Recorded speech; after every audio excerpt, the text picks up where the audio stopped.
I think we can move to our set of next 30 witnesses and start going through that evidence.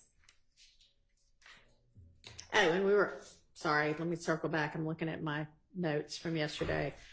Mr. Harvey, you wanted to raise something about item number 74 with Dennis. We were going to look at the CAD reports also, so we can do both of those things before we get to the next grouping of witnesses. That's correct, Judge, and we were waiting to see the court's order.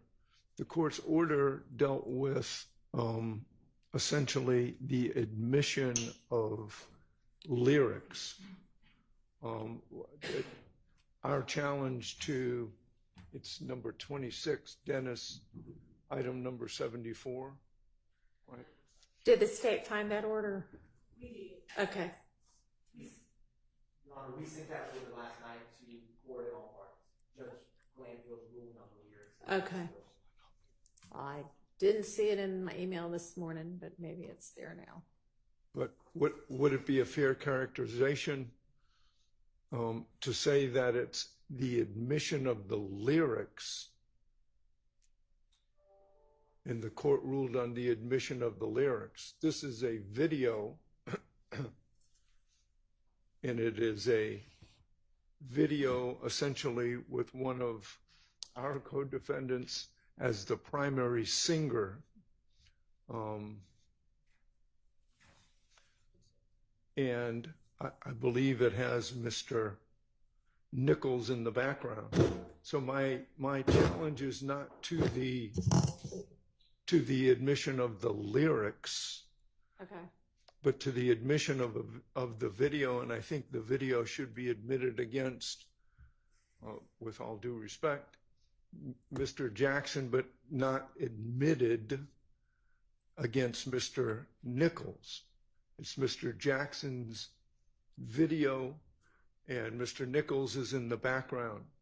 And that would be like saying, you know, if Gladys Knight and the Pips were singing, it would be admitting the actions of the Pips against Gladys Knight and that midnight train to Georgia.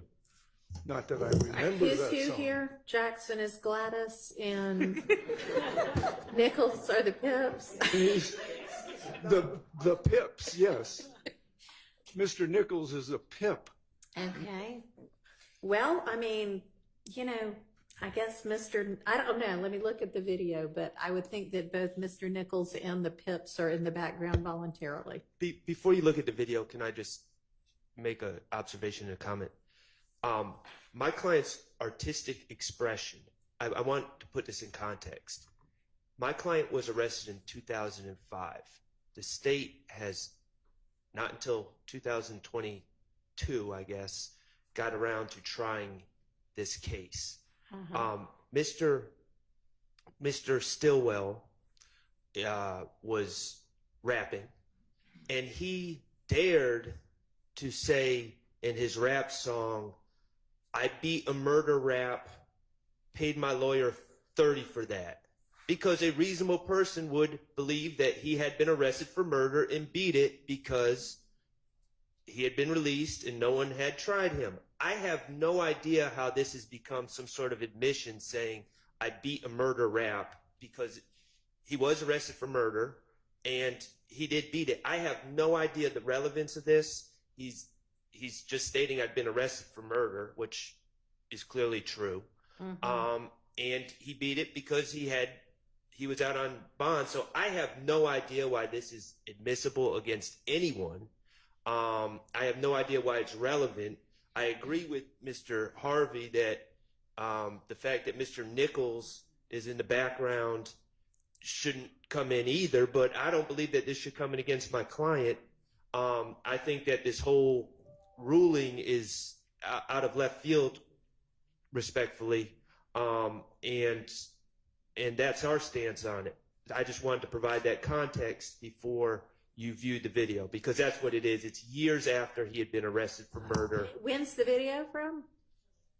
I don't 2019, we believe. 2019. So it's 4 years the state says 2019. I'm not certain, but according to the state, it's 4 years after he had been arrested. He had been released, and no one had tried him on the murder, which he's innocent of. And he was merely stating, I beat a murder rap. So I don't know why any of this is coming in, but I appreciate Mr. Harvey's point that nothing came out of his client's mouth either. Yeah, it's not an assertion under 801 D2E. So I don't see it coming in with regard to Mr. Nichols. And I adopt everything that Mr. Shart just said as well. Interest either, Your Honor. It's not against any interest. It's not anything that's inculpatory. Talk into the mic because they can't hear you back there. Good morning, Judge. Good morning. I'm not sure that it's against any interest. It's not anything that's inculpatory. I think that might just be a statement by a party opponent. All right, but my client made no assertion. No, I'm talking about as to Mr. Jackson himself. Your Honor, I would point the court's attention as well in response to Mr. Nichols' assertion to page 8 and 9 of the order. Okay, I still don't have the order in front of me, so Send it to Your Honor, I would resend it. It was sent at 4:47 okay. yesterday. I will resend it right now.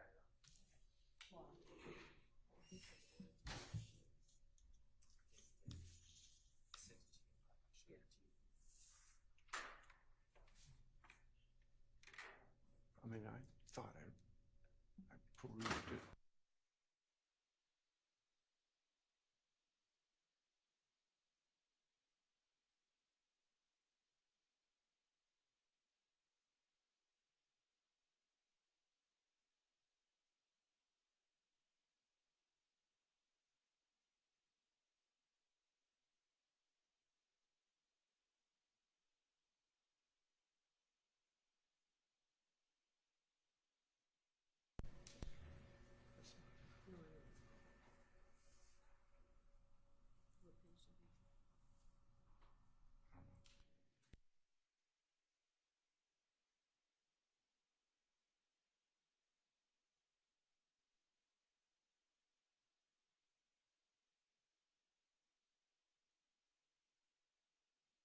the court. Prefers still that we just send it to Ms. Percival. I got it. Okay. She's sent it. Mr. Atkins, what page of the order are you referring the court to? No, it was Page this one. 8 and 9. All right, thank you. You're welcome.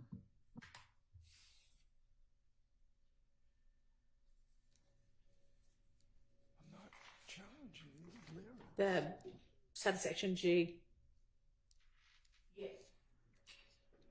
Yes, Your Honor. Specifically,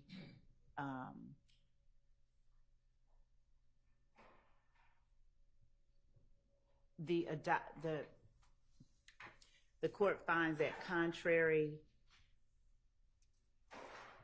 Yeah. Oh, yes, I I'm can sorry. read it. That goes to the lyrics.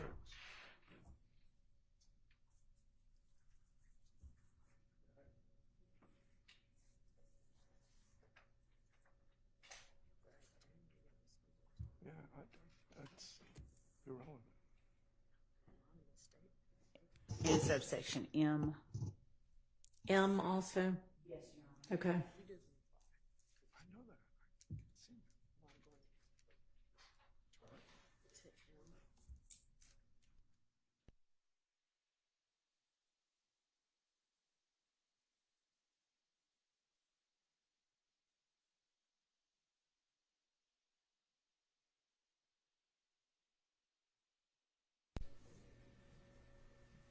It starts on page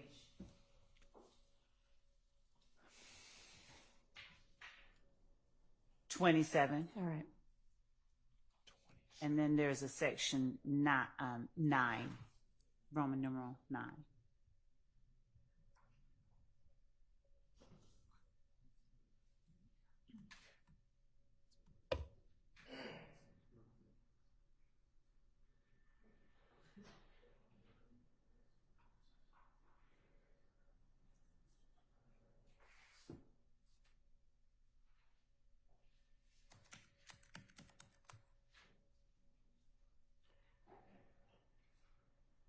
And finally, the rulings on page 41 as against Mr. Nichols.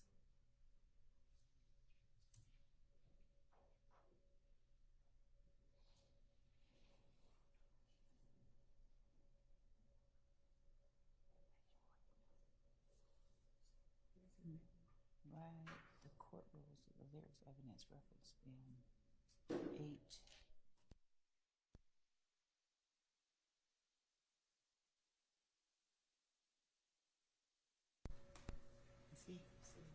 The murder case that Mr. Stillwell Jackson was arrested on and then not tried on or whatever happened, is that asserted in this indictment as an overt act? It's count 2. And it's one of the overt acts. Oh, okay. So it's the Thomas murder. Yes. Okay.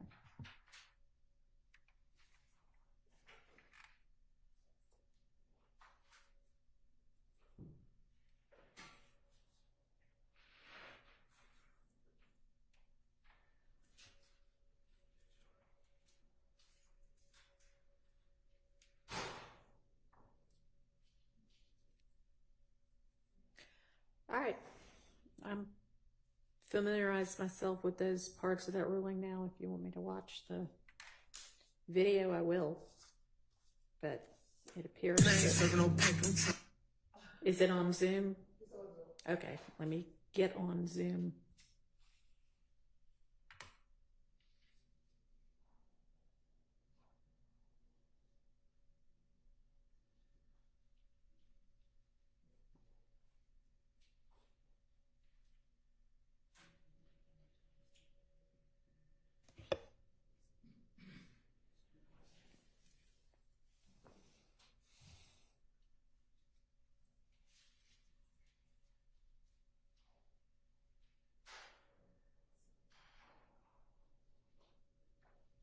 All right, go ahead. Trying to rob 'em for something, and I keep it stupid. Ain't no avoiding myself. Drop top coupe, waiting for who? Let it bang when you free. That's safe for you. But you flipped in the shit, I'm on rodeo. I'm that slime they always talk about. Hash that never touching now. I just beat on murder rap. Pay my lawyer 30 for that. And my slime's above the law. Ain't like no quail. Slime me open the door. Yeah, y'all need to shake these bodies off. And I wipe your nose, sit in your family, baby, and just smile it off.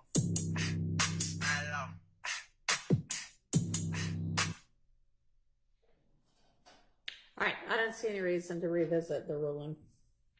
Well, it wasn't. With regard to the, so if we don't show the video, then the state intends for it to come in as against everybody. And there's no way for it to do that if the jury doesn't see everybody in the background. Well, if it comes in, I don't think it should come in against Mr. Nichols. It should come in against Mr. Stillwell. And I would again ask for a 105 instruction with regard to this. It is again, Mr. Nichols is just a person in the background. Who chose to be in the background. So y'all can argue the same thing you've argued to me, which is, okay, all this is a song. But the state can argue what it wants to argue. The ruling, I don't see, again, any reason to revisit that. And with regard to the video itself, it would be the same rulings. Okay. So how about the CAD calls? Or not CAD calls, CAD reports.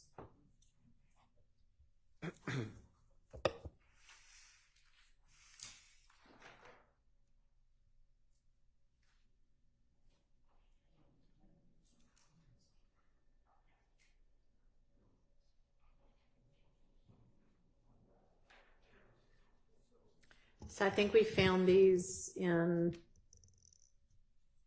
what folder do we need to look to for these? witness 19 Sharon Latner's, Your Honor, in the 8 August 24, 1 through 30. Okay, thank you. All right, do any of the defendants want to make a hearsay or other objection to any of these CAD reports or portions of CAD reports?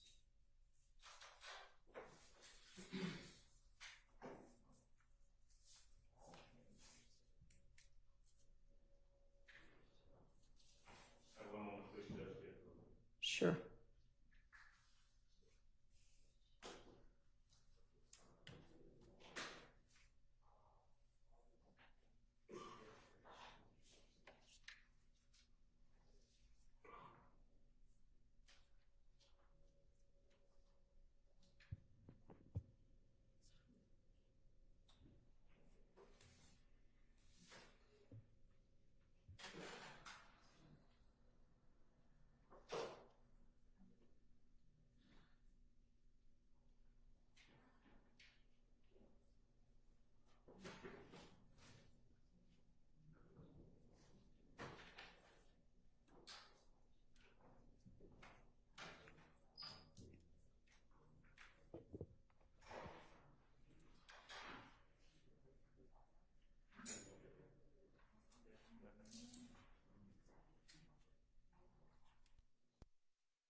Yes.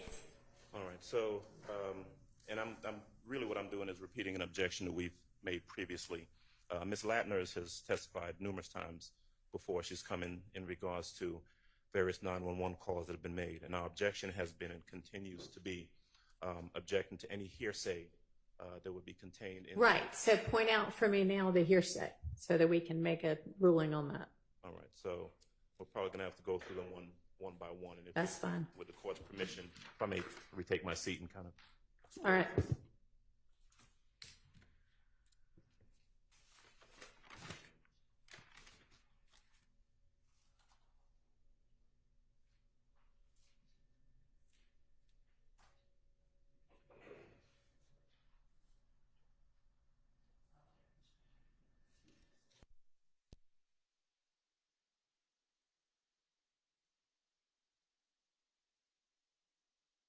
Under the Latner's file, the first CAD report, when you open it, it says page 4 of, 1JJ CAD report at the top.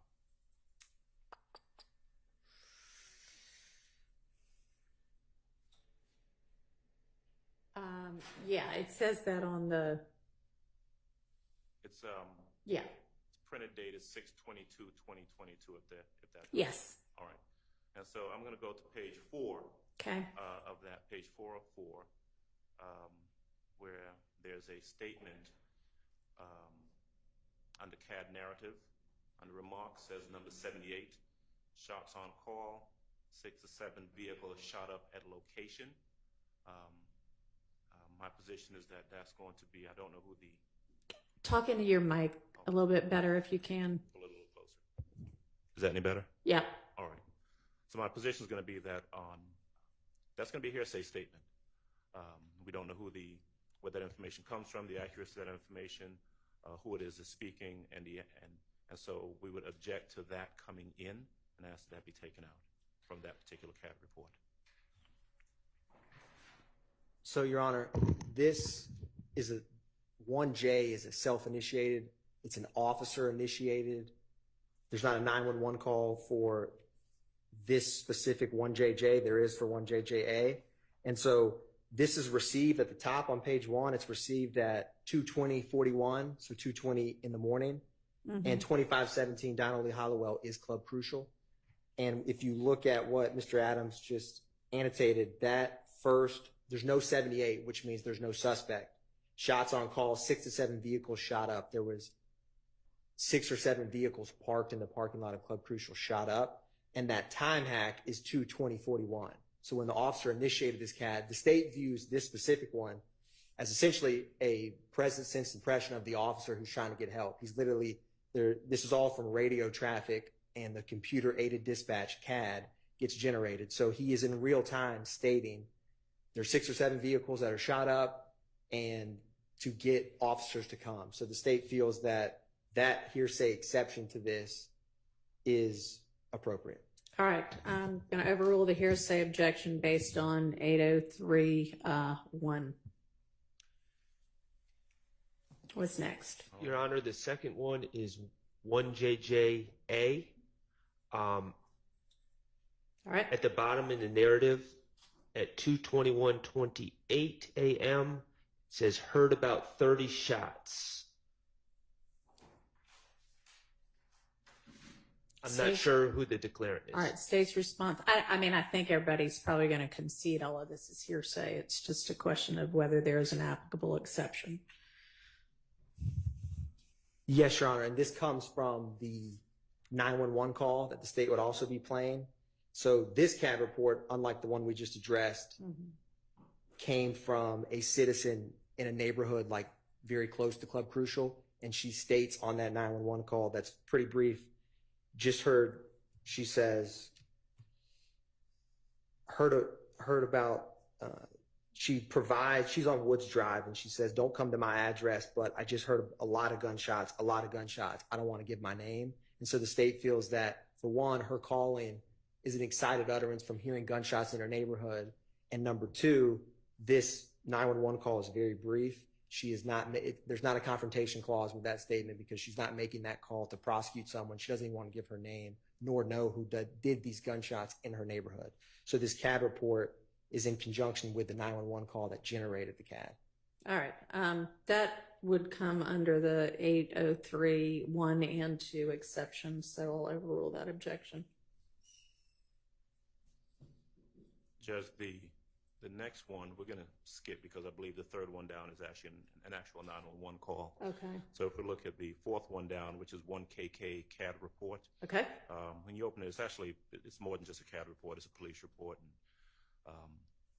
But is the state's intending to put the police report in? Your Honor, that was a typographical error, and I can actually publish, when I uploaded these documents to the Dropbox, I had a version where that was just the PDF, and I removed everything to just include the single CAD. So for purposes of this, I meant to it's embedded in the 28-page PDF, but... Okay, you're just going to be using the CAD report part. Correct, and specifically the CAD that ends in 455, but for time's sake, I don't want the court or defense to look through those 28 pages. I'm happy to publish. Okay. Go ahead.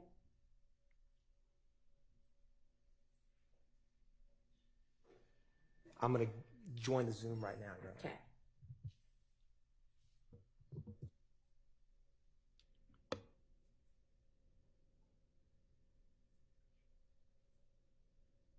Mr. Atkins, is that the CAD report that if I'm looking at 1KK that starts at page 14 of 38? Is that right?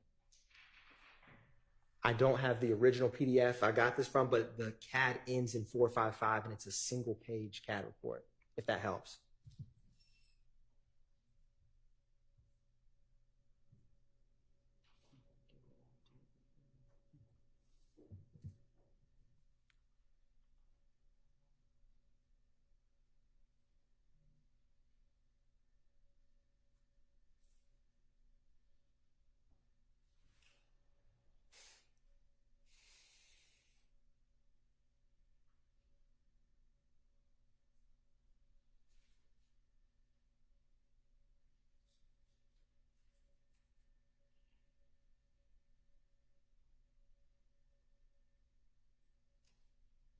Okay, I see. I see one that ends in 455. It looks like it's maybe on. It looks like it might be the last page, page 38 of 38, on what we're looking at. I see it. Okay. All right. And what's the objection?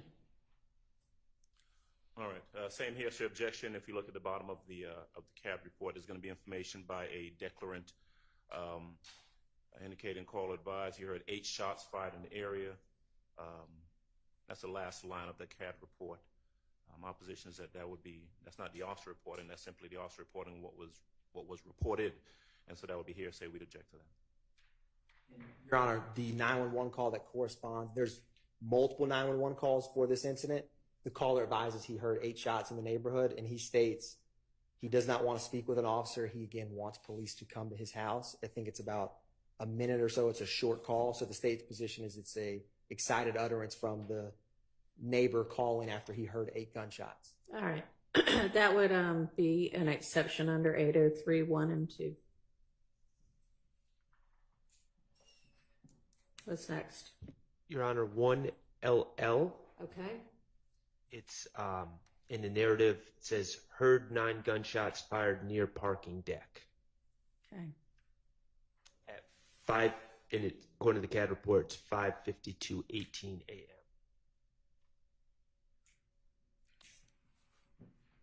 State's response. Your Honor, that's so we've skipped for a second because there's other CAD and 911s for. So I'm switching to 1LL. Give me 1 second. 587.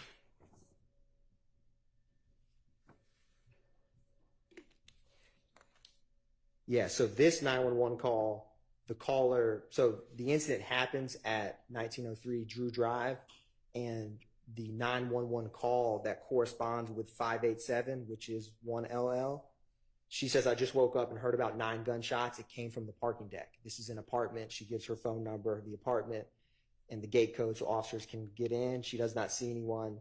And then she says she does not have to speak with an officer, just heard a lot of gunshots. So the state's position, again, is excited utterance and not for the purposes of prosecution in terms of confrontation clause analysis, because that, my apologies, Madam Court Reporter, the heard 9 gunshots near parking deck is the CAD report automating what the 911 caller audio, which we have, states. All right. That would also fall under the 803(1) and 2 exceptions.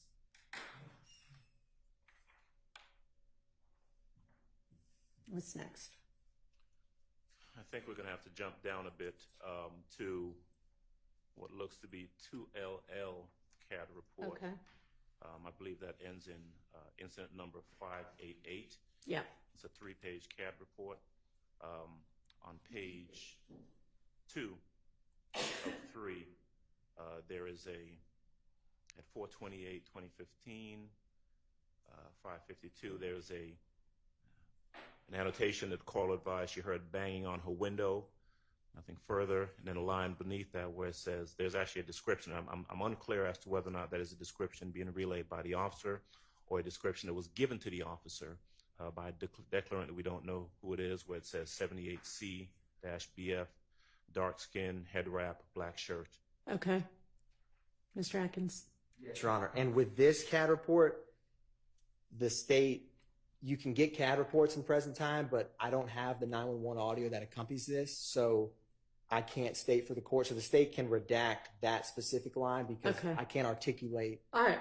how that came about. All right. Y'all can go ahead and redact that then.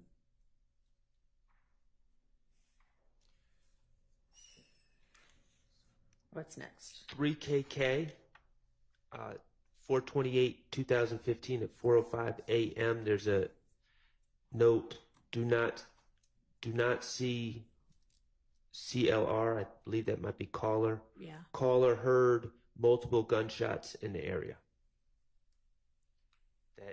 That appears to be a police officer after the fact relaying that they cannot find the caller who previously had stated Right. that they heard multiple gunshots in the area. So that does not seem to fall under any Yeah. exception.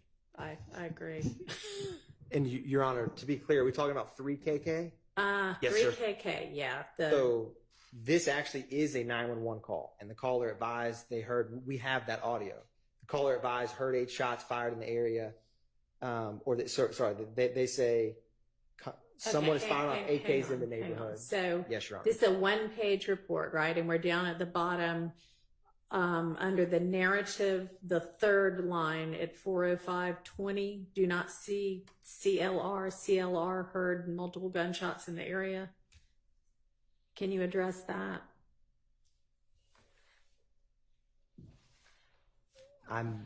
Give me 1 second, Your Honor. Sure. I may have misnumbered my 3, maybe. Let me see. Okay, my apologies. My numbers were 1 off. It's okay.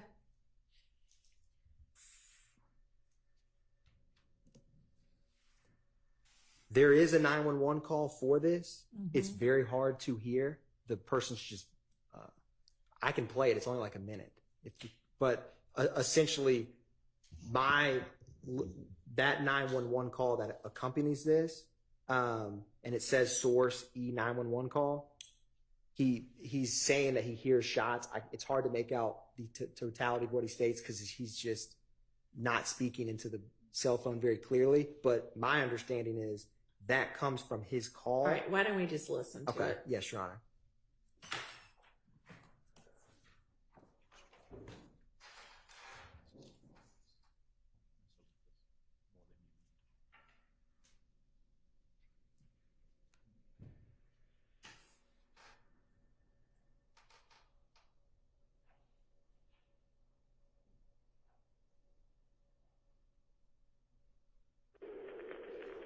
Atlanta 911, operator 2091. What is the address of your emergency?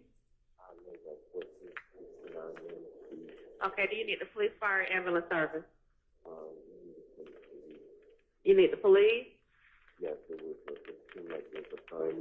Okay, can you try to speak a little louder? We have a bad connection. I can barely hear you. Can you hear me now? It's a little bit better.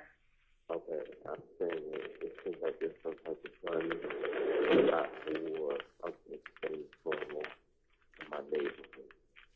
Okay, and you said you're at 1469 Mims Street. Do you want to meet with the police when they come out? No, I just send them out. Okay, how many shots did you hear? It was like a whole round. Okay, all right. We'll send the police out to check the area. Do you want to leave your name and number? Okay, Mr. Moore, verify the phone number you're calling from.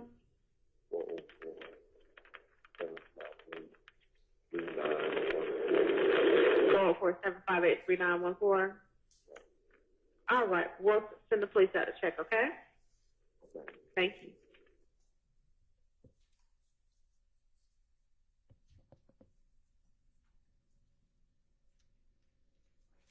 All right, so the caller heard multiple gunshots seems to be something that the caller reports on the call, but do not see caller. I don't know where that comes from unless it's from. Your Honor, I see what the court is stating. At 4:05, so the call comes in at 4:03:37, and because there's multiple 911 calls, there's already officers heading that way, and so this isn't the first call, and so a minute and 20 seconds later almost is an officer radioing, I do not see the caller. Caller heard multiple gunshots in the area. So I think they're just parroting back the 911 call. Right. I don't have any problem redacting that. I do view it as the officer's present sense impression, but I don't know why it reparrots the caller heard multiple gunshots because obviously he didn't speak with someone because he says he can't find him. And that caller didn't want to come outside and speak. So I don't have any problem redacting that third line, Your Honor. Okay. Thank you. Yes, Your Honor. What's next? Yeah. All right. Your Honor, the next one is 4KK CAD report. It's second to the last entry. It is a two-page CAD report. On page 2 of the CAD report, towards the bottom under a CAD narrative, there is at 4/28/2015, 4:06:28 a.m. female shot. I concede I don't know what KF08 means. Yeah. Night commander copies female grazed by bullet. Caller stated someone shot up house. Looks like it says Supervisor Arnold and Denson, and I don't know what the rest means, but that's obviously, and it notates that there's a female caller. So this information is obviously being, not obviously, it appears to be being relayed by a female caller. We don't know who that declarant is, whether or not the caller, it's being offered for the truth of the matter asserted that someone shot up a house, and we don't actually know. All right, maybe we just need to listen to this one. Yes, Your Honor. And I think it is coming from the 911 call. I will play the 911 call for this one. It's a little bit longer. It's like 6 minutes. Well, you can just get to the part of it that matters. Yes, Your Honor.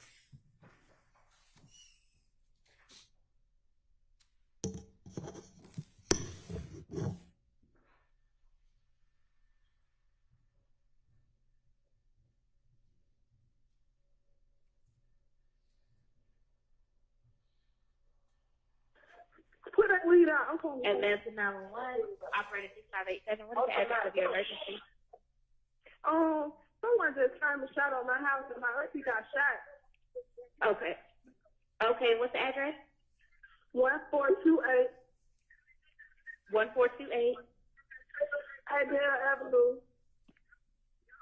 Adair? 30314. Is this in a house or an apartment? You said what, ma'am? Is this a house or an apartment? A house. Okay, that's Adair Avenue Northeast?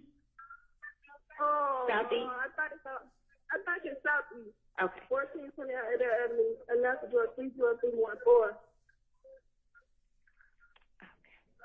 Okay, it's not coming up Southeast.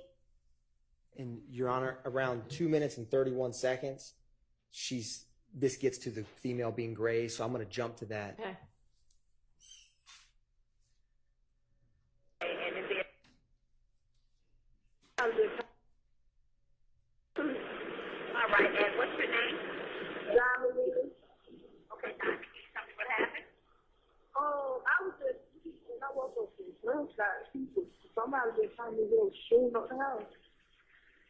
Okay, was anyone shot? Yes, ma'am. Okay.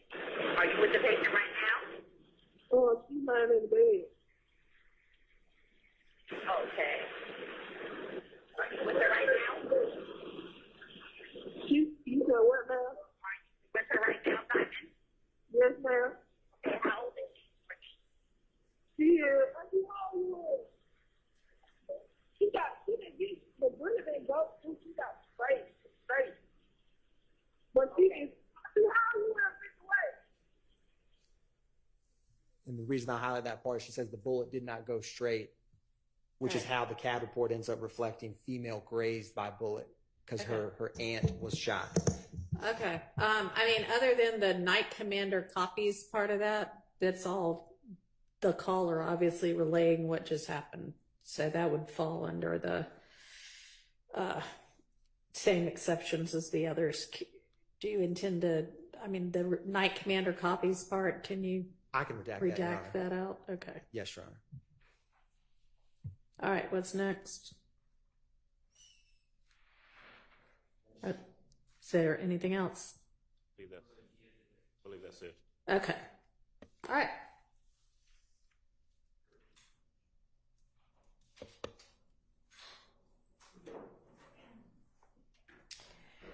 The other thing I had written down from yesterday was Mr. Stillwell jail calls. If y'all are ready on that. If not, we'll just move on to the next. I'm ready, Your Honor, just thinking about the most logical way to address these issues. They're about 14, 15-minute calls. The state has, to my knowledge, not given any clear direction on what they plan to play. So I think that maybe it makes more sense for them to propose what is admissible. Okay. And then I can respond. All right. And Ms. Hilton, is this the one that you sent over that was like in a spreadsheet, or where would I go? What's the best way to go find these? No, Your Honor, that was the co-conspirator statement. Okay. But in the same Dropbox, these are all in the Mike Sprinkle folder. Okay. Under Shannon Stillwell. Okay. And Your Honor, it may do well for us to have a conversation at a break with Mr. Sharp and counsel, because there are some that we've identified that we will not use, and then there are redactions that we have. All right. I was hoping you would have provided that information to them before now so that we could get right to what we still need to litigate. As there were some that were excluded as late as last night, I can address them, some of them. All right. Why don't we take such a break right now then? All right.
some things.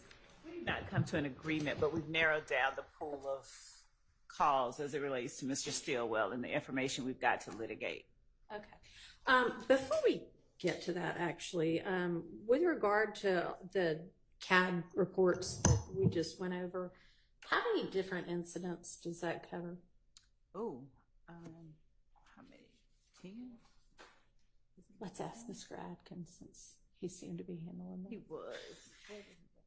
Mr. Adkins, how many different incidents are covered in the CAD calls that we just reviewed? 3 incidents, Your Honor. Okay. How many different 911 calls do we need for each incident? So, Your Honor, there is, let me get my notes. These are all like, okay, go ahead.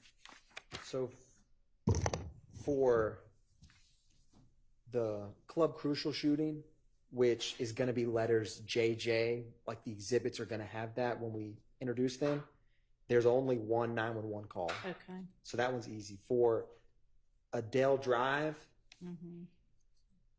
there is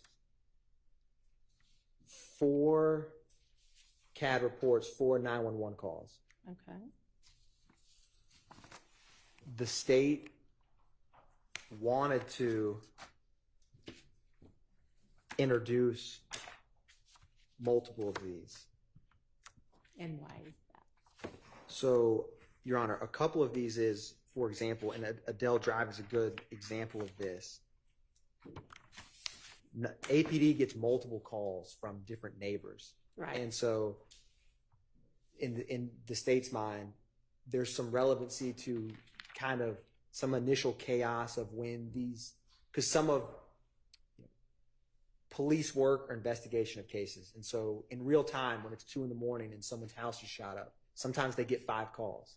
And sometimes they're half a block over, 2 miles over, and it takes APD, as it would anyone, some time to figure out where it happened. So I think it's important for the jury and evidence to exist to show that process, real 911 calls and CAD reports associated with acts in the case that come in real time. They come in fast, and APD has to decipher and figure out what happened, which leads to investigations. So are we going to need to listen to 4 different 911 calls? I mean, it's easy enough to say, are these the 4 CAD reports? Yeah, they are. They're admitted. Your Honor, specifically with the 911, we will not have to listen to 4 911 calls. Okay. And so there is specifically for at least Adele Avenue, the 462 911 audio, that is the, 1428 is the victim's address, and that's the victim's, I believe, niece calling. All right. And so that a 911 call the state wants to play. Okay. And there was, of the 3 other calls,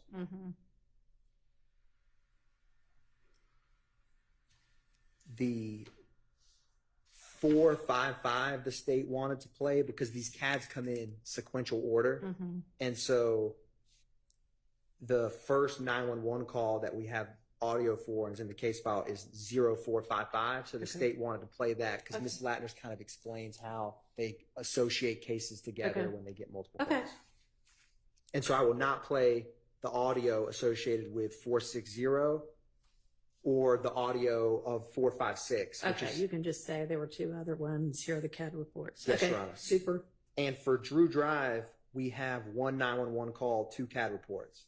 So 0587 has a 911 audio, and 0588, which is the one right after it, is just a CAD report. Okay. All right, thank you. Yes, Your Honor. Okay, now Miss Love to the Miss Love or Miss Hilton. I don't know who's going to. It was me. Okay. So that says to Mr. Stillwell's calls. Yes. We just narrowed down the area that we were going to be intending to introduce. And of the bucket of calls that are in the folder for Mr. Sprinkle under Defendant Stillwell, we've identified for the defense the October 31st call, 2015 at 12:26 p.m. from 1 minute and 10 seconds to 2 minutes and 5 seconds.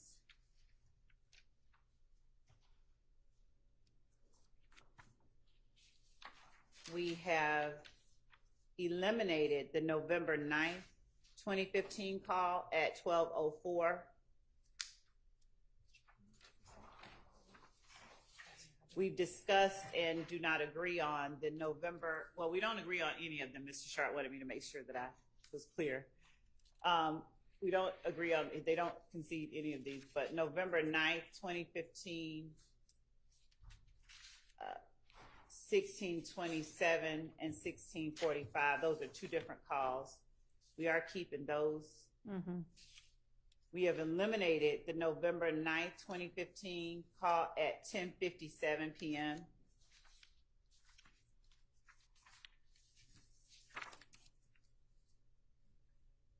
The November 10th, 2015 call at 16:41.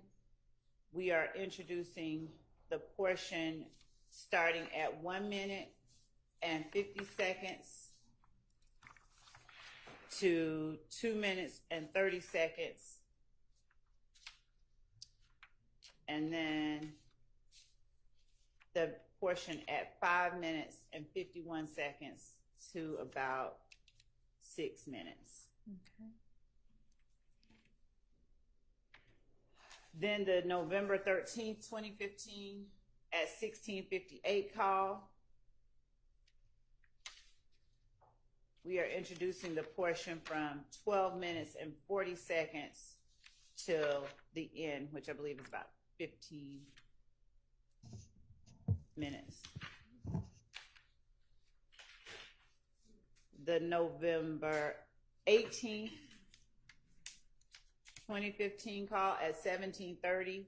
We're introducing the portion from 10 minutes and 45 seconds till 11 minutes and 21 seconds.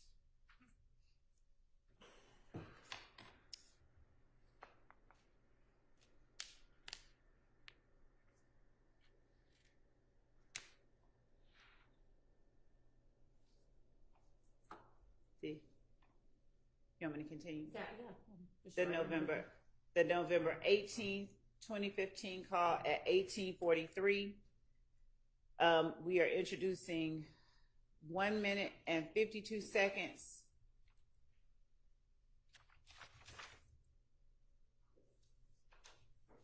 till about 4 minutes and 35 seconds. Previously, I was just told it was 3:20 for 35. So 1:52, the call starts, and then 3:20 to 4:35 is a specific portion that we have identified to Mr. Sharp, but we may have to back it up a little from 3:20 just for context. But 3:20 to 4:35 is the portion that we identified. Is that all of them? No, there's a couple more. Okay, go ahead. So November 19th at 17:26 from 2 minutes and 15 seconds to 3 minutes and 50 seconds.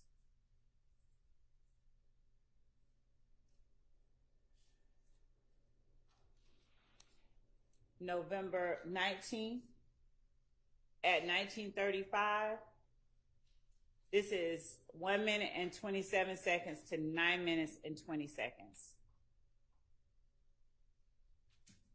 November 19th, 2015 at 19:35 is 1 minute and 27 seconds to 9 minutes and 20 seconds. Okay, give me just a second. Okay, this just went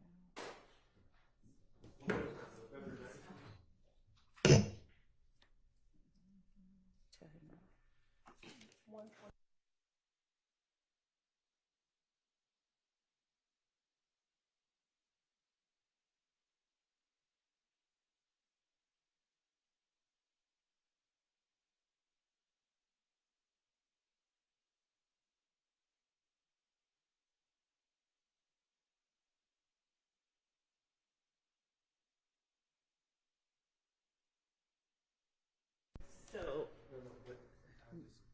Okay, I'm going to repeat for Mr. Sharp. November 19th, 2015 at 19:35, we will play from 1 minute and 27 seconds to 9 minutes and 20 seconds.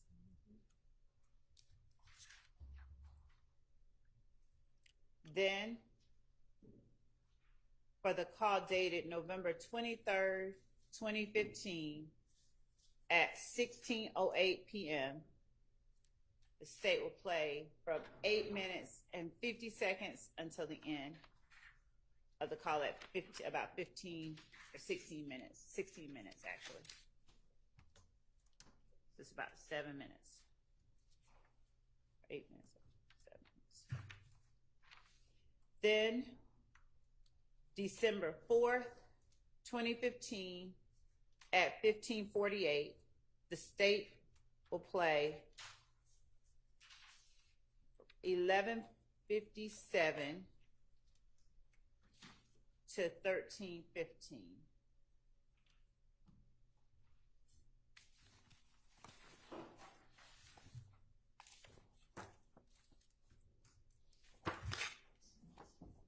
Then,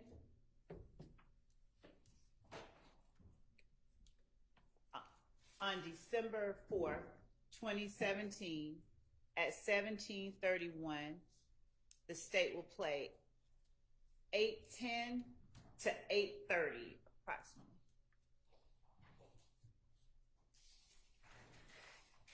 And finally, on December 7th, 2015, at 16:55, the state will play from 13:50 to 1600.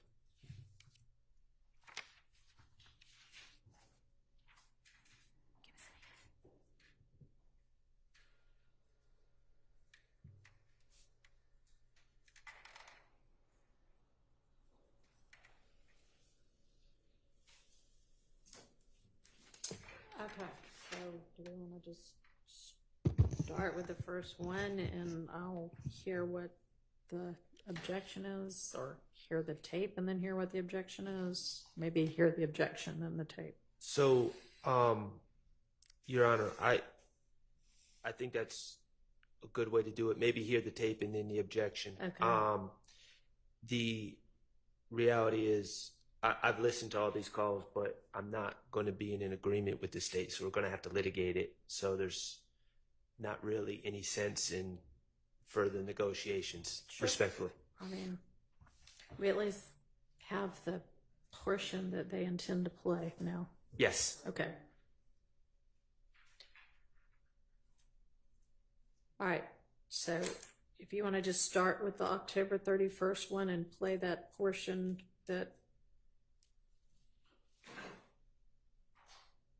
you intend to play, and if I need to hear, well, I assume if you intend to play it, it'll give the jury enough context also.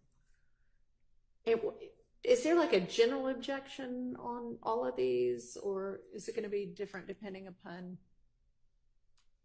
Well,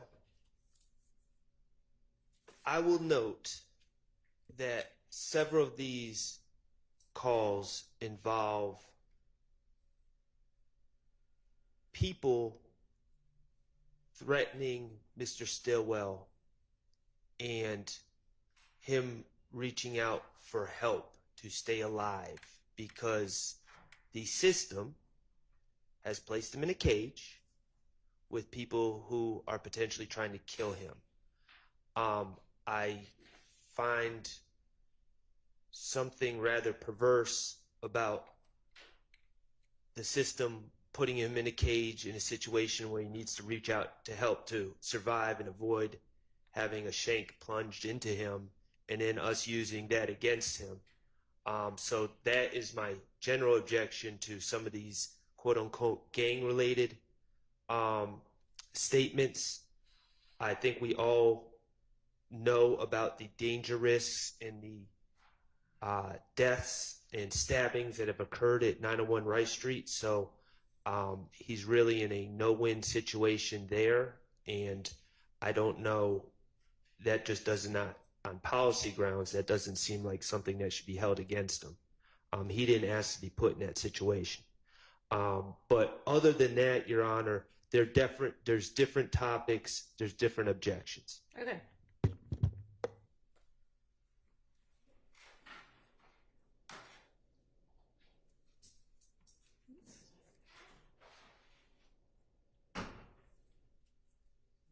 Give me just a second.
All right, so we're going to listen to the October 31st portion that's at issue. Or go to www.visitfromhome.net to learn more. Thank you for using Securus. You may start the conversation now. Hello. What's up? Hey. What happened? Lois and the lawyer, I had to talk to the lawyer. Oh, okay. What is that? And you just let him know he behind me, everything good. Lois sent him down there so I can interview him to see if I wanted him. And I'm like, you feel like he hunted the tape in. Your Honor, I'm going to double check to make sure it seems unusually quiet. Okay. So I'm going to make sure the volume is maxed. All right.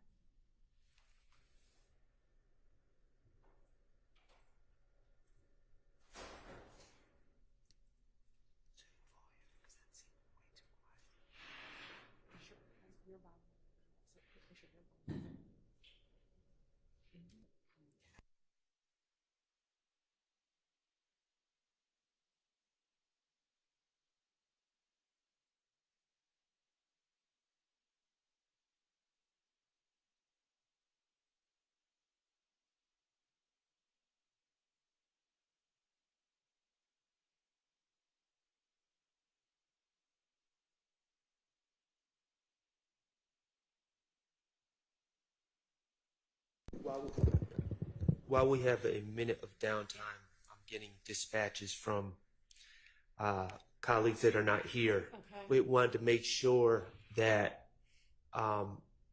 we're all on the same page, and I guess the court acknowledged that the Mr. Kendrick's video that was discussed yesterday, the video of his interview, that everyone was on the same page that Mr. Kokomo, Mr. Steele were going to provide a copy of that video because it was not introduced at the time we were discussing it yesterday. Okay. And I think that everyone wants to make sure that you are on the same page that we will be supplementing the record with a copy of that video. Right. And I think didn't we talk about that yesterday, that would be Defense Exhibit 1 to that motion? Yeah. Yes, I thought we did, but. Yeah, we did. Okay. So it's admitted, and the court reporter will await receipt of it. Yes, All thank right. you. Thank you.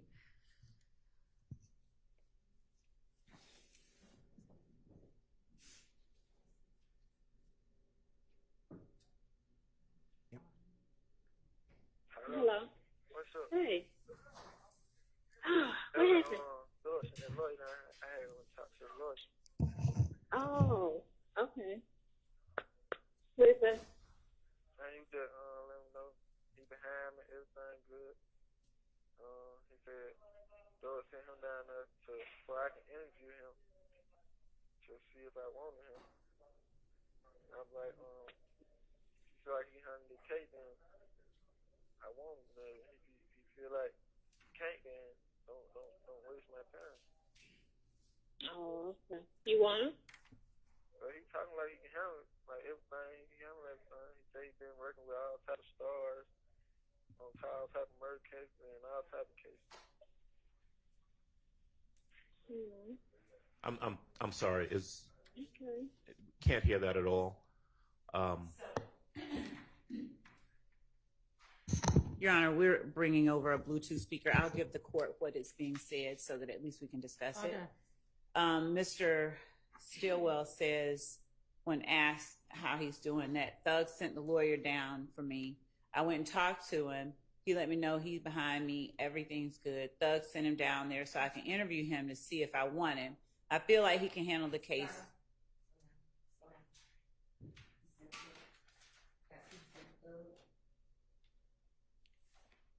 Okay. I'll start over. Thug sent that lawyer down here for me. I went and talked to the lawyer. He let me know he's behind me. Everything's good. Thug sent him down there so I can interview him to see if I want him. I feel like he can handle the case, and if I want him.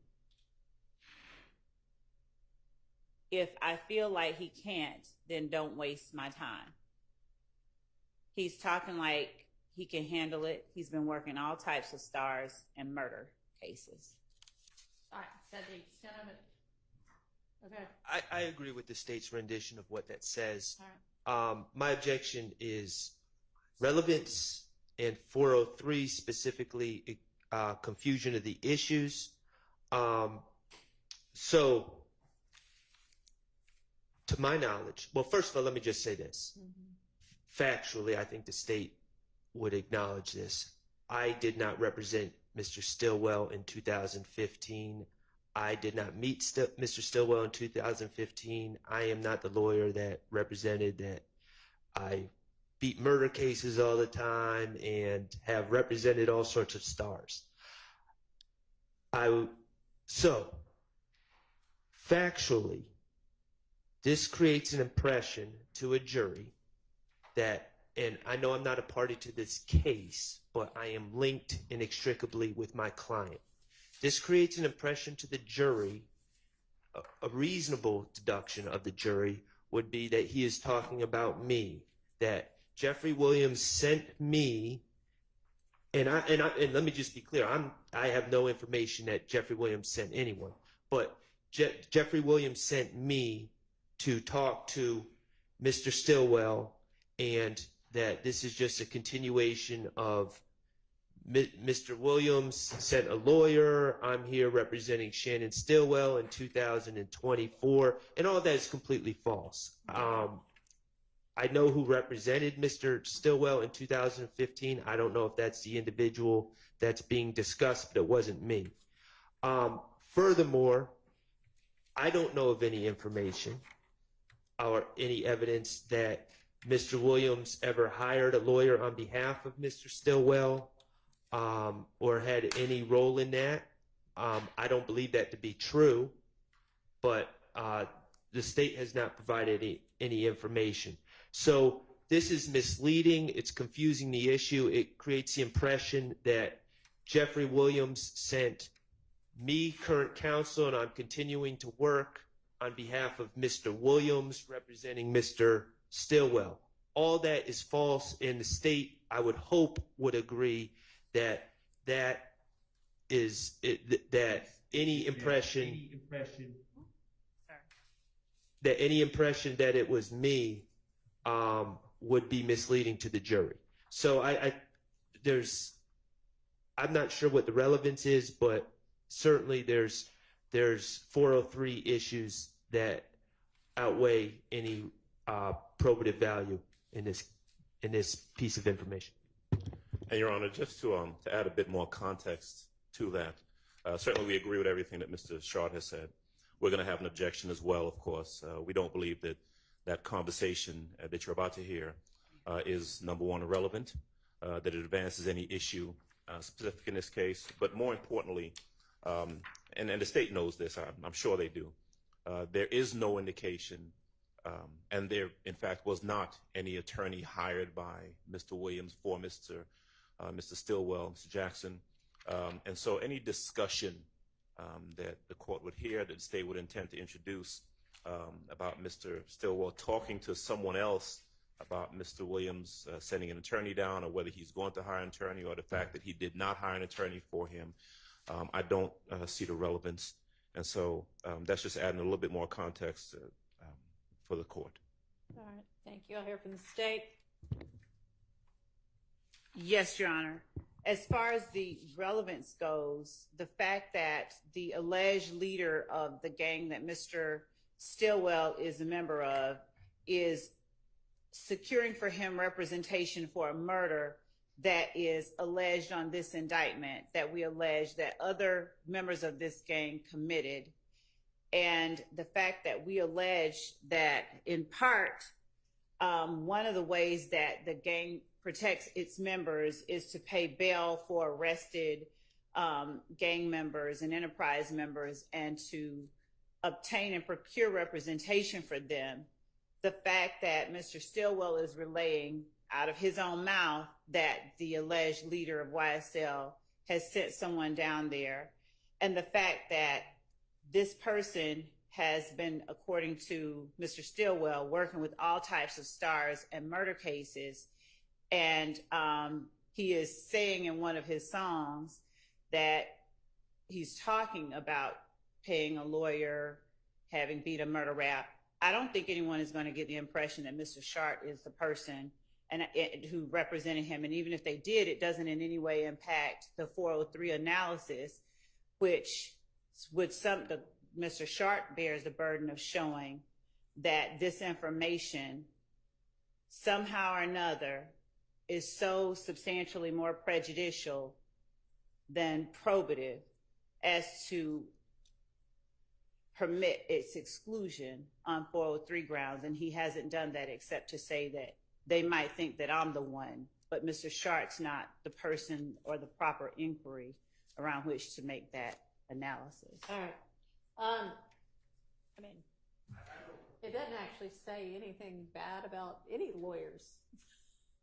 Well, I'm not. Whether they think it's you or not, I don't see what that matters. I mean, if you want me to tell the jury that you want them to know that that wasn't about you because you didn't represent him in 2015, we could think about that. But I mean, it's definitely relevant evidence in that it makes the state's assertions more likely than they would be without that evidence. And would you consider Two things. I would like that instruction.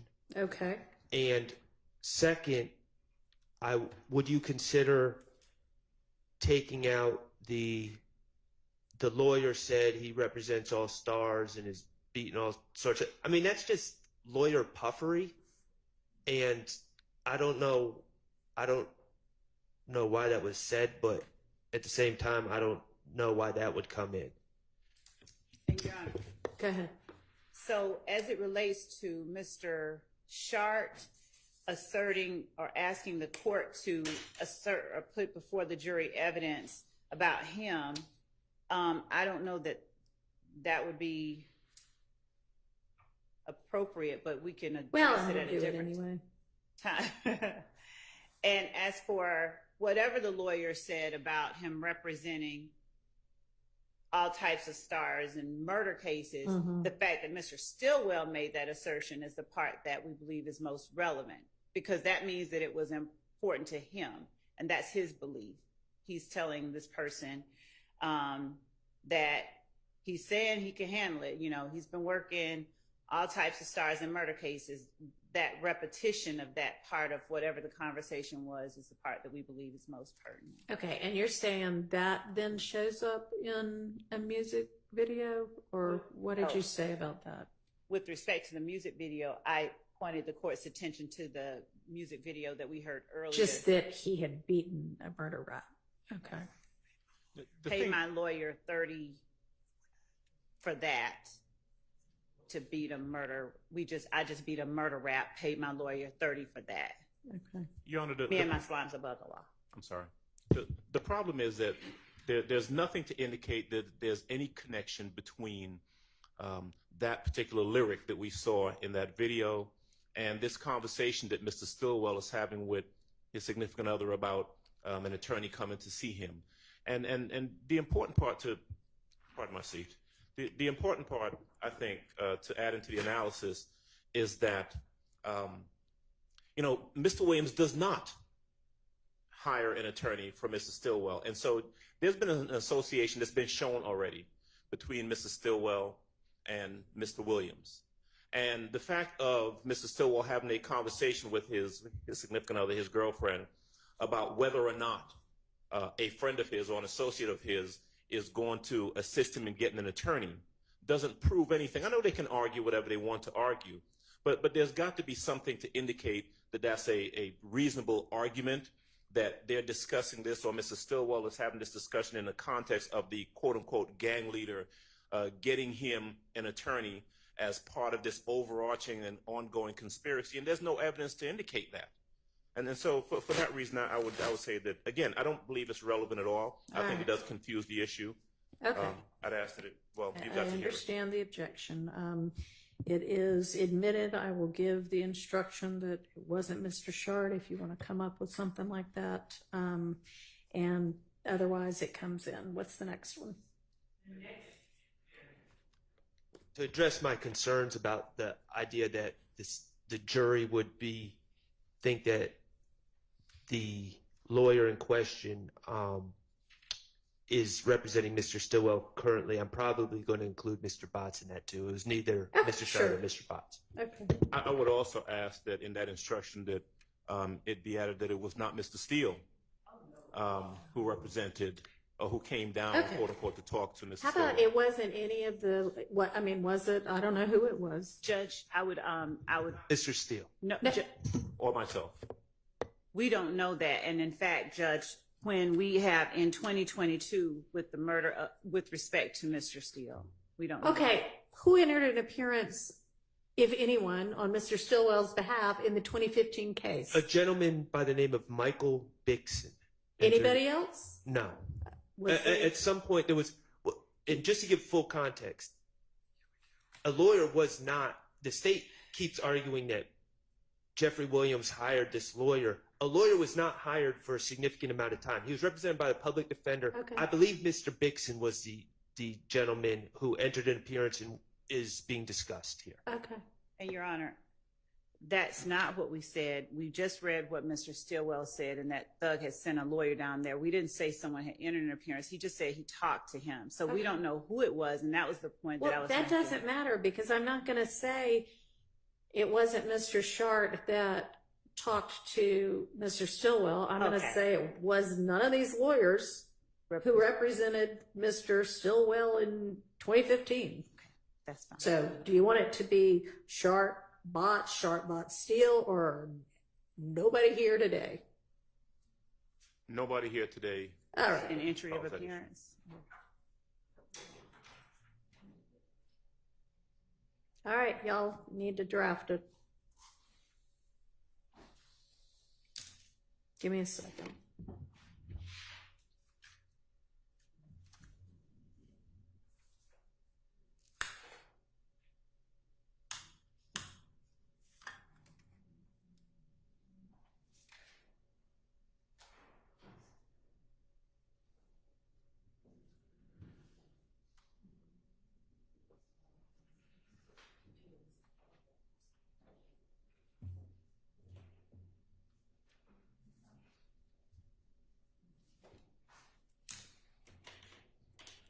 All right.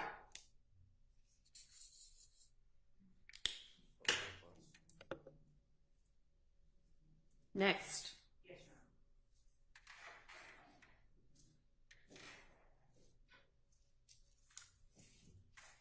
Judge, I'm going to try and play it through a Bluetooth speaker rather than play it through the...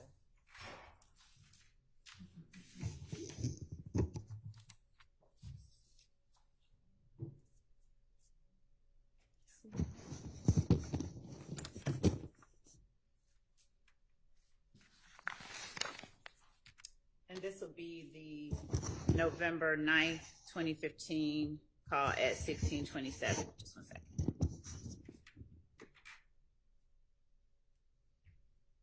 What time are we playing? I didn't give it's the call, the whole call. Whole thing.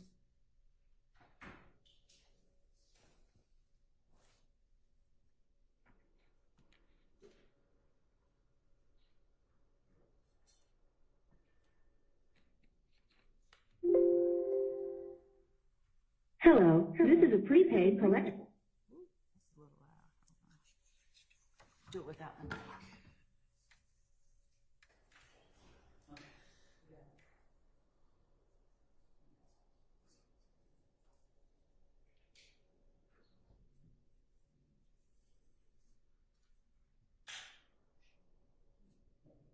I'm going to start where the cost.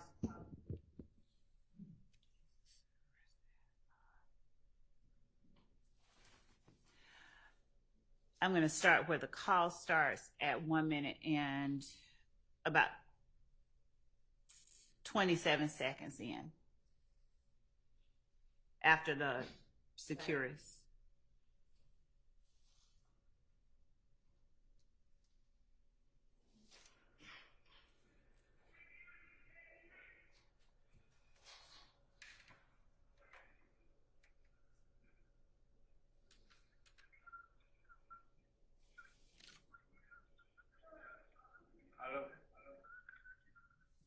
It's over. Hey man, let's pull that, man.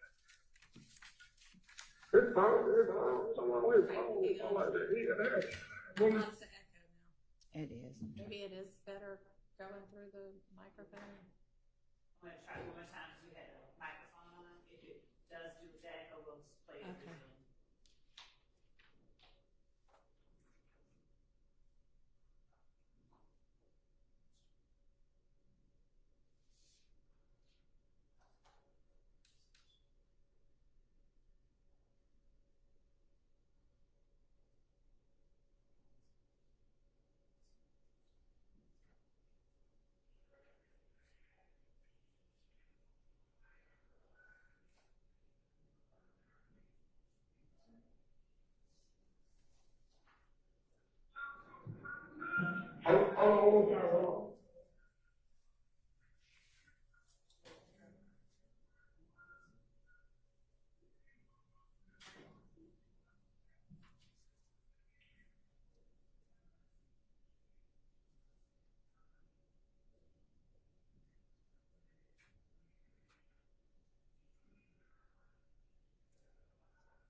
Honestly, if you have a transcript, that might be easier.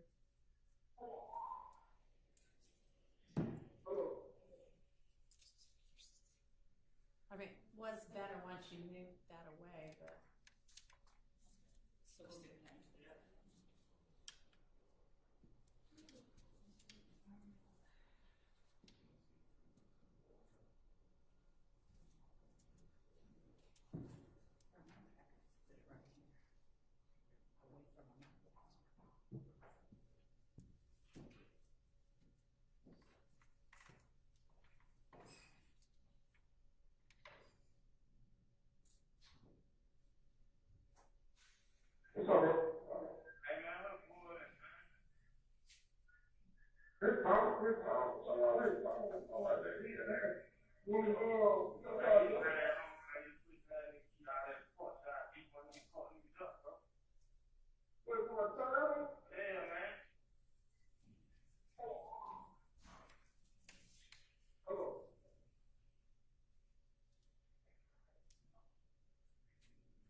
Judge, is the court able to hear that? Because I'll just play it through Zoom if not. Not really. I mean, I can hear it. Can I discern what they're saying? No. I mean, some of it, but. I'm being encouraged to play it through Zoom. Okay. Do you have a transcript of it? Not one that's really that accurate. Okay.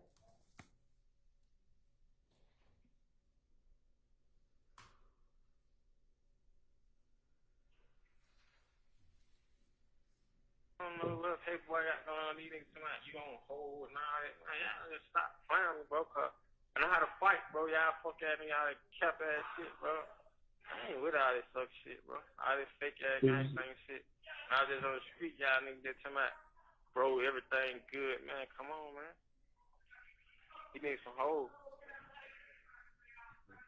Hello. And Judge,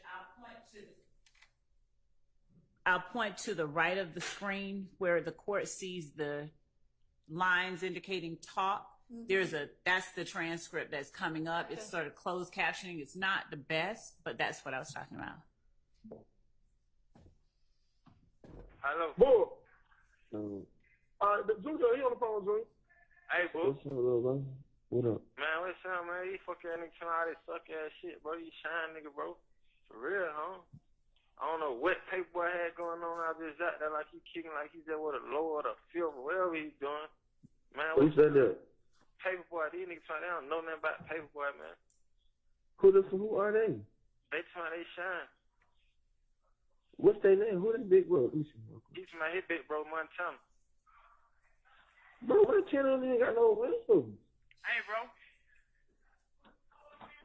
Come here. My bro said Montana ain't got no rim. Montana your big bro. Hello? Let me holler at him. Hold on. Stay pause it just a moment.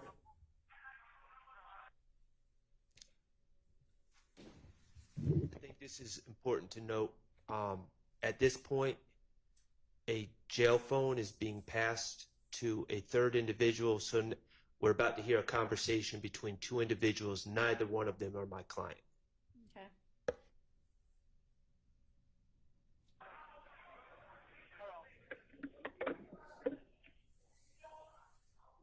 Hold on, boy. He's trying to have that something near the door. Hold on.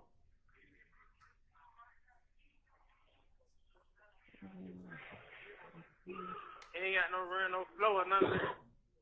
What you Bro, say, that my nigga son don't ain't got got no shit, flow? bro. A green light and a green floor light. is different, man. Hey, I said here. Bro. Hey, yo. Hey, yo. I'm here, bro. Bull. He scared to get on the phone? I don't know, man. He talking through the door to another nigga, man. These niggas monkey, bro. Tell the nigga to get on the phone. Man, these niggas monkey, bro. I beat one of these fuck niggas up, bro. I ain't playing, bro. All that lame shit. Come holler at my bro, man. Hold on. Hey, yo, homie. Yo. Rise and shine. I shine, you shine, we shine. Hey, who your big fool, bro? Yo, my big fool A1, dog. A1? Yeah, that's the big bro over Georgia, my nigga, behind the G-Wall, 5. Listen, son. You talking about behind G-Wall? A1 is behind. Yeah, A1 behind the G-Wall. Listen, 5. Listen. But we just had a 5 on 031 day, dog. My channel don't even have no rims, 5. Hey, my handle is busy. Hold on, bro. My handle is busy, 5. You can ask any nigga about me, dog. My name busy, 5. Your My name who? channel don't got no what? Busy. My son got the green light. Joe Shine gave him the green light over the whole right street, dog. I'm telling you, I'm telling you about the Joe Shine out. Bro, Hey, look, you can three-way Joe Shine right quick. Hold on. Hey, bro, call Joe Shine, bro, cause I ain't gonna keep going back and forth on nigga about nothing, bro. He about to do it, Joe. He about to do it, man. I don't know Straight up, bro. I ain't with all this suck shit, bro. All that lame ass. Bro, and who the fuck is saying that paper? Who put where's the paper mouth? I don't know. I think his name Pete. That some nigga name Pete in that door. You thought that name Pete, man. Some murder ass shit. Hold up, bro. I ain't about to do it on three-way because I don't know how to work my phone. I got Joe Shine. Hey, new baby. Huh? What her phone at? Is it on? Man, come on, what's your sign number on, boy? 770-255-9113. Yeah. Yo. What's up? And they said you on hold. Yeah, I don't know what the hell that shit be about. So what the fuck? What? He said my town is the green light, but he ain't say my town ain't got no stain. He said he the green light. Bro, I know my channel. Find my channel used to be a brown. He keep telling nigga that Come on, bro, nigga. shit. Bro, nigga know my channel. Dog, nigga ain't saying my channel nothing bad about the nigga used to be brown, bro. My town used to be brown. Bro, that's the only my channel who shine fire and got the green light, dog. I'm telling you something I know, Shannon.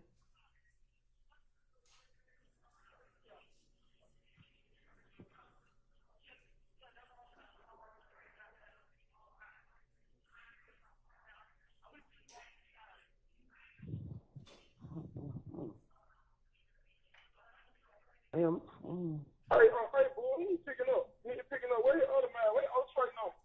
Hold on.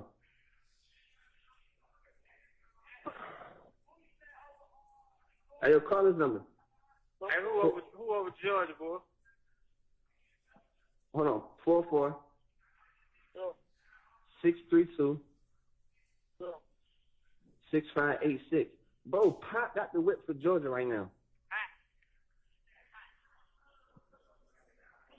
Bro, these niggas asking questions and they don't even fucking know who the fuck is these niggas that say niggas on hold and they don't even know shit. Don't know what's going on, man. You be fine. Hell nah, man. Fuck these niggas, bro. I don't know that. Who they saying got it? Joe Shine? Who got Georgia? Who y'all saying got Georgia?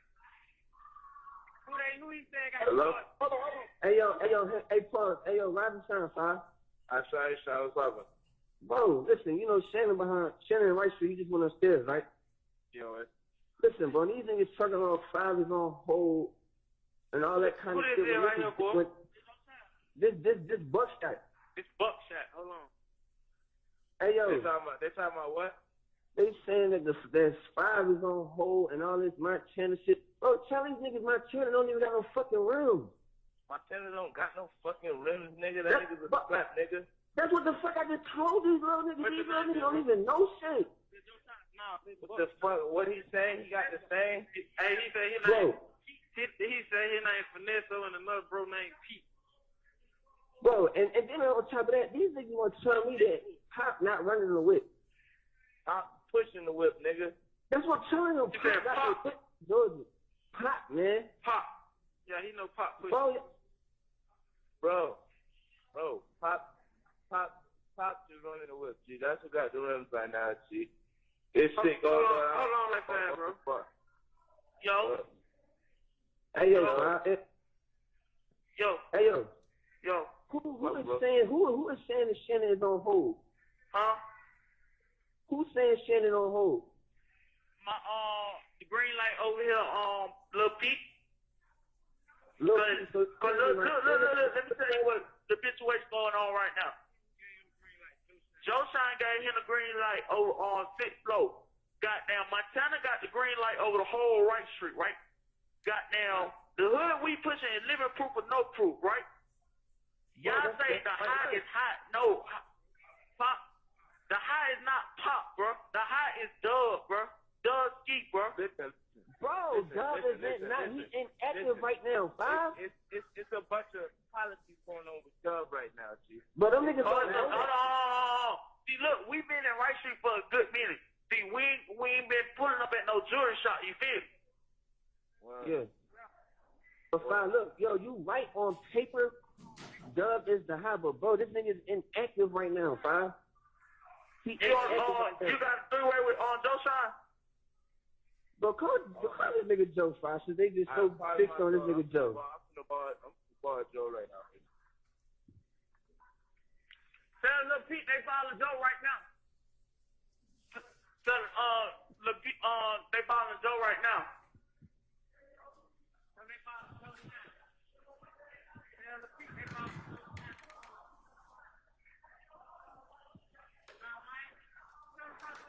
Hello? Yo. But we still saying though, let me put me on straight what's going on. Hold on, who you be? More or less, I be that started slim finesse on banging that original ice. I said G-Shine, one hell, one hold, double OGs, all I know, banging for G-Shine. What we do, living proof or no proof. Hey, yo, what pop, fool? Hey, Fine, hey, Joe Shine, listen, Fine. Alright, did you get a nigga Montana the fucking green light over White Street? Montana, yeah. Yeah. Alright, okay, who the fuck is Pete? Pete? Yeah. Petey? But look, really, I really don't give a fuck who these niggas is. Bro, these niggas talking about Shannon is on hold and all that shit. You know niggas on the phone now, dog. Get these niggas right. Nah, they tripping. Leak me in. Hey, Joe Shine. Yo, Joe Shine. Listen. Yo, Shannon is not on pause. Bro. Shannon is down low. Fifth hurt, bro. Shine. Hey, look, down low. 10%, bro. He's hurt.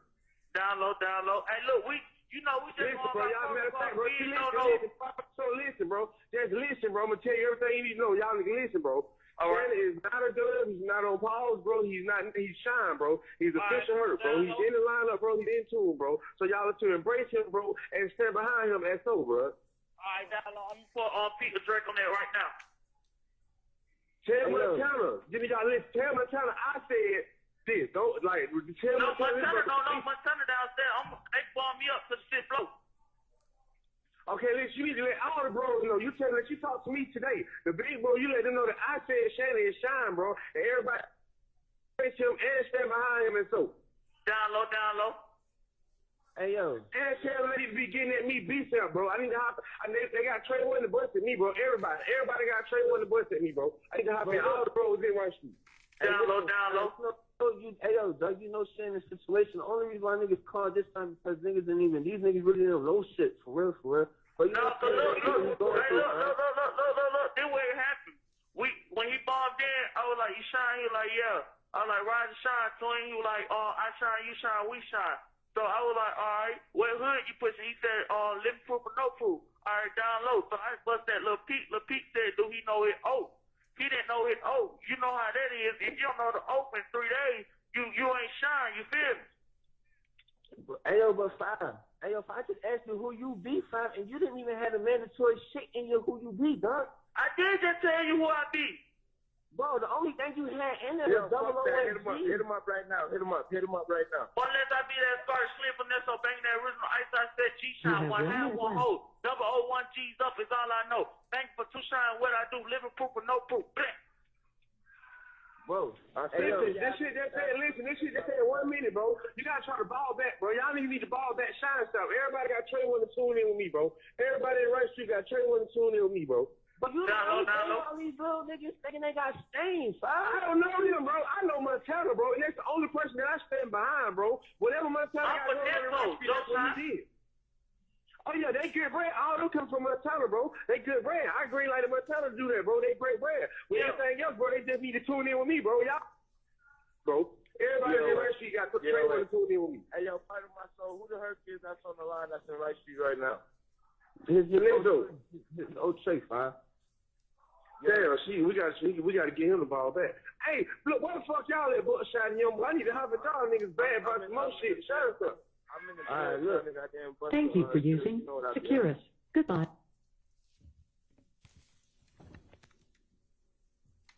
Okay. So, just before I get started with the facts, I do not accept Ms. Love's assertion that I bear the burden of proving that prejudice substantially outweighs probative value. I believe that they bear the burden that it doesn't. They're the proponent of the evidence. That being said, what we have here, just in context, Your Honor, in November of 2015, Shannon was in a car on University Avenue. People shot into the car, tragically shot a young lady in the face, causing the car to crash and flip over several times. Shannon and the mother of his child were sent to the hospital. Shannon had a collapsed lung, several broken bones. While at the hospital, Detective Thorpe took out a warrant for Shannon for the murder of Donovan Thomas. Once Shannon was finally medically cleared, he was brought directly to Rice Street and dropped into this environment where he is wounded, hurt, and apparently, from the context of this phone call, individuals who seem to be associated with the Bloods started threatening him. I believe the context of this call suggests, if I'm being candid, it suggests that Mr. Stillwell calls an individual and asks him to tell the people that are in jail with him to get off his back and stop threatening him. It's clear from the context, and that's why I said what I said before we started with this, is the idea that Shannon has to do this to survive his stay in Rice Street, and now it's being used against him. I don't particularly care for. From the context of the call, it appears that Shannon is associated with G-Shine, which are Bloods. It appears that this individual he called for help communicating that he should not be attacked is associated as well. And then an individual by the name of Busy, who is locked up and apparently has been coming at Shannon, takes the phone and talks to the individual that Shannon called. They have an argument over blood politics. Shannon, there's no indication, has any part in that argument. I don't know where Shannon is at that time, but they have an argument over blood politics, over who runs this, who runs that. One individual thinks a gentleman by the name of Montana is calling the shots. The other individual is saying Montana doesn't have the authority to call the shots. But either way, the message is sent, Shannon is hurt, Shannon is injured, don't mess with Shannon. If this were a case about the G-Shine Bloods, my argument would be more difficult to make. This is a case allegedly about YSL and the alleged gang, criminal street gang, YSL. Now, the state believes that they have this unbeatable argument, which they've brought out dozens of times already, and I'm sure they will again. Well, this is a hybrid gang, so therefore everything's relevant. No, it needs to be specific. They're saying that YSL is an entity, is a criminal street gang, and they're moving together to for a common purpose. This has nothing to do with YSL. This is internal blood politics, internal G-Shine politics, and quite frankly, my client just trying to survive in 901 Rice Street. Additionally, Your Honor, there's another concern that I have, and I would assume Mr. Adams has too. There's an individual, they're talking about who runs things. There's, and one individual thinks Montana runs things. And then there's talk, again, when Mr. Stillwell is not on the phone at all, that a gentleman, and what I believe is said, is Dub. A jury hearing that could quite possibly misinterpret that as Thug. I was concerned, I heard that at first, but that is not the case. So that's another wrinkle into this, but I don't believe any of this is relevant. I believe it's highly prejudicial. It's not relevant to this case, I should say. It's highly prejudicial. It confuses the issues. And for a substantial amount of time, I did not note the starting time, but from a time till 8 minutes, Shannon is not even a party to the conversation. A certain time, I'll say around 6 minutes, but I didn't note the exact time, to 8 minutes, Shannon is not part of the conversation. And from 10 minutes and 40 seconds onwards, Shannon is not a party to the conversation. So it's unclear to me how this could be labeled statements by a party opponent and be admitted that way, or any sort of admission. Finally, Your Honor, I don't think I need to say this, but we have not been noticed that any of these individuals in this phone call are on the state's witness list, so we will not have the opportunity to cross-examine any of them. All right. That conversation was clearly not testimonial. I understand.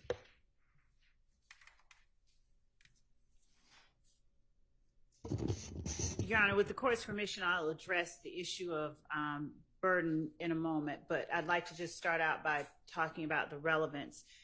Mr. Shart's assertion regarding the fact that this case is against YSL is, and therefore any calls that defendant Stillwell makes to have someone verify his blood gang credentials are therefore not relevant, is belied by the part of the indictment wherein the state asserts YSL claims affiliation with the National Blood Gang, and that some associates also claim the blood subset gangs, Sex, Money, Murder, and 30 Deep. We also go on within the indictment to discuss that YSL, as Mr. Shart correctly stated, is a hybrid gang, that they actually have members of both Bloods and Crips. But specifically, we also assert that YSL associates often use and write the word blacked, which some of our witnesses have come forth and said means other things than what our experts have said, which is blood love all the time. The court heard within the context of this call a reference to G-Shine and Shine. As Mr. Shart correctly asserts, G-Shine is also a blood gang subset. And Mr. Stillwell did not call someone to have the authorities come and have these people get off his case. He called another blood gang member. He had one blood gang member get on the phone with another in order to verify and validate his credentials as a bona fide blood gang member. So we would argue that Mr. Stillwell's words are words of a party opponent, that the words of the person who spoke on his behalf when he gave him the phone is an adoptive admission. He's making these assertions on behalf of Mr. Stillwell. And regarding So in terms of relevance, our argument is that it very easily passes the low hurdle of relevance. And under 402, it's therefore presumptively admissible. And under 403, Mr. Sharp has not made any showing that it is substantially more prejudicial to Mr. Stillwell, such that the evidence would create a risk that defendant Stillwell would be convicted on a ground different from proof specific to the offenses charged in the indictment. Regarding the objection burden, Your Honor, I'm citing a line from Carlson on Evidence 8th edition that, echoing federal authority, Georgia cases have placed the burden of demonstrating a violation of Rule 403 on the objecting party. But the case that I'll cite is State versus McPherson, 341 Georgia App, 871. And the pen site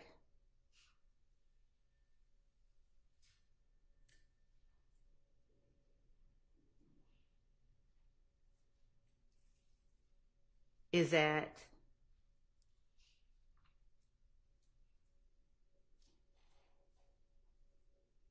874. Specifically,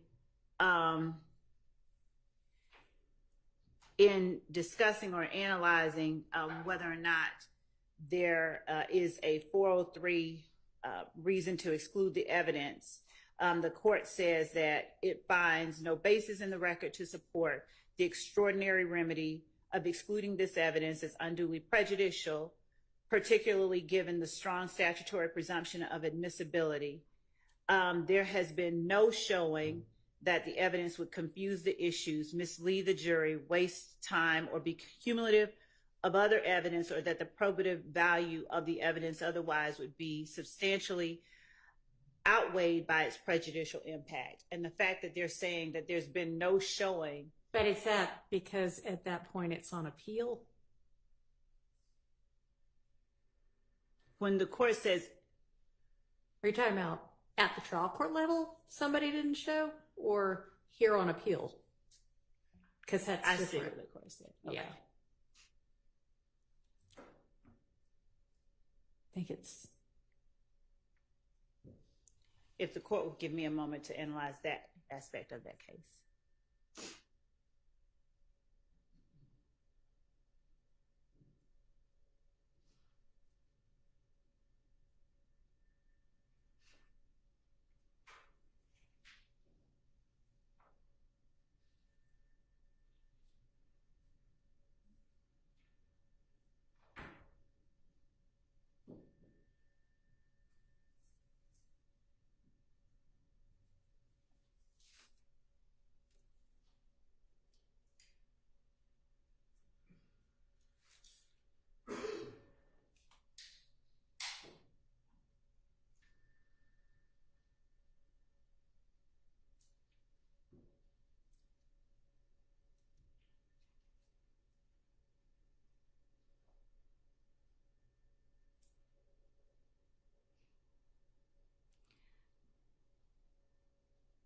So the court references later on, in this case, there has been no showing that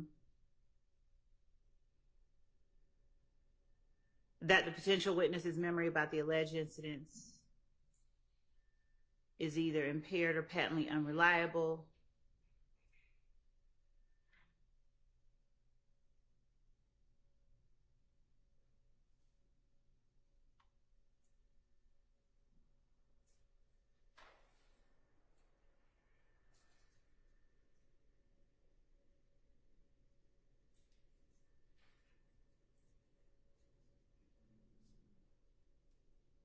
Just one.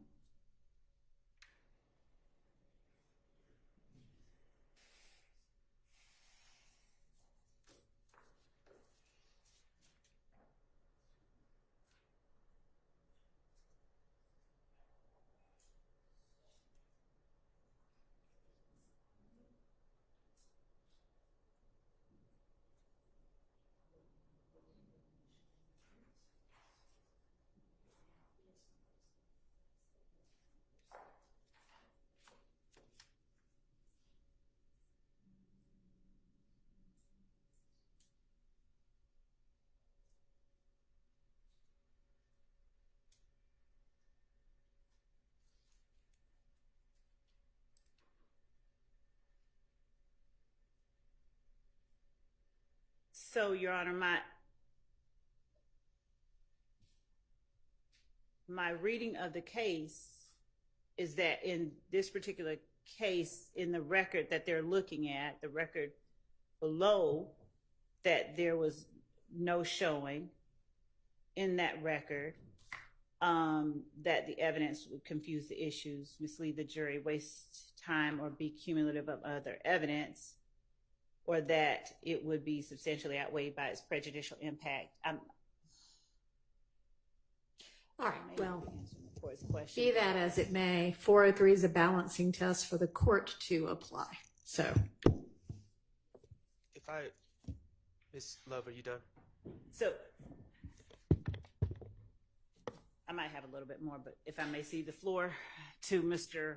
Sharp for a moment and come back. Okay. All right. Okay. Two things. The state thinks it's relevant that Mr. Stillwell called someone else for help because he didn't call the authorities. He's in jail surrounded by the authorities, put there by the authorities. I don't know who he's supposed to call. He's around law enforcement. He's not being protected. As far as adoptive admissions, there are 2 phones. There's not an ability to have a party line in the jail where you can just pick up a 3rd phone. there's not supposed to be an ability to have any kind of cell phone, but I agree. anyway. But in this scenario, another individual has the jail phone. The idea that Mr. Stillwell has adopted what's being said because he doesn't pummel the man with the phone, retake the phone, and say, no, that's not true, when A, he's not hearing what's being said because he doesn't have said phone, B, we don't even know if he's next to that person, and C, there's not a phone for him to speak into to deny what's being said, is preposterous. So it's not an adoptive admission. So when does Mr. Stillwell, obviously Mr. Stillwell starts the conversation, he gets back on the phone 2 different times? No, he actually is on the phone. Where Mr. Sharp stood up and said that from here on out, this is not going to be him. You hear him throughout that portion. You hear Mr. Stillwell throughout that portion talking on the phone at various times. There is a point at which the talker on the person to whom he gives the phone says he went upstairs, but then you hear the person to whom he gave the phone to speak on his behalf continue to assert his credentials, and his being the person now talking, his own credentials to speak on behalf of Mr. Stillwell and to assert his validity as a blood gang member throughout the call.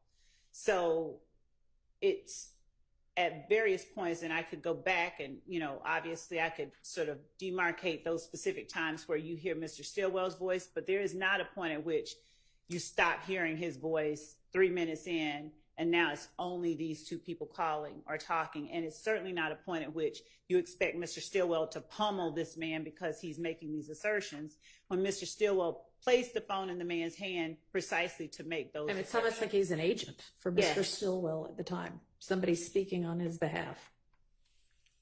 I mean, I am going to overrule the relevancy and the 403 objection. I find these to be either admissions by a party opponent or adoptive admissions. And it also probably, to the extent neither of those covers it, I think both of those cover it. So. Your Honor, will you grant me, for all of these rulings that do not go my way, will you grant me a continuing objection? Yes. Thank you. I'm going to presume that we're under the Harvey rule, so I'm going to adopt everything. Haven't taken that back, so that's what we're operating under. All right. All right. Let's move to the next one. Yes, Your Honor.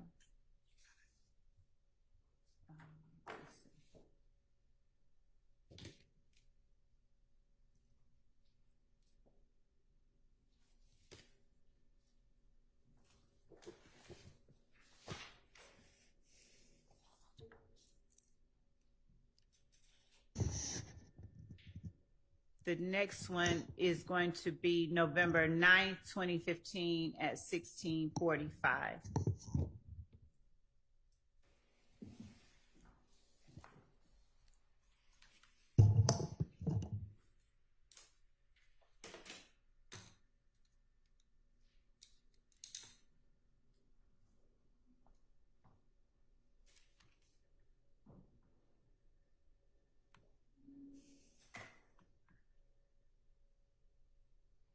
Hello, this is a prepaid collect call from an inmate at Fulton County Jail. This call is subject to recording and monitoring. You may start the conversation now. Hello. Yeah. Nah, I said it did like 1 minute. That's what I'm saying. It is. I hope this shit don't fuck up. Everything good. What are you talking about? Yeah, he told me everything that you feel. You still sign or whatever, you official or whatever. He said he gonna go up there, tell Pete, and he gonna tell everybody else in the jail. But he said he did get that boy green light over on Rice Street. He said, but tell him, yeah, they gotta be behind you 100% because you hurt. I'm trying to see if that, what's it? I was saying, see if that bull call 698. I remember he was texting me from that number when his phone broke.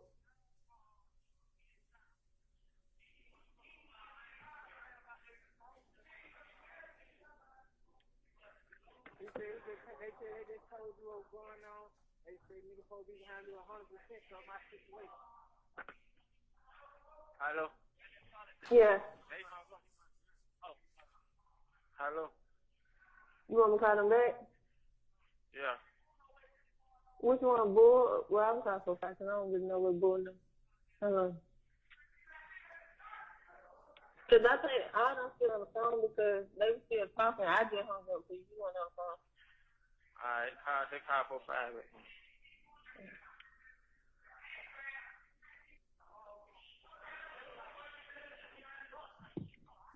Go. Yeah, but Go. Yeah. Hello? Yo. Yeah. Yeah, but what's happening? What's up, bro? Why you niggas screaming this nigga my channel name like my channel just that type of nigga, bro? Exactly, bro. Come on, niggas know this man. That's why I joke, man. Niggas like, oh, this nigga just be giving niggas green lights and shit, and it's like, come on, son, you not even about that kind of shit. These niggas trick. Pete, the fuck, man, you really need to be a rolling. Niggas don't know what they be getting themselves into. These niggas don't know what's going on, man.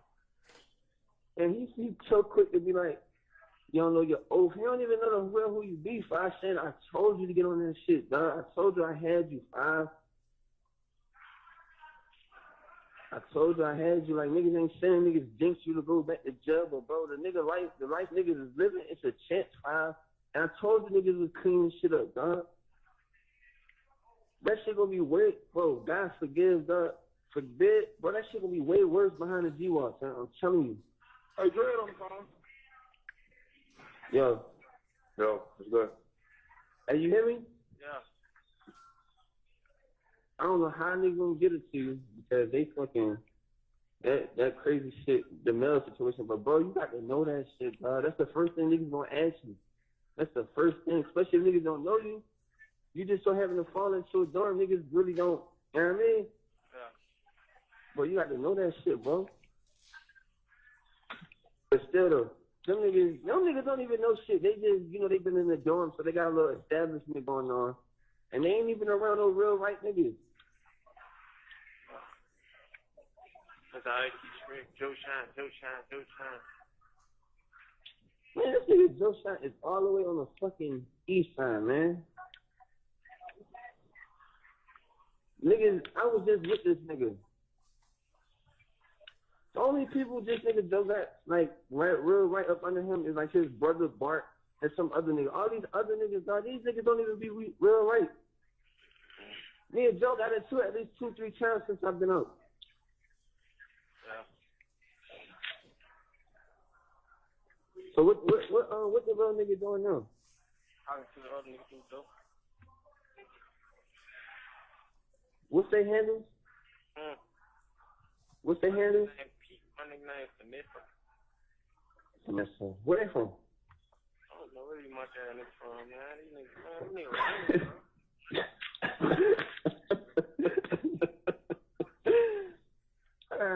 Man, you good though, dog. I ain't so big on fucking hearing Joe. Nigga Joe say you good, so I mean, I ain't too big on hearing Joe. That's why I know them niggas on those shit. Right. And then I wish you was over here with me on this side. Man, fuck y'all nigga, bro. Straight up. And I'm with that same shit when I was well. I don't give a fuck about these niggas, bro. Straight up. These niggas know how to hit you on the phone. He just shake like a hand, just shake. Bitch ass nigga, you gotta stop playing, man. And then on top of that, who the fuck is y'all niggas to say niggas on pause and you gonna come out your mouth and say you ain't been in no jury shot? These niggas, man. Finesse, whatever. Hey, so where my chin at? I don't know. I think he said my tongue downstairs.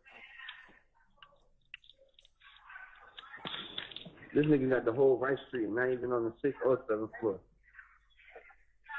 So crazy, man.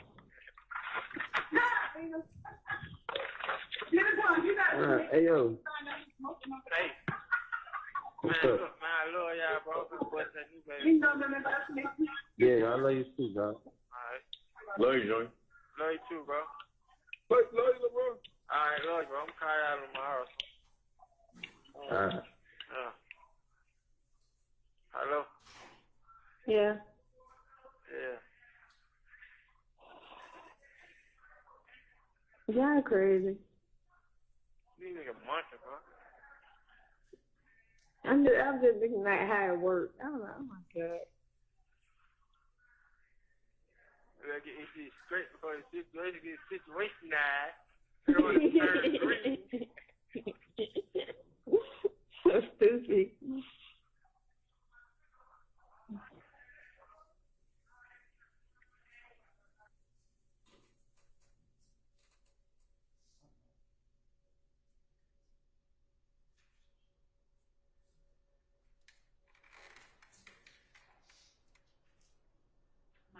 I didn't note the time that we stopped it, but it was before the end of the call. So it's about midway, just a little after midway. Okay.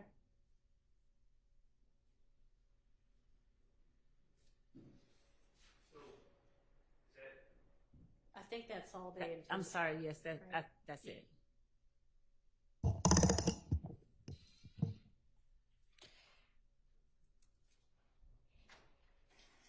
Obviously, Your Honor, I won't repeat myself, but I'll incorporate my argument from the previous call regarding this being evidence that Shannon is G-Shine, not YSL. YSL has nothing to do with this call. And perhaps the state wants me to state specifically what the prejudice is, I guess, but I think it's pretty self-explanatory. It's prejudicial for the jury to be informed that my client has alleged gang affiliations that go beyond what is charged in this indictment. And so it is prejudicial to the evidence of my client's gang membership, to the extent, obviously, my stance is if it's evidence of membership in YSL and shows that YSL is in fact a criminal street gang, I understand that would be evidence in this case, but evidence of gang membership outside of YSL is prejudicial. That's my argument. And really, Your Honor, this call is just a recap of what had transpired 18 minutes beforehand in the previous call. So I'm interested in you addressing, is there anything additional in this call that's not covered in the other one?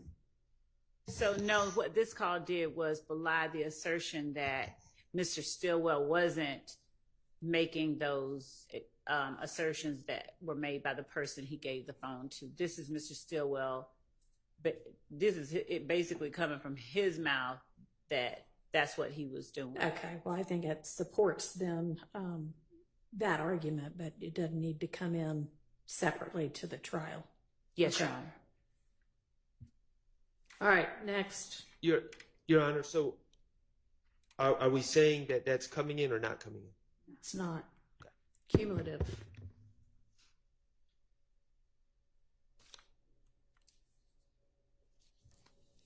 The next one is a short one. It's November 10th, 2015 at 16:41.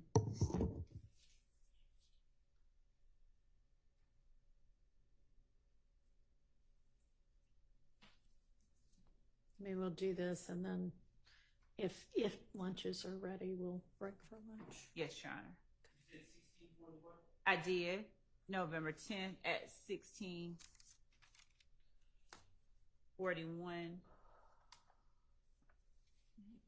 Twice. Okay, it's the same one.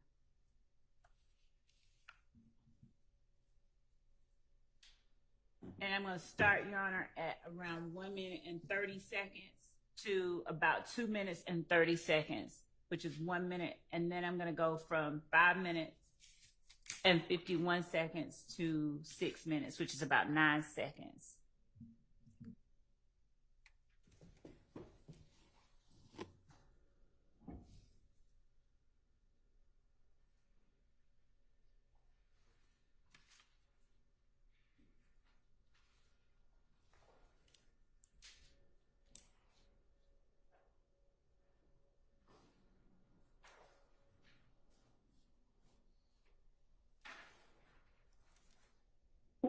Man, Zoo in the same dorm.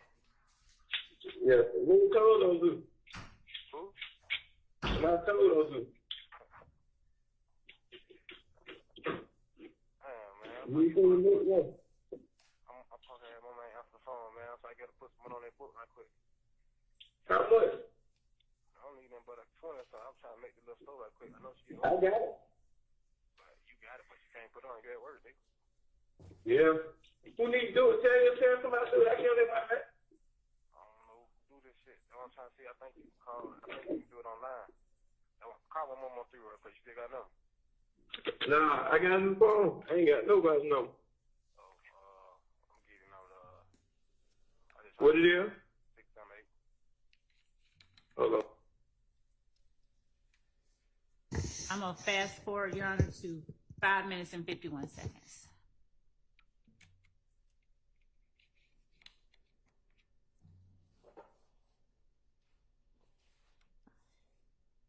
Slug and DK on third floor. Yeah. They trying to come in. Yeah, man. I'm good, really, though. I'm like, I'm chilling, man. And Your Honor, that call has to be, the pertinence of that call has to be, is realized when it's played in conjunction with another call that I'll play with the court's permission whenever it's time to play the next call. Okay. Your Where Honor, they. maybe I can help us out. Okay. That's not my client. And nor is the other call. The state is attributing calls that are not my client to my client. Okay, well, that might be an issue you'll need to sort out at lunch. Let's go ahead and take our lunch break.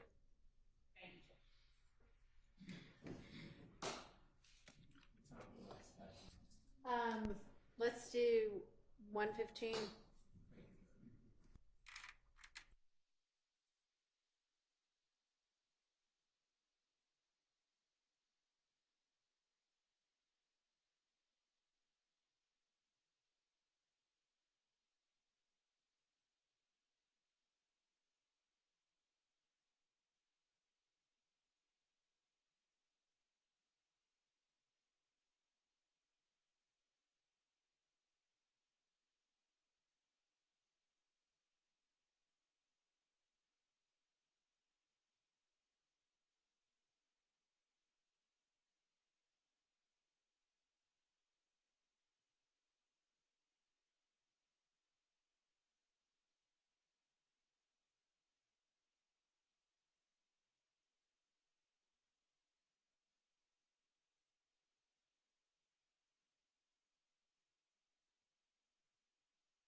envy me anyway, man.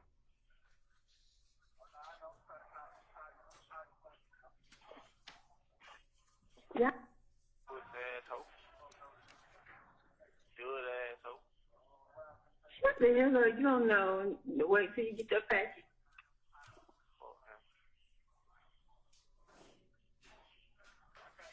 That fuck nigga envy me anyway, man.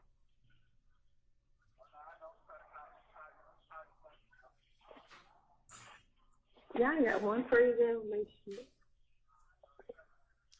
Fuck nigga envy me. He hate everything I had. Y'all be back rocking this all over. Crazy fuck. I don't know that bitch. I really gotta shoot myself in the face.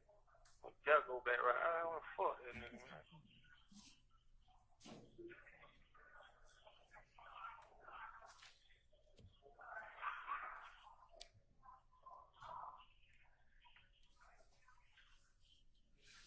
They just whoop this little young nigga ass in here. That ain't funny. I know you were laughing. I wasn't laughing. I was just like, eat that baby. Shannon, shut up. Your Honor, could we pause this for a second? Your Honor, I understand that this is going to be a statement about my client speaking about Woody, who is Kenneth Copeland. I would just ask for context if we could just start. I believe that they started in the middle of the conversation about Woody. Okay. And so I think if the state's going to insist on playing this, we should start when my client's conversation about Woody begins. Okay. Do you know about when that is? I have in my notes, and these are imprecise, at 10:40. I don't have a problem starting at 10:40. Okay.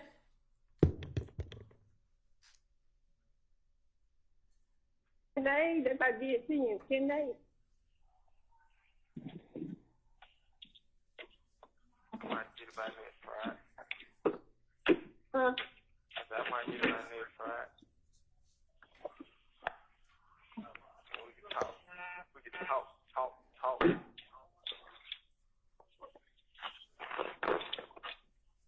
Drew came back with him yet? I guess so. Cause she was another picture and said I asked for a selfie.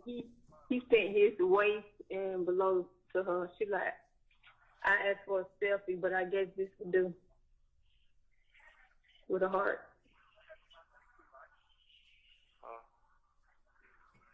That's what the whole world back. Yeah. Right. I go put my boot, I go to jail back. Yeah.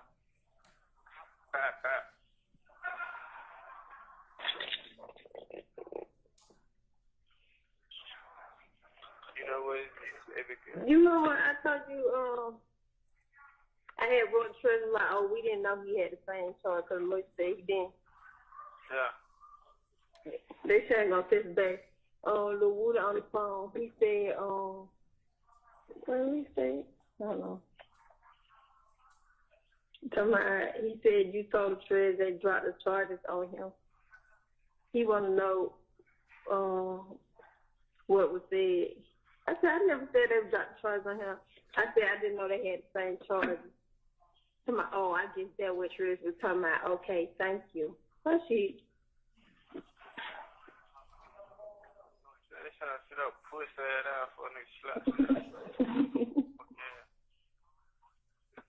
I don't think it's this much. I would tell her. You and your pussy ass baby daddy got in there, fuck ass. Y'all both y'all on that lane, fuck ass, little boy ass shit. Pussy asshole. Good asshole. What the hell? You don't know. Wait till you get your package.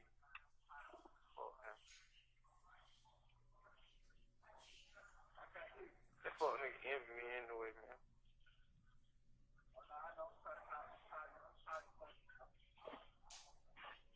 Yeah, I got one crazy relationship. Fuck nigga envy me. You hate everything I had. Y'all be back rocking this all over. Crazy fuck. I don't know that bitch. I really gotta shoot myself in the face. gotta go back right. I don't want to fuck that nigga, man.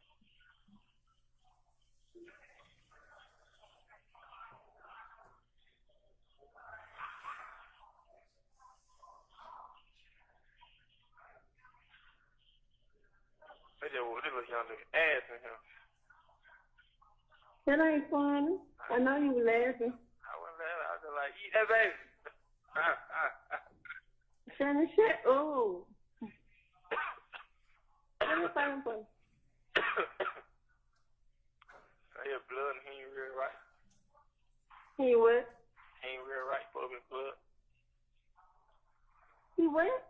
He ain't real right. What? Shit, you ain't on your own? It be different shit. Like, nigga push up on different niggas. And the wrong way. Nigga pushed up on me the right way. Nigga pushed up on him the wrong way. Like, hey, bro, you got to go and do this. Man, we finna goddamn go and get at you, man. You know, they did. They pushed up on me like, shit, bro, you know, they saying, man, listen, man, do you want to talk to these people because you stressing these big hoes, but you ain't on the phone with these folks. I got these folks, man, you want to talk to these folks. Yeah, bro. Now these niggas be goddamn. I be asking them, I like, bro, you got up for rug, bro, but you ain't here panhandling, bro. Y'all niggas is big. Shut up. But hey, man, that's y'all did. Y'all choice. Y'all business.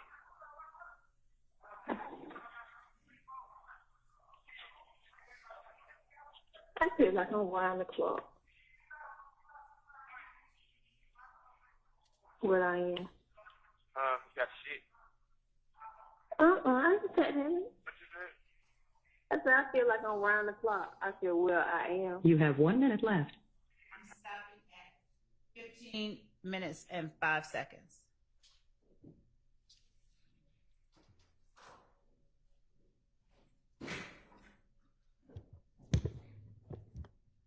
Okay.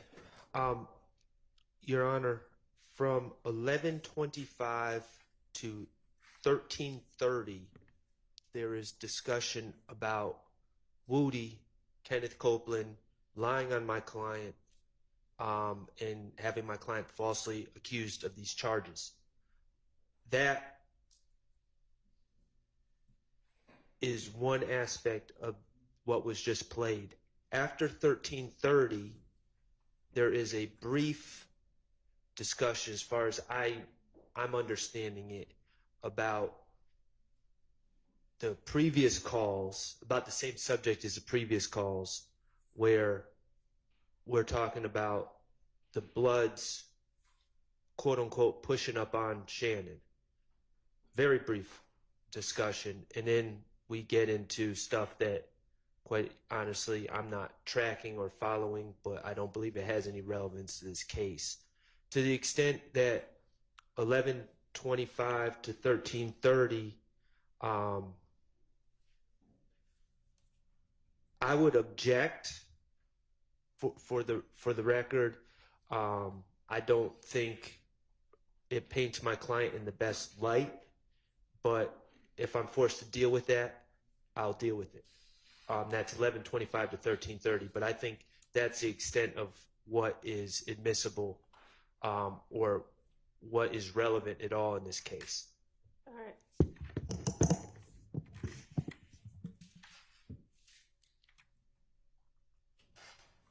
So, given that Mr. Sharp concedes that Mr. Stillwell's commentary about Kenneth Copeland and Kenneth Copeland telling on him and his expressed feelings about Kenneth Copeland are relevant, our position is that that portion, I agree, is relevant because it is talking about his feelings and his knowledge of a witness in this case. And the fact that the witness is telling on him about things that have to do with this case, we would argue as well that that is relevant and therefore admissible, and there's nothing that is substantially more prejudicial about that information than probative. The portion after that where after Mr. Stillwell is asserting that people envy him and he starts talking about the guy that just got beaten up in the jail. Defendant Stillwell asserts that he's a blood, he ain't real right. He's acknowledging his awareness and his use of the terminology, he's not real right. He's not a real blood. He's supposed to be a blood. And I believe that the female asks him, does he know his oath? If that's not what he's saying, that's what I heard, and that would make that relevant to us. Mr. Stillwell then starts talking about, I believe, the way that law enforcement spoke to him, or how he was approached about talking, and how law enforcement, how other people were approached about talking about the facts of their case. And that colloquy is relevant.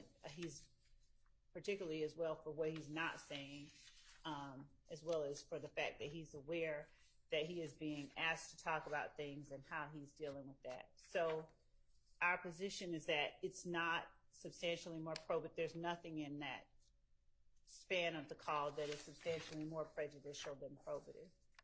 Okay. Honestly, that was the way I took that last part about getting pushed up on the right way or the wrong way.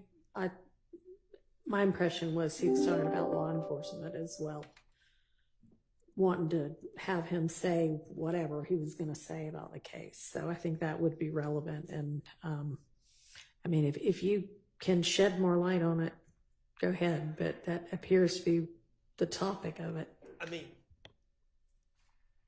the only thing I can do is ask everyone to listen to it again. I mean, we might just have a difference of opinion, but when I've listened to these calls, I'm of the belief that, I mean, all this has been discussed in the previous calls, but he's talking about people pushing up on him, which...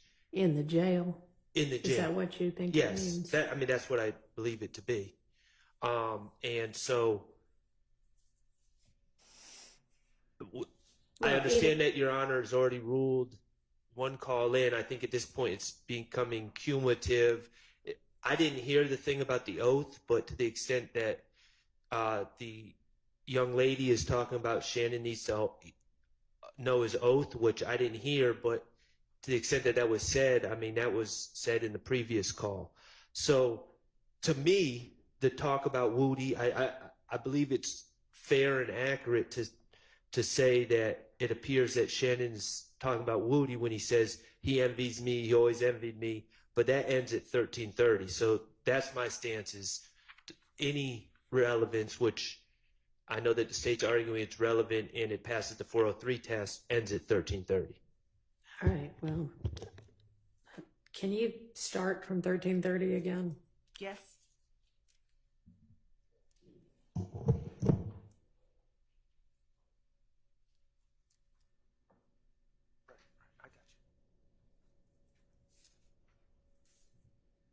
I know you were laughing. I was laughing. I was like, eat that baby. Shannon, shit. Oh.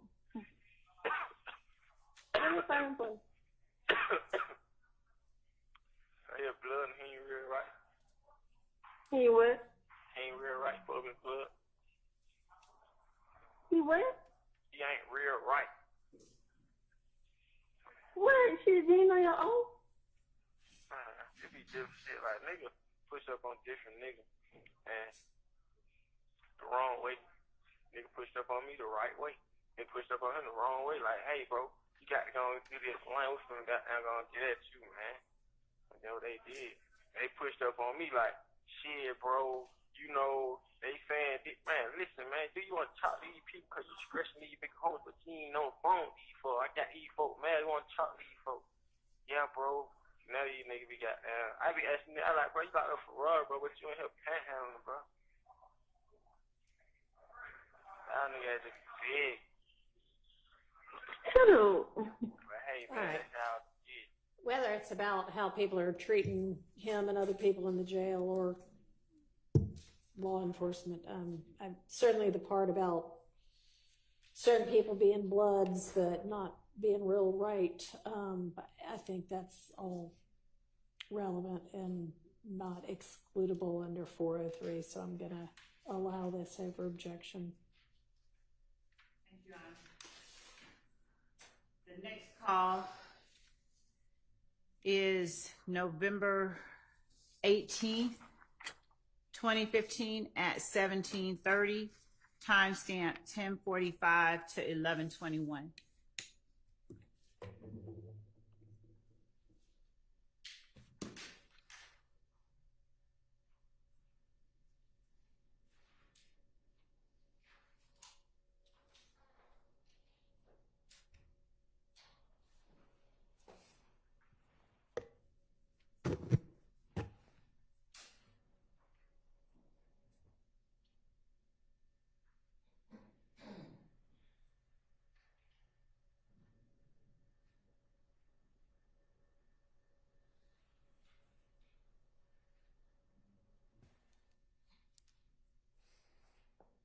Nigga, what the fuck call that? You been a hole, man. Yeah, nah. What the hell wrong? Shit, man. I mean, all these fucking slimes in the dome, man. Hell, these young come here back to back on somebody all along. Listen, Fat they, ass in here. yeah, so you fat man, you want a twin in. Yeah, twin in here. Fat in here. I got it back on. Yeah. Oh, man. You ain't seen none of them suckers? Man. Oh, nah, I ain't seen nothing. Yeah, it's funny, man. Three don't come upstairs. I say, I know this nigga. I told him the same thing. You know, you might be going there now. I know you gonna go there. I had them for, I said, shit, how long for stay out here? They like, shit, we finna see you upstairs today. I like, shit, yeah, what's it? Yeah. Well, so what you don't heard? You ain't heard that? You ain't talking to nobody like no man on them bad to tell me I can't talk to you, man.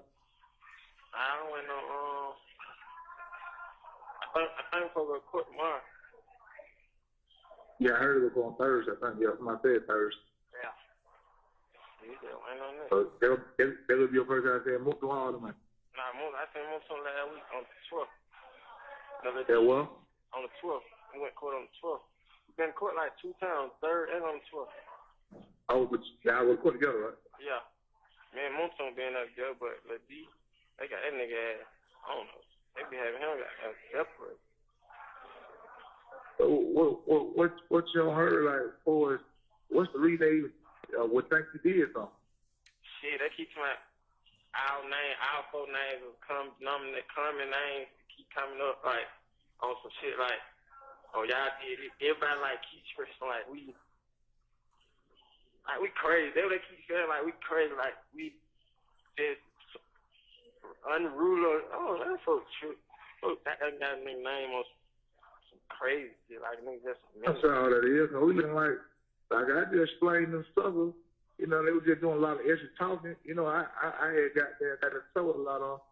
So I'm like, I can't just vouch and say that a nigga ain't been beefing, but I said everybody had eyes on everybody when it was time when they said the boy got killed. Nigga had eyes on these folks. These folks was, you know what I'm saying, around a nigga. You know what I mean? Yeah. So how the hell they can leave in 10 seconds and go do some shit like that and be like that around us all? You know what I mean? I'm like, shit.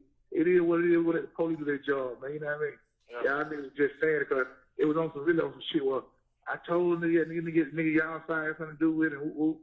You know what I mean? And, you know, shit. I got there I had that, what the nigga name? I don't even know that name. He a lawyer. I had him just looking into it, just through the head going on. He like, man, so much shit just going on. He said, man, that shit real. He stay, she stay. Yeah. Yeah. So I was like, man, these folks, they'll be back. What a nigga soon, man. You know what I mean? Fuck these niggas. Yeah, the nigga thug shit down here. He was just like, he was just telling me, he was like, the shit that they saying, he like, oh shit, like, yeah, I can go for it. I can say he had something to do with that. I can say Yeah, I can say that, it's that.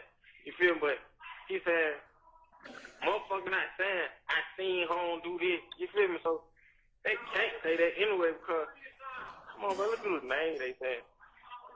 Look at these there. I ain't never see these. You gotta see these fed, boy. Huh? Yeah, that's No, look, boy. I'm past the federal penitentiary. yeah. Man, they had like 18 marked out cars. Like, he didn't go bust them out of HFE. Man, and never like vans, explode. Man, them folks deep as a motherfucker. They been go hit somebody jail, hit somebody.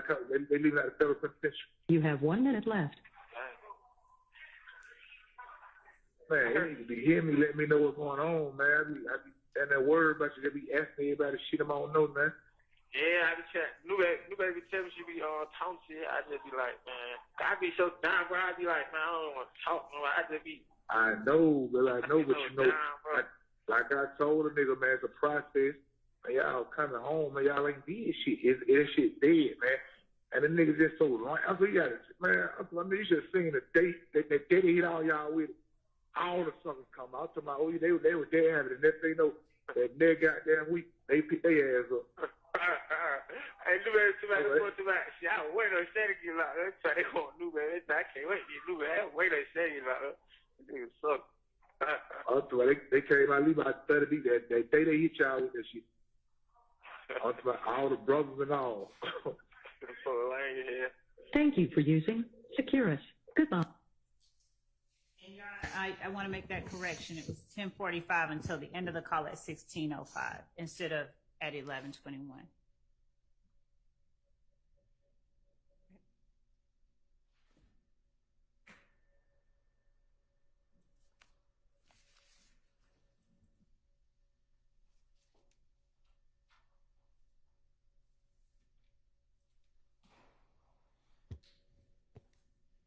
They're talking about the case. I guess it's relevant. Okay.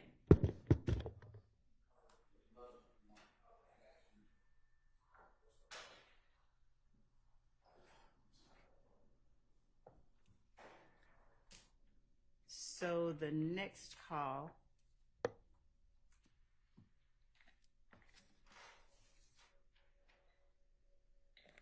that we're going to play is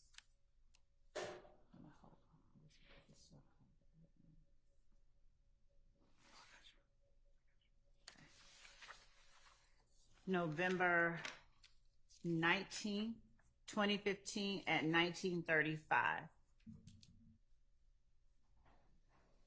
And this one will be played from 1 minute and 27 seconds to 9 minutes and 20 seconds.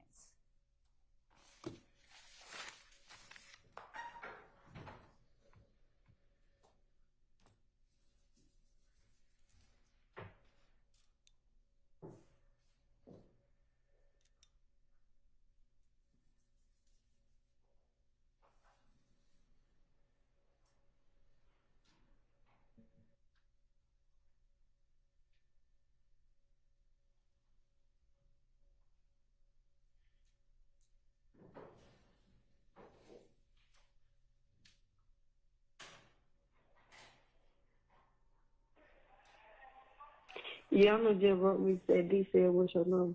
Fuck D, bro. Fuck them nigga, bro. Oh, just like that, bro. Fuck you. Straight up, huh? All that fake friend shit, bro. Fuck you, folks.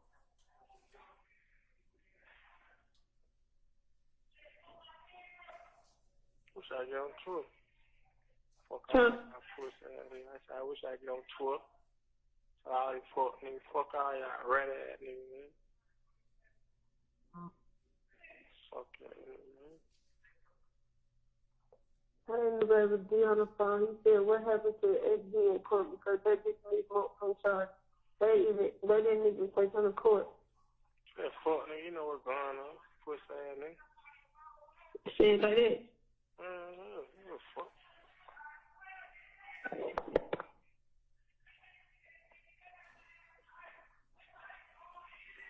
Let's see.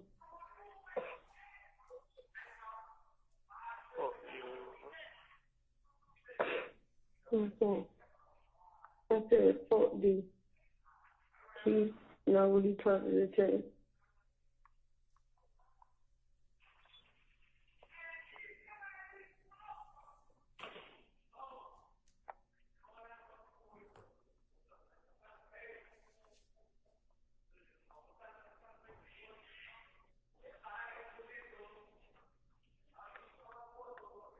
I just said,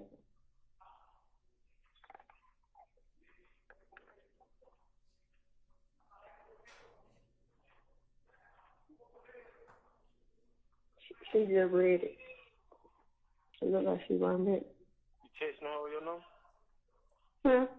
I don't got your number. You only didn't have my number when you said, what you say?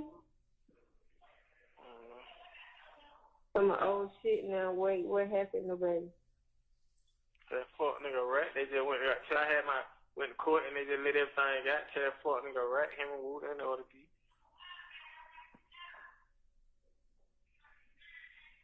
I don't keep going with the folks. That fuck nigga know what's going on. Bitch, you in love with a rat hoe.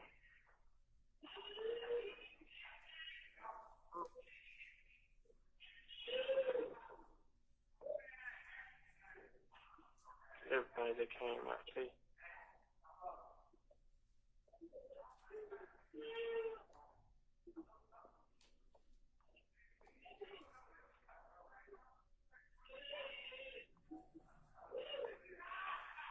So I don't even qualify for that house arrest, 24-hour house arrest. Hurt shit. They say I don't qualify for a fucking bond. Huh? Say I don't even qualify for a bond. I can't even get a bond. You said it in court. Yeah. So I can't even get on house arrest. I asked for 24-hour house arrest. They still trying to know. So my record, my history, bad. Your Honor, just so that I can ease the court's likely concern about this portion from about 450 on, we're not going to include any part about his bond and house arrest. But we're going to keep playing it just to get beyond that point.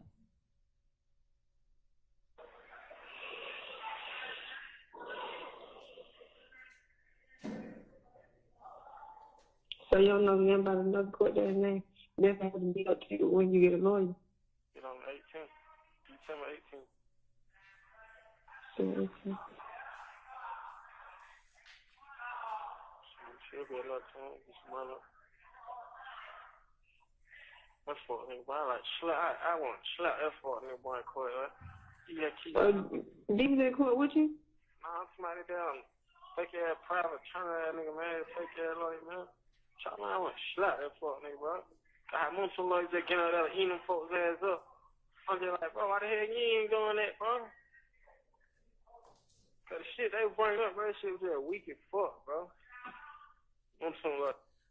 Unless there is an objection, we'd also take out the part about the way that he wants to do his lawyer.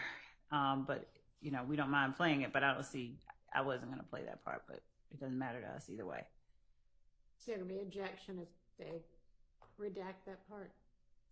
Objection on behalf of Mr. Williams. No objection. All right. Thank you. Like, eating their ass up. Man, do not leave her in here. This is not the time right now. Everybody get out. Everybody get out. Mom, can you get out too?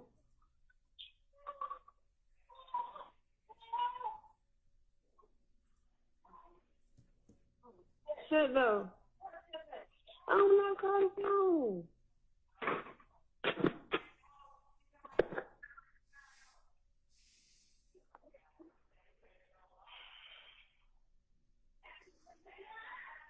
Young said, see, that's why I don't pick up my damn phone. People keep telling me that, just shut and keep your head up. Here, a real one, for real.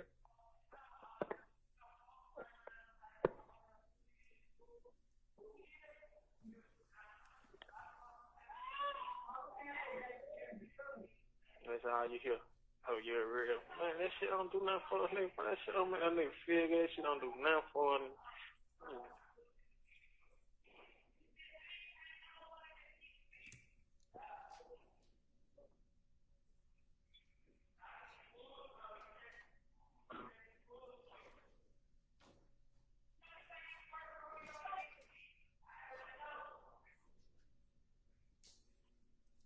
I really get out this house.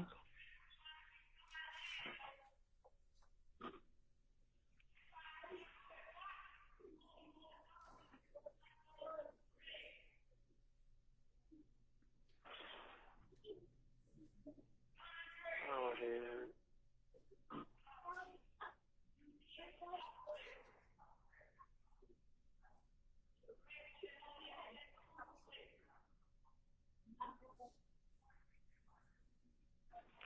done brought up Duwop name, Nud name, Yak name.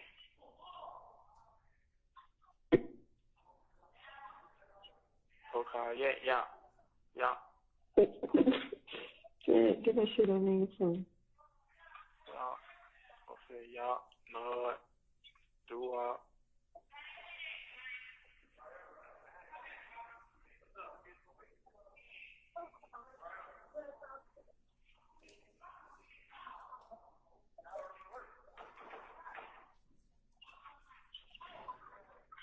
Oh, man. My head hurt, man.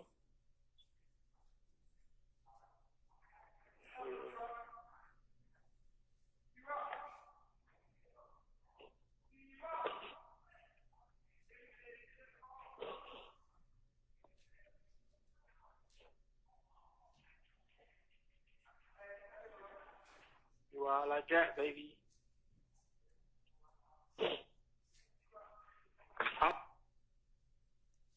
I'm stopping at 9 minutes and 5 seconds instead of 9:20. All right.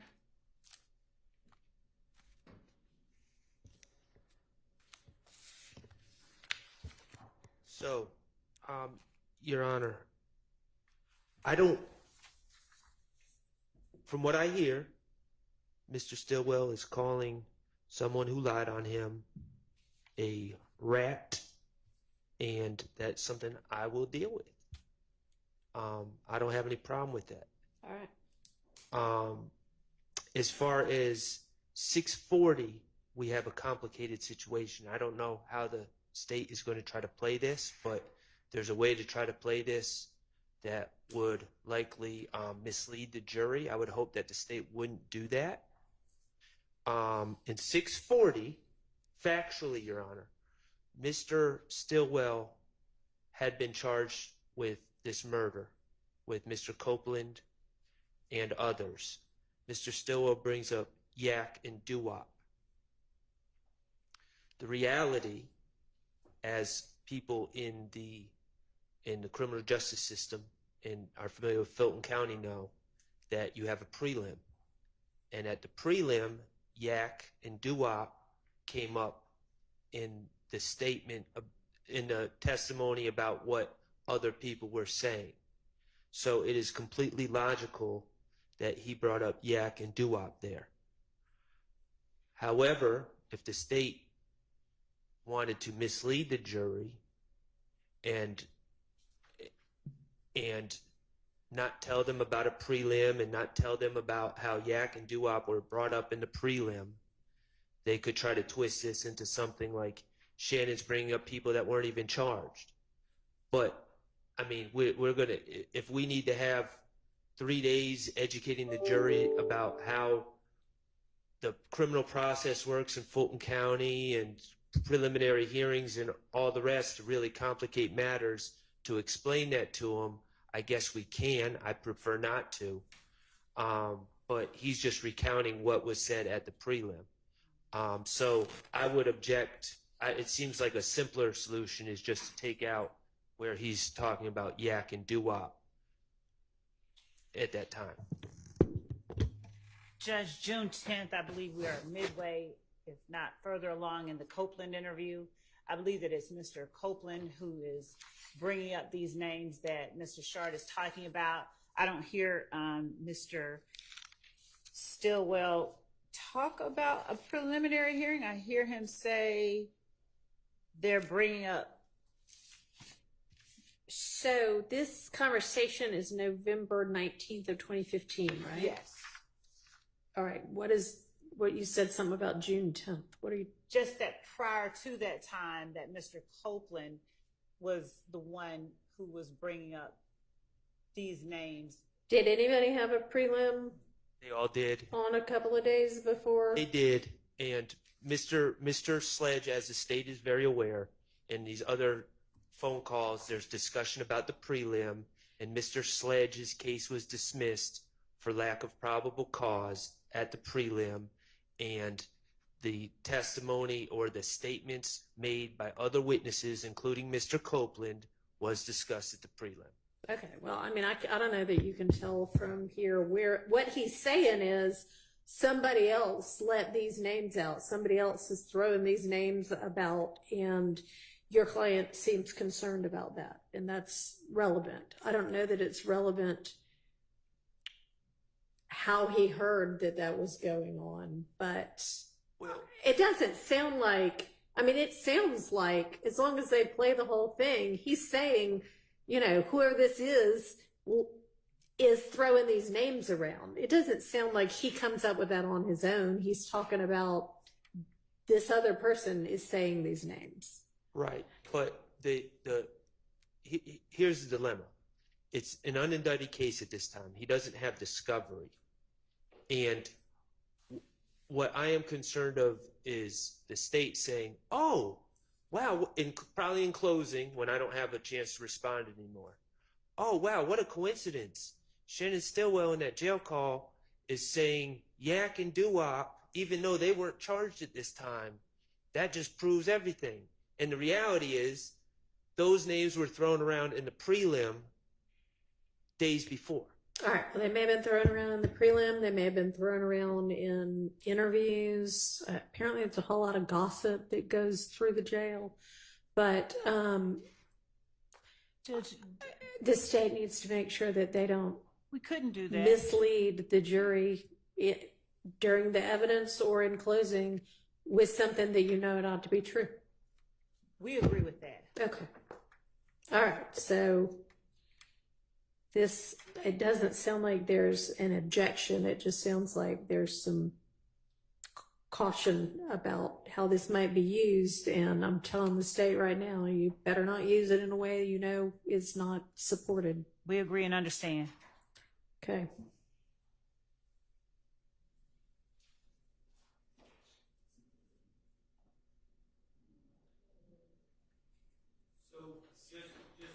My notes are clear. To recap, November 19th, the state is planning on playing 1:27 to approximately what time? That was, Your Honor, 1:27 to 9:05. 9:05 minus reference to The bond and bond, criminal yeah. history and minus reference to wanting to slap an attorney. That is correct. Who is not me. Who, once again, is not you. All right.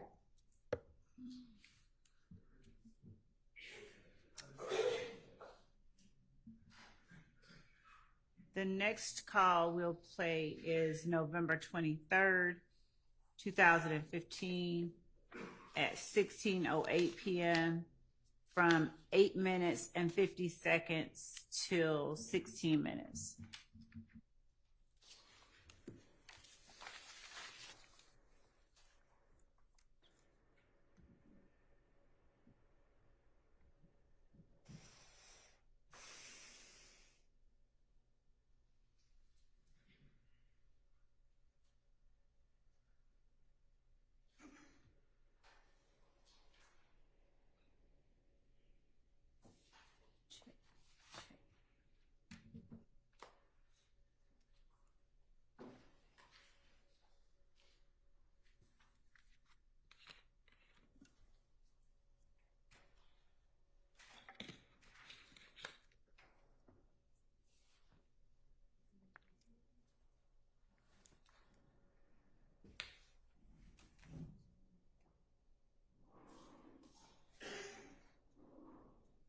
What your book look like? You straight? Shit, I'm gonna have $6 on them.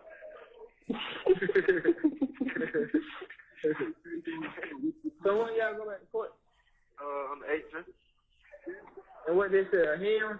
Nah, I just did the preliminary hearing. So ain't nobody get no bond? Nah, they tried Mutu trial, cause Mutu had a lawyer. They said the same thing about both of them, you feel me? They tried Mutu trial. They did only thing different was the little nigga name, Deep Cleveland. He told me, I told him I did it. So they was, he said that's the only different thing. Then he just wrote Mutu to my, man, oh God, bro, I ain't say that, bro. I go to court before no police lying on me, did that third. Fuck, nigga. So Mutu got the lawyer. Yeah, Mutu got all his shit, they missed. So if you would have had a little, you would have got your own than me. Hell yeah. How much, what he paid on? I called my man. Huh? I called my man and see what's going on. You ain't got nobody else who you think give you nothing on lawyer.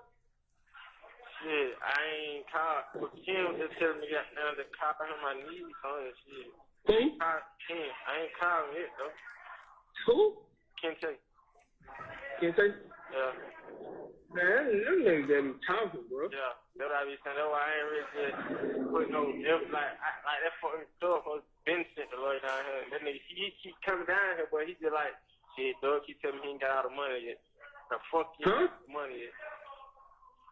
Who's saying that? Oh, that was the lawyer. Like, the lawyer keep coming down here though, but he just like, yeah, shit, I won't go and represent you, but he keeps saying, dog, saying he ain't got all the money together yet. How much they charge? This nigga, he ain't telling me the price. He just like, I told young Thor he gotta give me everything or nothing. It's everything or nothing. That's all he kept saying. So he want all his money at one time. He don't I want believe down. he doing that because of Thor. You feel me? He knows Yeah. I don't got money, so hey man, I want all my money. You ready? Yeah, that's what I'm saying. Cause most lawyers they do a payment plan, bro.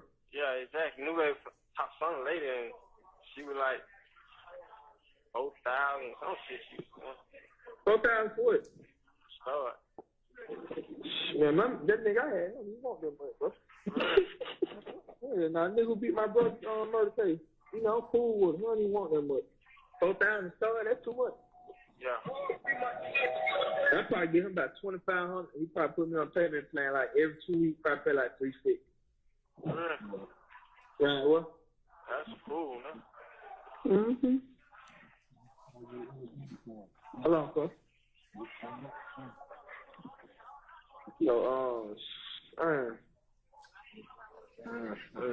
shit. Well, so what you got out of here? What you got now? What you got now?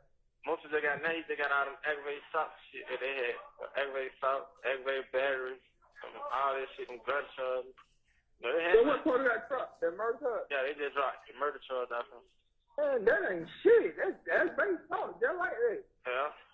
That's how he got like, you know, they got like 9 charges apiece. That's what they'll try to do, bro. Drop that murder and stack some on the aggravated salt. Cause they're like 20 years. Get what the lawyer said, you know. He was like, what? Man, listen. He was like, if everything go bad, he was like, you'll be looking at 20, and Mr. Schliz will be looking at life without parole. I said, God damn. Who is? Musso, he was saying Musso will be looking at life without parole. I said, God damn, why the hell you gonna do that? He like, shit, that man record is fucked up. Then the other choice he's facing. I said, good God. That's what I'm saying. The aggravated assault charge and all that shit. That shit. And then we need to say this part we would not be keeping in, the part about the sentence and the punishment for those charges. All right, thank you. Because I have from 12:15 to 12:40, there was discussion about likely sentences. According to the lawyer, whomever was advising Mr. Stillwell, apparently, according to him, this lawyer said, if everything goes bad, he's looking at 20 years, and Muntuk's looking at life without parole. When you say we're not getting into the sentencing, we're including what Mr. Stillwell is facing, correct? All of the sentencing for all of the charges, this portion that mentions sentencing, we would redact. Okay.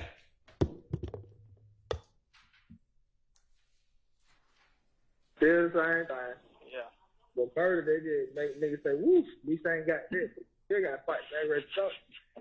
You know, that shit, they be better though, like that murder, you facing the murder charge and all that shit better because them folks telling on them, like, the nigga mama, she like telling them folks like, yeah, they did it.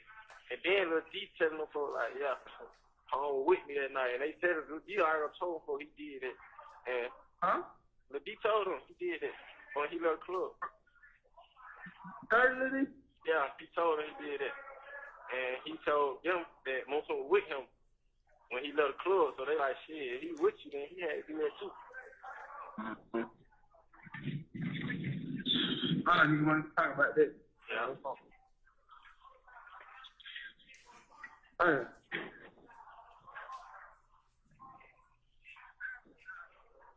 No, no.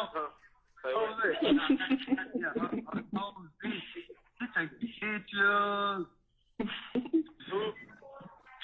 No, the Fed. Oh, yeah. New baby.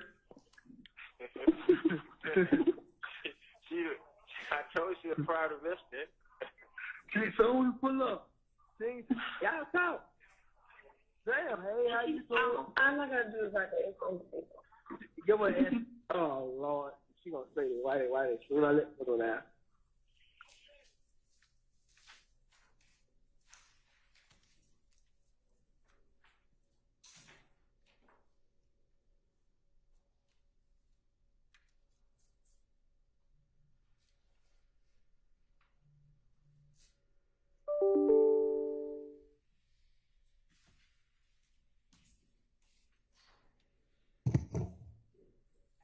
What'd you say? Y'all talk. Pulled up. Oh, Lord. She wanna told me give a new baby number. I'm like, I don't know that number. She said, that new baby, what you doing calling your phone? I'm like, Charlie? He Look. He's like, she check.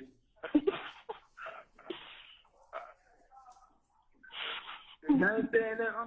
You seen Shawty go down there? Yeah, you know, them folks would cook me and everything. Girl. You have 1 minute left. They talking crazy. They just talk shit. Well, you would talk shit, you just like, you know how niggas just shaking their head. And I gave you a young nigga over there, the young nigga was like, shit, I was got talking crazy with that little bro, but shit, you know, nigga Ryan, shit, them niggas just talking about their guns up. Shit, yeah, guns been up. Girl. Yeah, I ain't stunned on nigga, man. Fuck them. Yeah. That's my the Wu says don't do this. Yeah.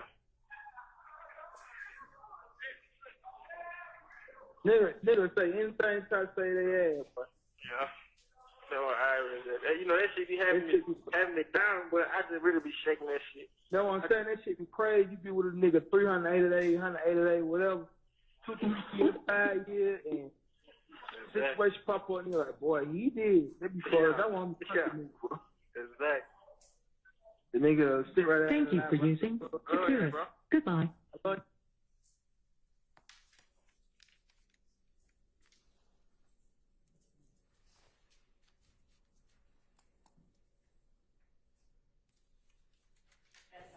Call.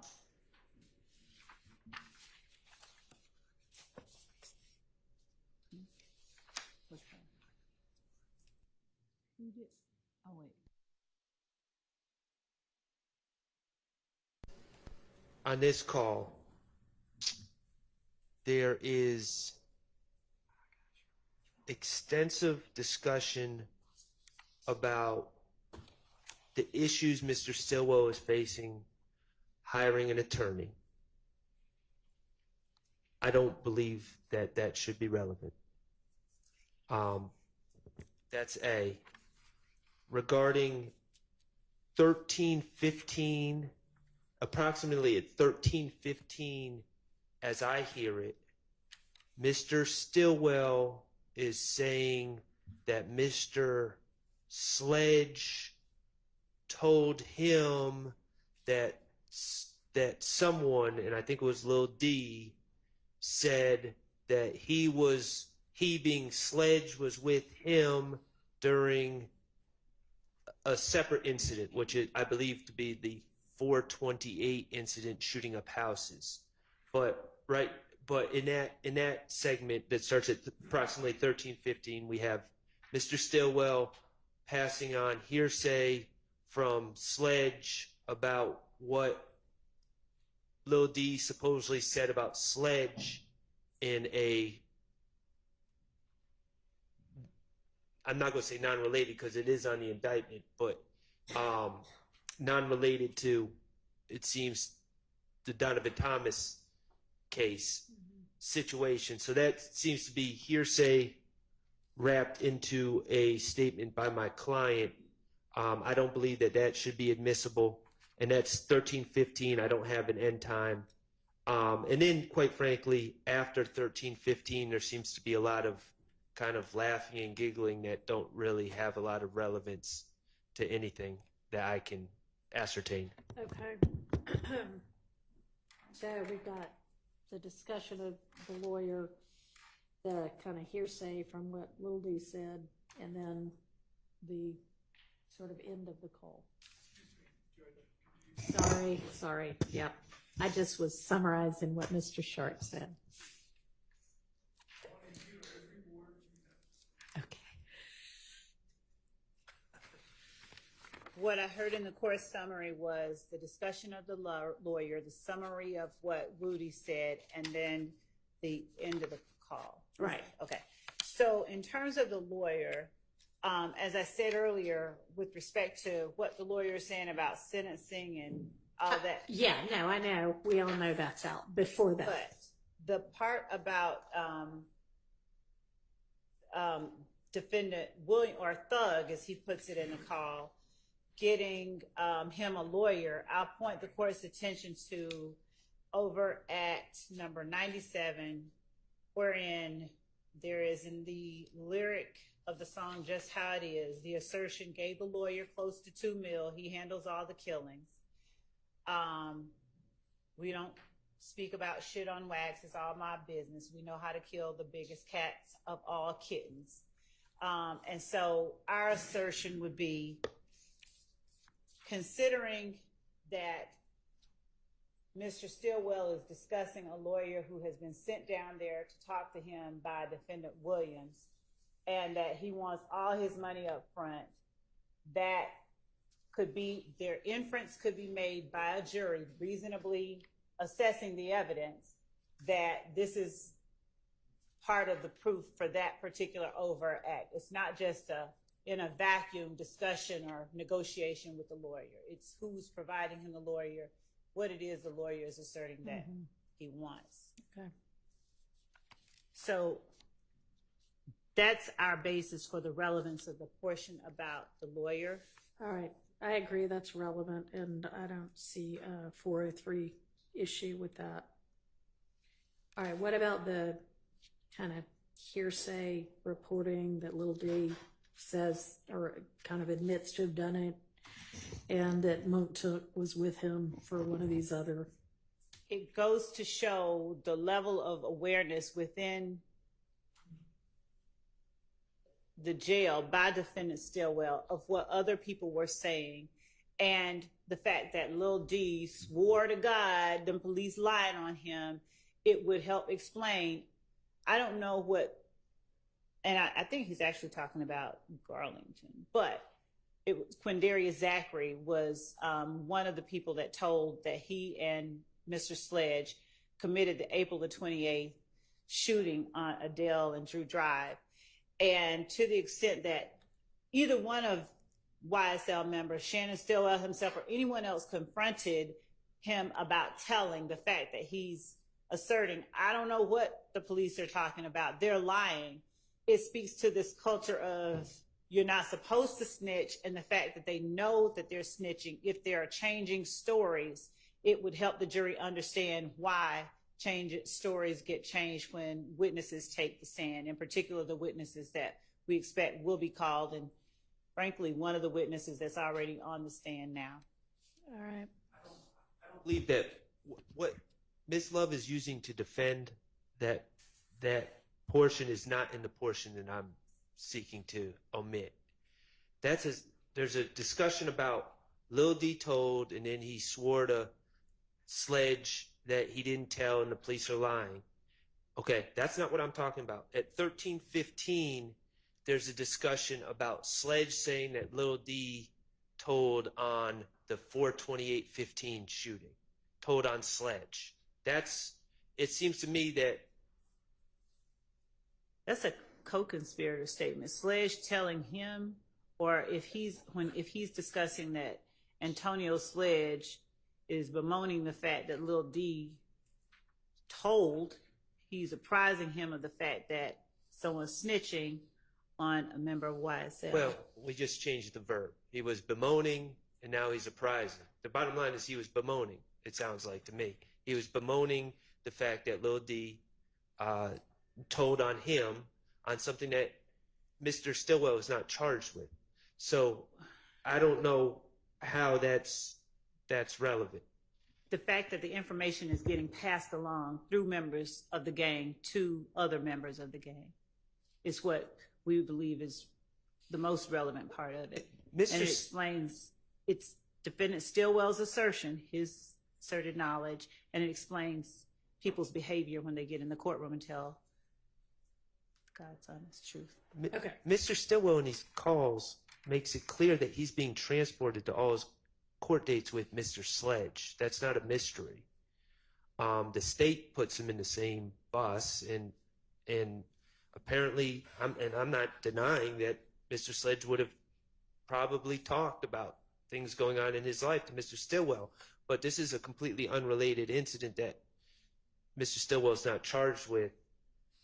So, well, he sort of is based on the RICO count. I mean, I don't know that he knew he was going to get charged with RICO at the time, but let me just add this, just for the court's understanding where I'm coming from.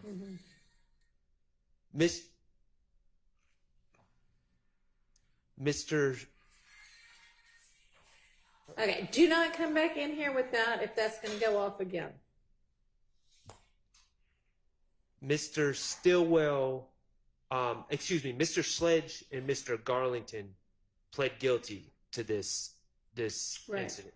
So, Okay, and no, so well, Mr. Sledge and Mr. Zachary, I should have said, pled guilty, and Mr. Garlington. right, and so how is it a co-conspirator statement? I guess I think the gist of Are you just saying relevance, or are you saying something beyond that? The state is always saying to further into the conspiracy, and I'm just failing to grasp how Mr. Sledge bemoaning about that someone's telling on him is in furtherance of any conspiracy. Okay, so yeah, that's the issue on the floor. So it's the statement of Shannon Stillwell about what Mr. Sledge has said, and it's showing Mr. Stillwell's awareness of what is happening with other members of YSL and these charges that each of them are facing. Right, and how is Sledge's having told him that in furtherance of the conspiracy? Well, letting one gang member know that another is telling on them is letting that other know and to be aware and wary of, as that other also told on Shannon, let them know and to be aware and wary of that person ratting and telling the truth on the gang itself. It's apprising them of something that may harm them. Okay. All right. I'm going to let it in under the co-conspirator exception. All right. And then there's the part that's sort of the end. Is there anything relevant in that part? Not beyond the part where he's not at the very end. There's a little bit, and when the court says the end, I'd have to go back because I think I played it. Well, I guess everything after that little part is about the, what Sledge says about Lil D saying. After that, is there anything? And there may be. Let's see. Hang on one second. Sure. I'm checking my notes.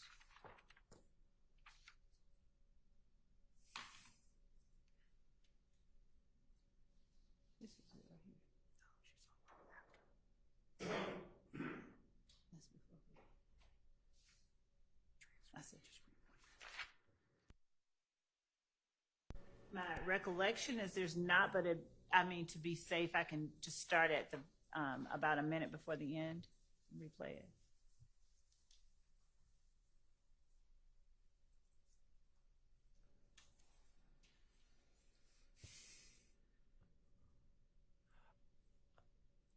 I would ask if we could start at 14 minutes because I believe there may be something.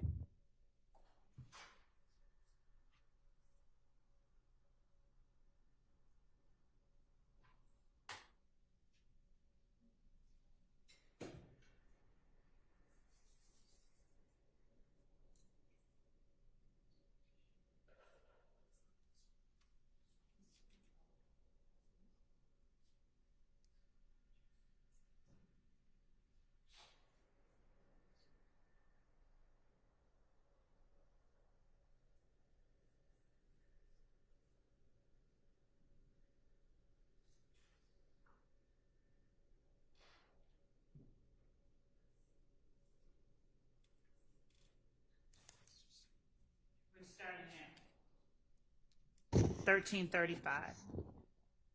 Him, when he left the club, so they like, shit, he with you, then he had to do that too.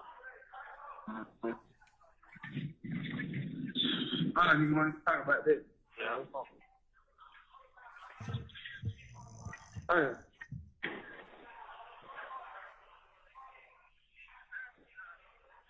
No, no. Jose. Yeah, Jose. He take pictures. No, the Fed. Oh, yeah. New baby.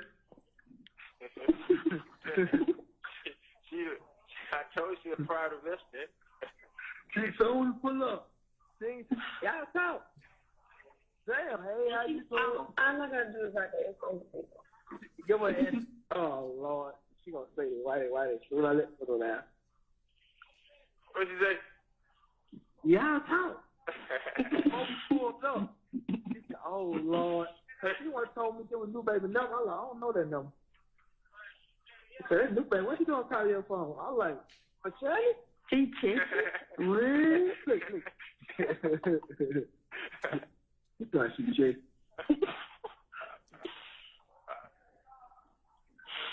You understand that? You seen Shawty go down there? Yeah, you know, them folks would cook me and everything. Girl. You have 1 minute left. They talking crazy. I didn't just talk shit. Well, you wouldn't talk shit. You just like, you know how niggas just shaking their head. And I gave you a young nigga over there. The young nigga was like, shit, I got to talk crazy over that little bro. But, shit, you know, nigga Ryan, shit, them niggas just tell me, hey, guns up. Shit. Yeah, guns been up. Girl. Yeah. I ain't stunning them niggas, man. Fuck them. Yeah. That's my the Wu said something too, man. Yeah. Nigga say anything, try to say they ass, but. Yeah. No, I really did. You know, that shit be having me down, but I just really be shaking that shit. Know what I'm saying? That shit be crazy. You be with a nigga 380 days, 180 days, whatever. 2 years, 5 years, and situation pop up and you're like, boy, he did. That be far as I want to touch the nigga, bro. Exactly. The nigga sit right there. Thank you for using Securus. Goodbye. Hello, this is a prepaid collect call. So to answer the court's question regarding the portion after that snippet, there's a minute of between 14 minutes and 15 seconds and 15 minutes and 15 seconds that we do not need to play. Starting at about 15:15 and going down, we think that that portion is necessary to play. It entails a couple of things. They're talking about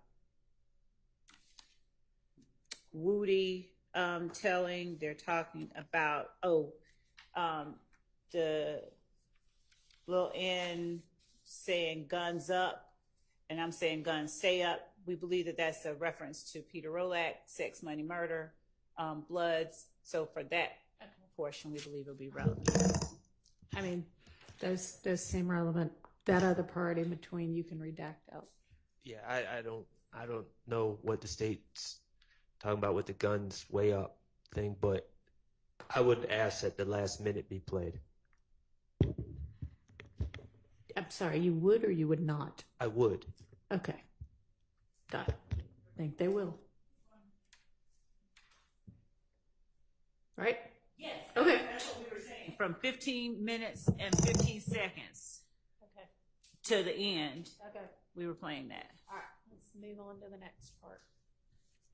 for the next call.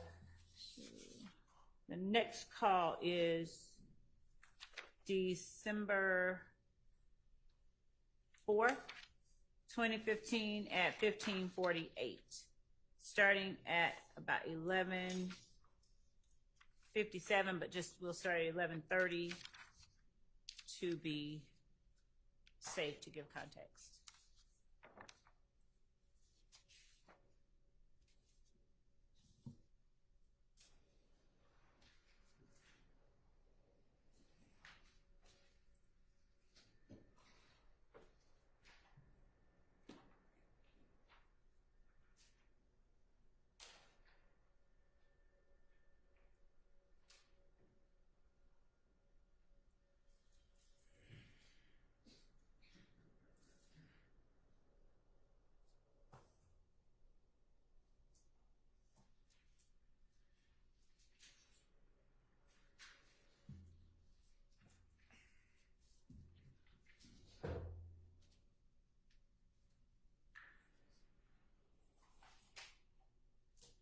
Saying no 2 weeks, we don't wait on no $300, man. That shit, wait, no fuck, man. And these folk off me 5 and 2 yesterday, man. You think I'm finna go? Hey, there no time. I got burned out, man. Not be playing that part. What the fuck? Man, like, fuck out that jail, man. Then these niggas with their fuck shit yesterday at court. Nigga trying to dunk me, man. Fuck these niggas, man. Oh, I said, fuck a YSL. I ain't finna go ahead and fight no fucking YSL. YSL won't even bond nigga. I want to fight for their ass, too. This is not my client. I swear I'm finna go in there and get big shell Carol ass, bro. Straight up, I'm telling through the gas bone, everything, bro. I'm like, nigga, what's up, then, nigga? Nigga, I don't give a fuck what you talking about, nigga. Is it ever going to be for this? No, it's not. In the beginning of the jail calls, it says who the call's from. These are from a gentleman named DJ. I don't know why the state believes it's my client. It's not, though. We'll verify before we would speak to Mr. Sharp. So we'll hold on this one. Okay. My stance isn't changing. It's verified. We understand his position. We'll look at it again, and if we feel differently, we'll bring it to the court's attention. But right now, we're not planning to play it until we look at it and reassess it.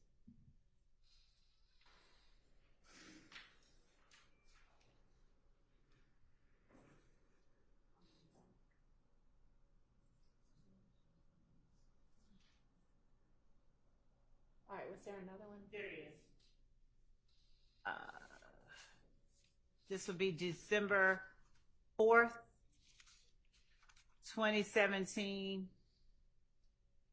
at 17:31. Do you mean 2015? No. You said that before. Is there one of them that's from 2017? Yes. Okay.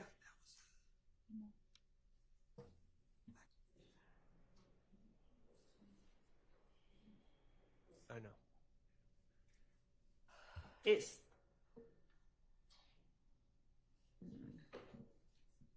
Let me make sure we didn't label that wrong.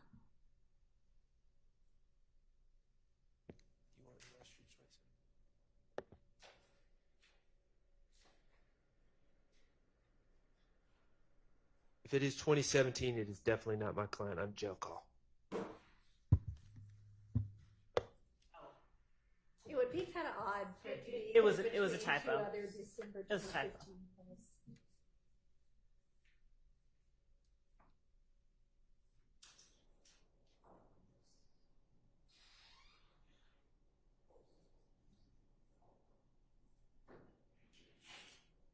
It was. I'm sorry. It was a Okay. typo.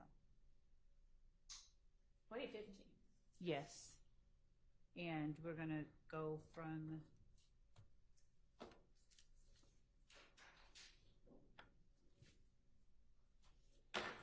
eight minutes and 10 seconds to 8 minutes and 30 seconds. It is for the court. It is December 4th, 2015 at 17:31. And it is going to be from approximately 8 minutes and 10 seconds to 8 minutes and 30 seconds. Thank you.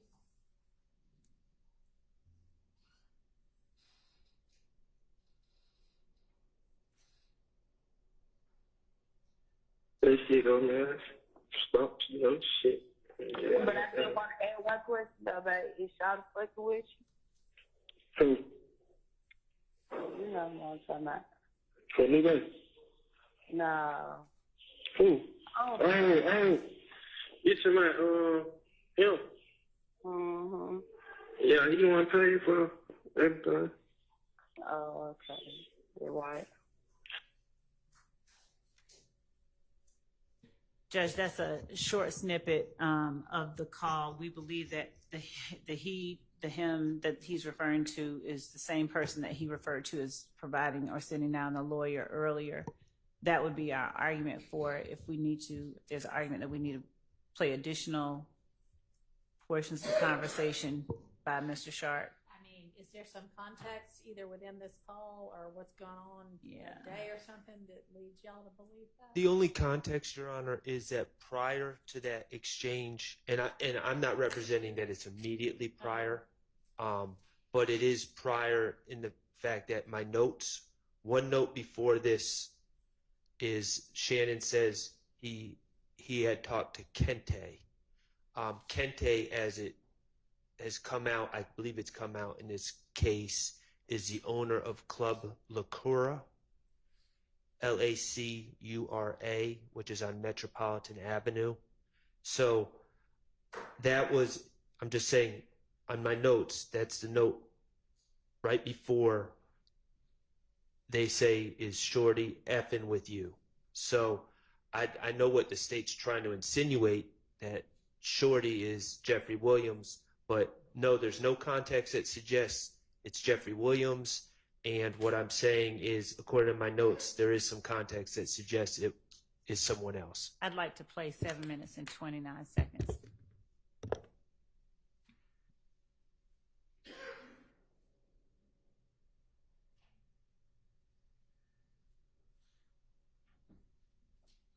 Hey, too much. Yeah. I love you, boy. Man, come on, man. You know what's up. Don't nobody know what's up. You know what's up. Oh my God. God, I'm bless my heart back in my life. Yeah. This shit gonna be over, though. Real soon. Oh, you gotta come home. We gotta get on the real grind. We gotta get on the grind. That's how I've been telling him can't take every day. He like, man, what the hell? How the hell you get into that shit? Like, you know how this shit go, man. Stop, shit. Yeah. But I still want to add one question though, babe. Is y'all fucking with Who? you? You know what I'm talking about. For me, baby? No. Who? Oh. Hey. You talking about, him? Mm-hmm. Yeah, he want to pay for everything. Oh, okay. You're right. I was say, you my bitch, my nigga. Man, I don't care nothing about no hoe. Yeah, Shawty, he doing all right, though. Yeah, I'm gonna be hungry, that's all. I ain't gonna never stop that. You know, that's how we all told each other. I know, exactly. I love you, though, babe. I love you, too. Home. Huh? I want you home. What we got? So, Judge, what I did was... They're talking about somebody else when they start that conversation. Because at first he's like, oh, who do you mean? Oh, you mean him. So they're not talking about the person they were talking about a minute ago. Now, it's an argument that the state's going to have to make. It's an argument the state's going to have to make. I don't know whether the jury's going to buy it or not. Y'all can argue differently. But I think it's certainly a reasonable inference. So I'm going to permit that. Thank you. The next call, the last call that we have, outside of the ones that we have just said we're not going to do for now, all right, is the December 7th, 2015 call at 16:55 from 1330 to 1600.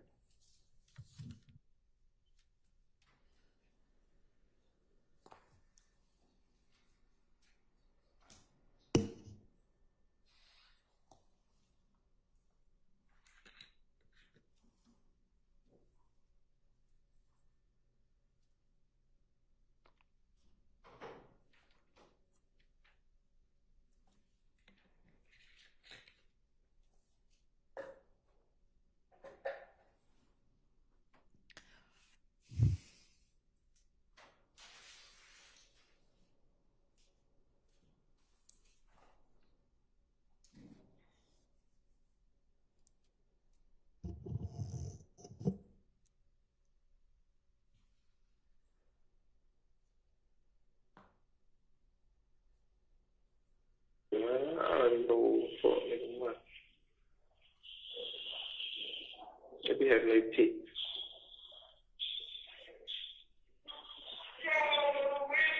I know that likes right?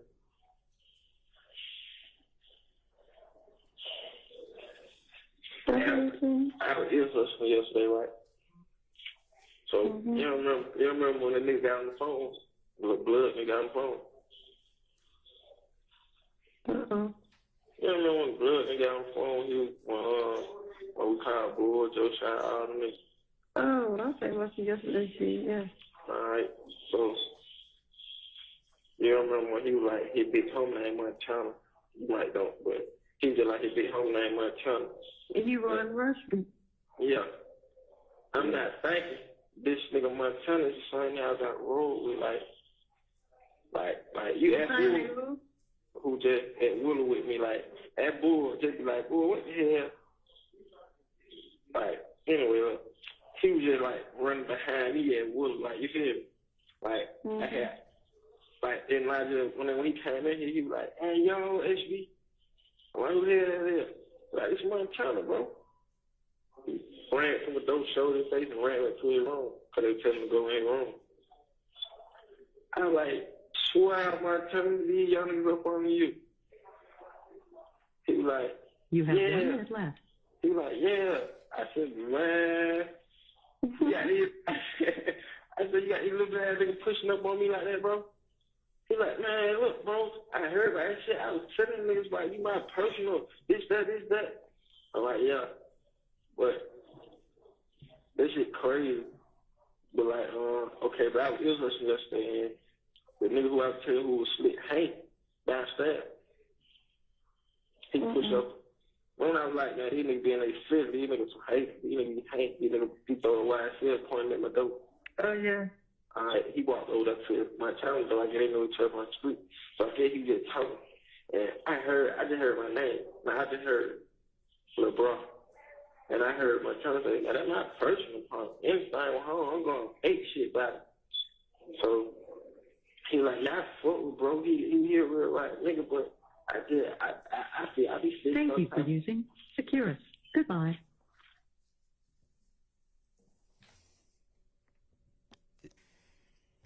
This just seems like a recap of the whole Montana situation. They're just rehashing the jail call that the state's already going to be playing.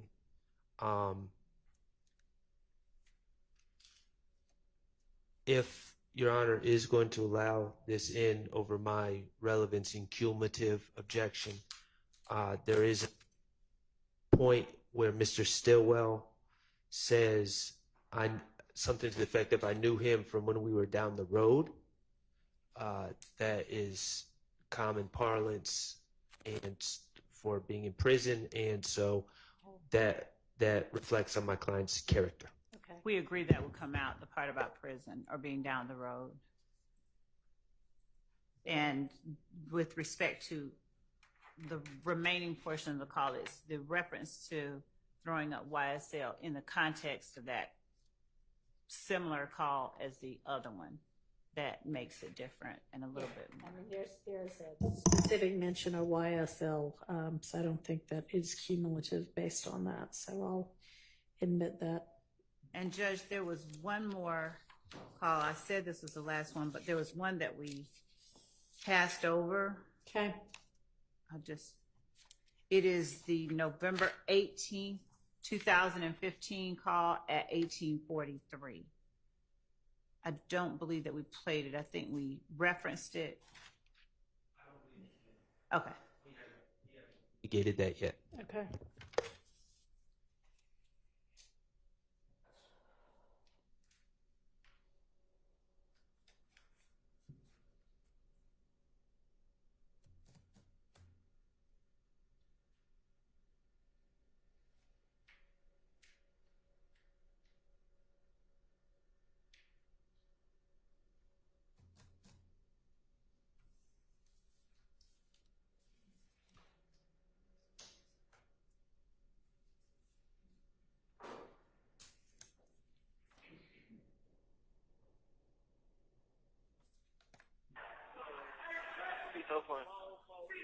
You.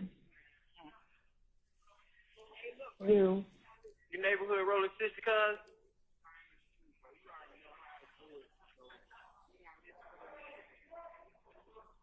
Hey, Nut.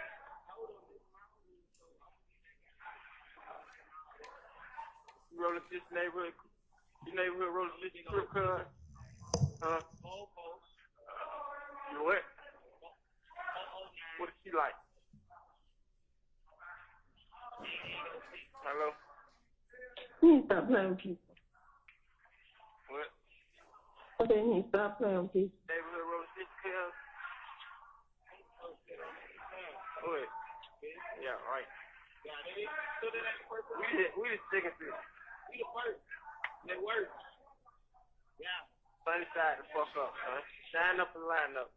Straight up and lay up. Yeah. You know, it's always a shine to the nine, though, you know? Shine to the nine, my dude. Yeah, me shit. Oh. Don't be worried about what I got going on. I'm trying to get this paper to us so you can get by on me. Oh my gosh, this redemption dude says you know. We went to 434, but it was really 428 that the call stopped at, and that was just from about 320 to 428.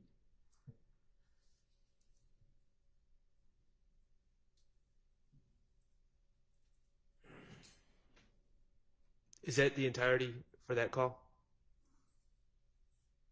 That's the only part that we were looking to get into. I don't understand the relevance.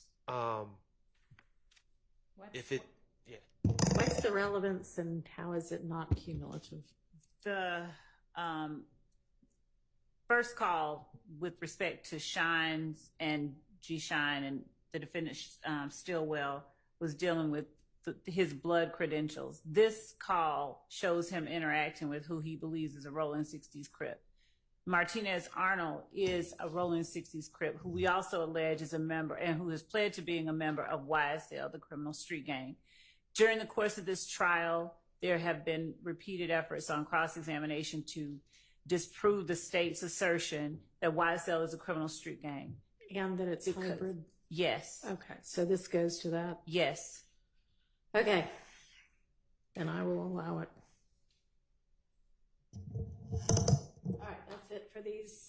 Sorry, Mr. Harvey, that's it for this set of jail calls? Yes, for Mr. Stillwell. Okay, for Mr. Stillwell. All right, let's take a break. Not quite sure what we're going to tackle next, but something. All right, let's take 15 minutes.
several folders. We appear to have two for Mr. Arnold, Garlington, Kendricks, other items, and then some, I don't know, pictures and things. So can we move through them methodically? There's a recording in Mr. Arnold's. Is that what we've already gone over? Is there anything we need to take up that we haven't already dealt with on that? Okay. Not with that I believe. Okay. How about in Mr. Garlington's folder? Is that his statement?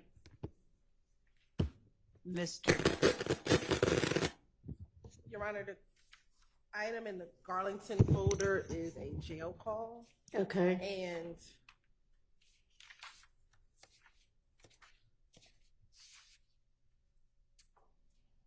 to make sure. At this time, I don't believe that jail call will be able to come in. Okay. So state does not intend to use that. All right.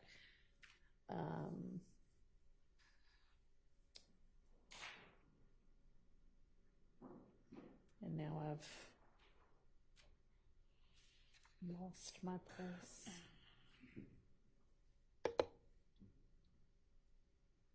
Well, what was next? Because I have no idea where I was just looking at has gone to on this computer. So I think the next folder, Your Honor, is the folder that says Diamante Kendricks. Okay. And there's 3 jail calls in that folder, Your Honor. Can you give me a minute, Your Honor, because the Wi-Fi is running. Maybe that's what happened to me too.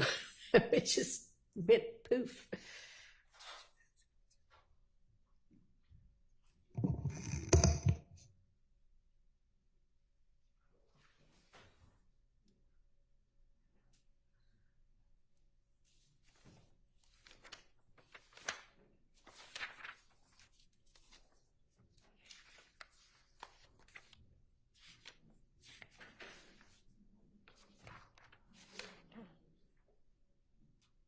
Ms. Hilton? Yes. So just so I'm clear, we're talking about the other folders in the sprinkle folder that have other people's names, correct? Yes.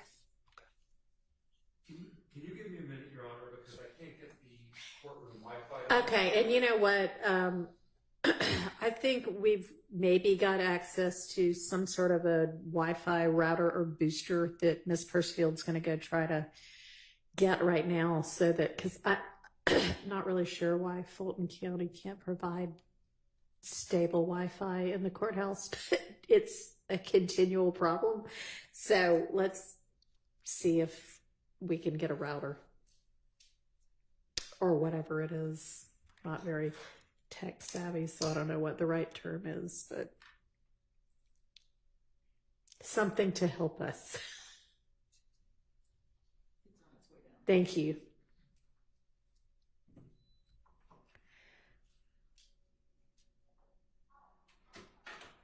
All right. Now, there are 2 different Arnold folders. Do they contain 2 different things? Yes, Your Honor. Okay. So one folder is the interview that we talked about a couple of days ago. Right, okay. And then the other interview are 4 jail calls. Okay. All right. That will more than likely, he is expected to testify, Your Honor, and so we would use these primarily for impeachment purposes. Okay. All right, so we probably don't need to take those up right now.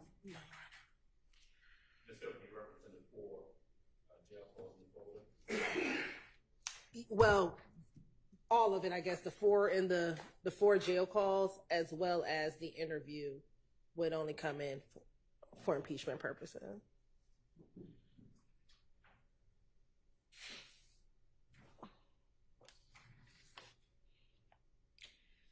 All right, what's in the other items folder?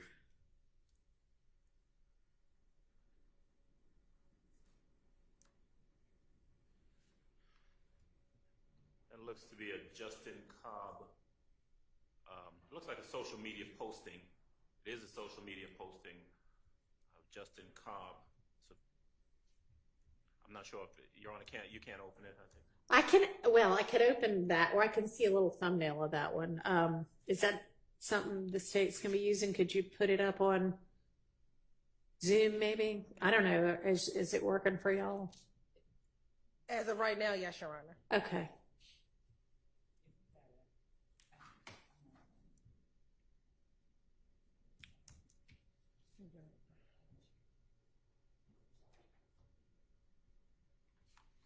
I'm not sure if you have access, Your Honor, to let me in the Zoom room. How does, is it like exclude people once Wi-Fi goes out or something? Or sometime at lunch, it'll kick me out at lunchtime. Don't know why. Okay.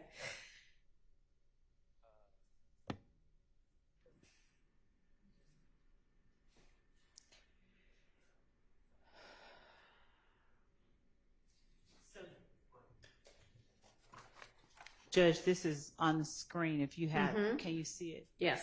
So that is the posting that is in the other items folder in Right. Mr. Sprinkle's folder, and the purpose of it primarily is to show the phone number that Mr. Cobb uses at that time. Okay.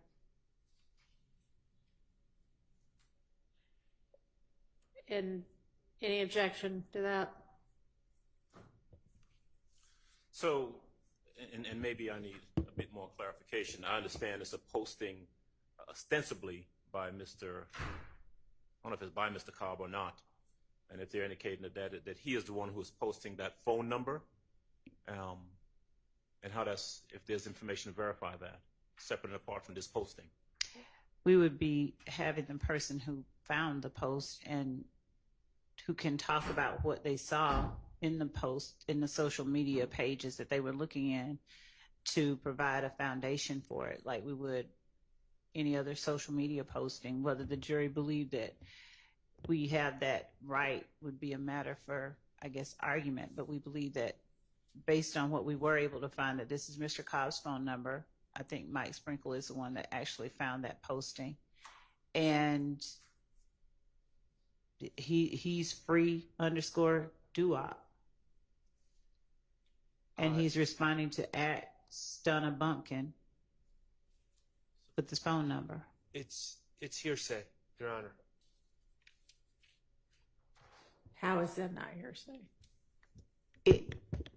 It's because that is being offered for the truth of that being his phone number. It's how we were able to. Are you offering it to establish that 678 number is the phone number that Justin Cobb /doo-wop was using at the time? Yes, and we would not need to put that particular picture up as long as the witness is testifying how, he came about it. The witness being Mr. Sprinkle? 88 Sprinkle. So he wouldn't just have that showing that it was his phone number. He would have other items of evidence to show that lead us to believe that it's his phone number. What would those other items of evidence be? I believe that we got his records, his phone records, so who the other calls.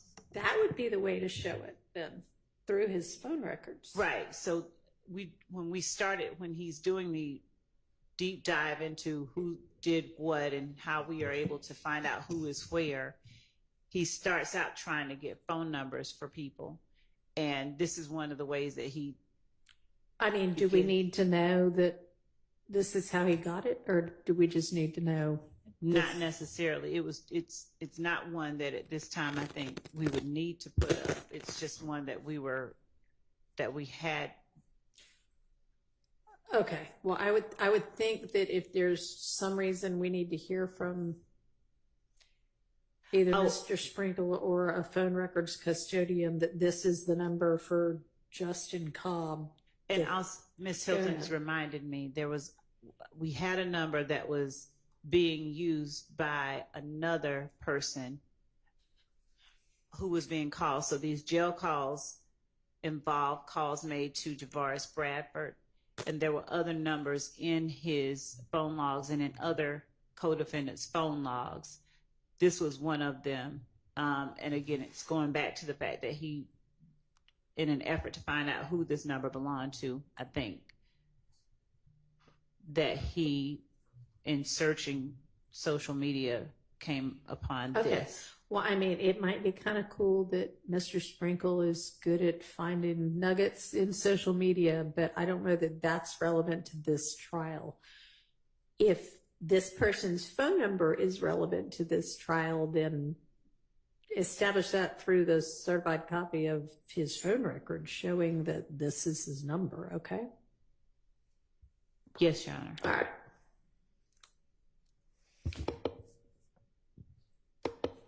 All right, Mr. Weinstein, were you able to do what you needed so that we can go over Mr. Kendrick's jail calls? Yeah, I'm just using my phone because I can't get on the Wi-Fi here and it's a little clunky, but Okay. I'm almost there. Okay. Give me 5 minutes. Okay, no problem. All right, how about the other, like, what look like maybe individual pieces of evidence? There's, I don't know, the one that's labeled CKNQKS, whatever, that's a picture of somebody standing by a car.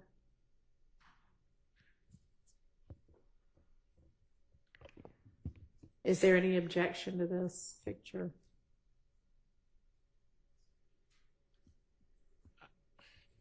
I think first we'd like to know from the state what it is they believe it purports to show, how it's relevant, Okay. and we can respond. Your Honor, I believe this is a picture of Javoris Bradford, who is one of the individuals that we've alleged had a part as a party to a crime in the murder of Donovan Thomas. And specifically, Your Honor, we believe he's the driver of the Bonneville vehicle initially while they were at the Texaco gas station. And this is a picture of Mr. Bradford in front of what we believe to be that same Bonneville. Okay. At a different time. At a different time. Okay, that seems relevant. All right, let's move on to the next. Color copy of Sprinkle report.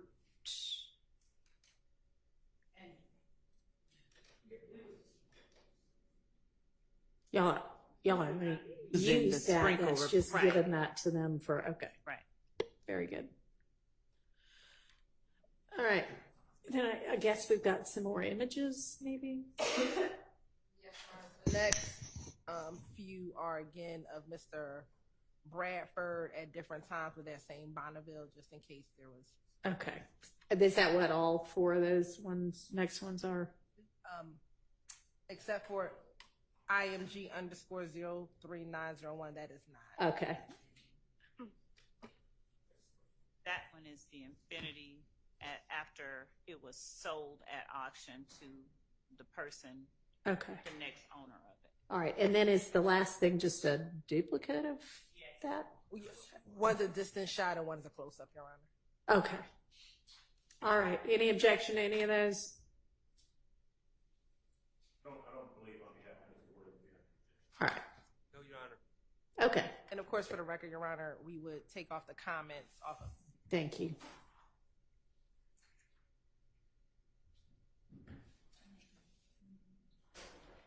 It's working on mine, but Mr. Weinstein might need it. Okay. I think I'll just leave mine alone.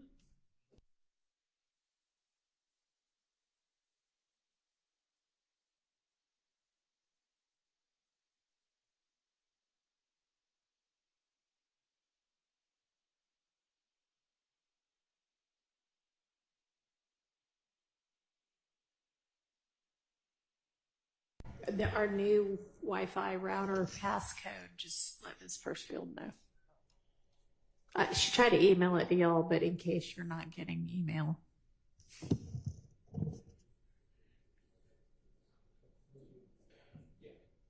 Okay. Your Honor, we're ready, but I believe the issue with Mr. Hendrick's jail calls, it's only the first call, and Mr. Adams is going to speak to that. Okay, perfect. Thank you, Judge.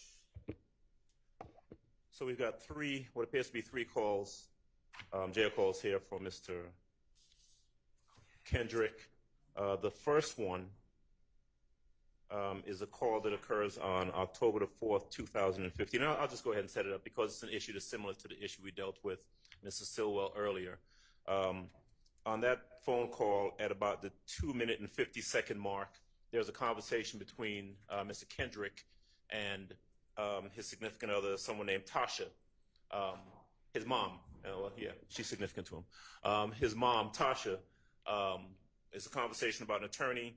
I believe my recollection, if my recollection is correct, Mr. Kendrick says something to the effect of, I've got a lawyer or getting a lawyer, and Tasha says something to the effect of, Thug is working on an attorney for you.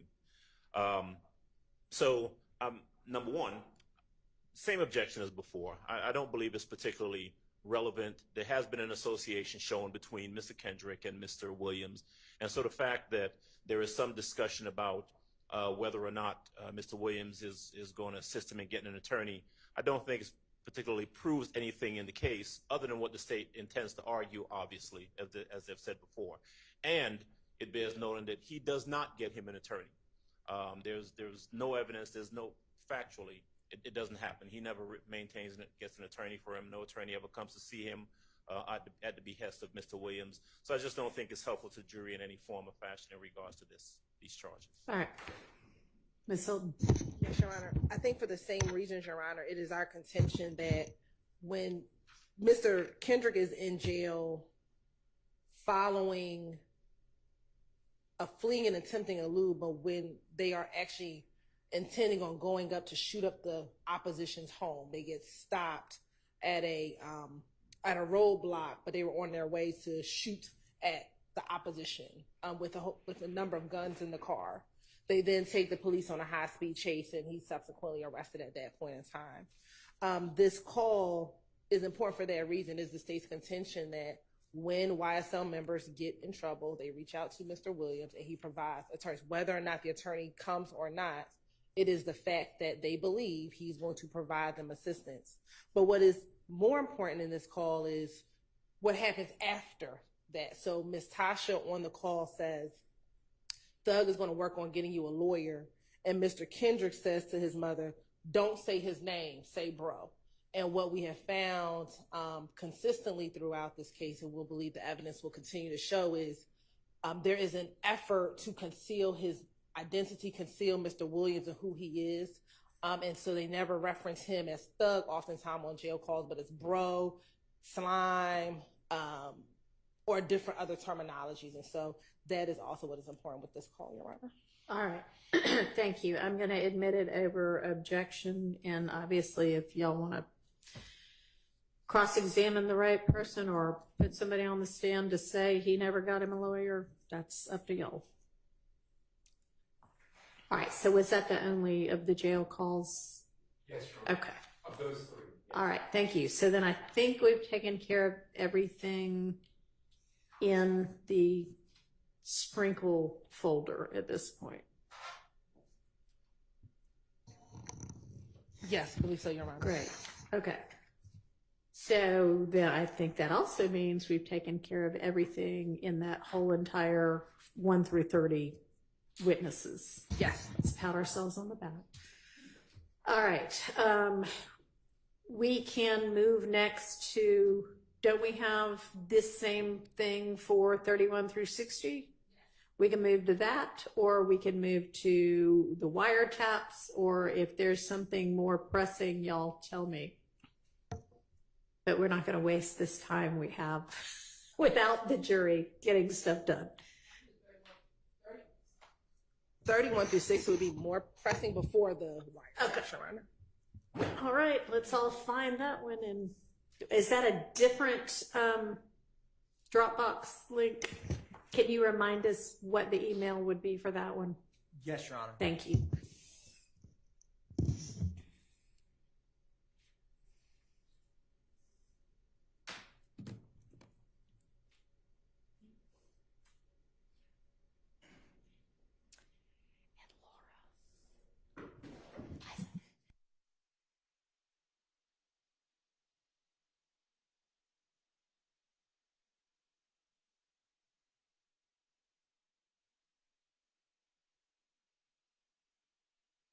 The initial email was August 12th, Monday, August 12th. Okay, thanks. Yes, Your Honor.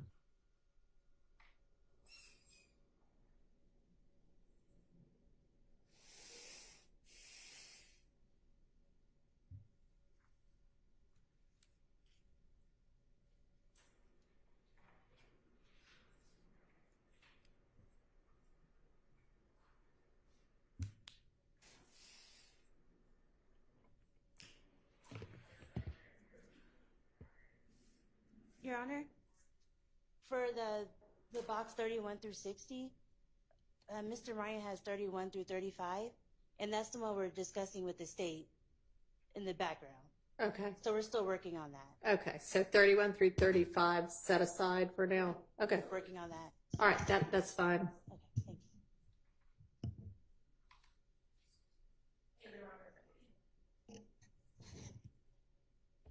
you. The next folder says 32 through 39, and there's only one witness in that folder. That's Officer Rogers. There's nothing in his folder, so we can move to the next folder. Okay, I don't actually. I'm still waiting on the email, but So am I.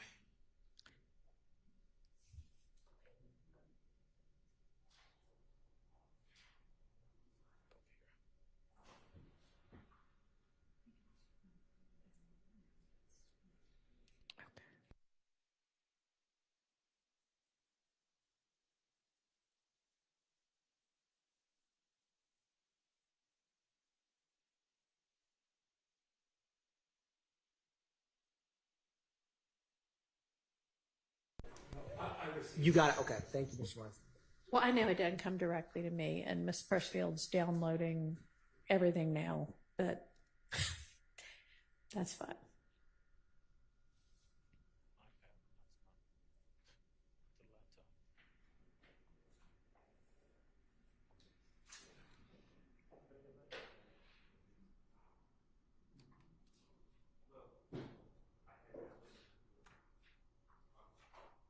August 12th from Atkins.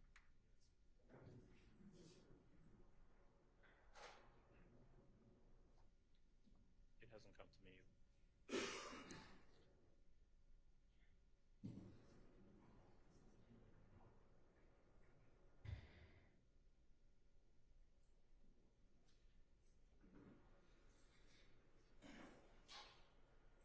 here.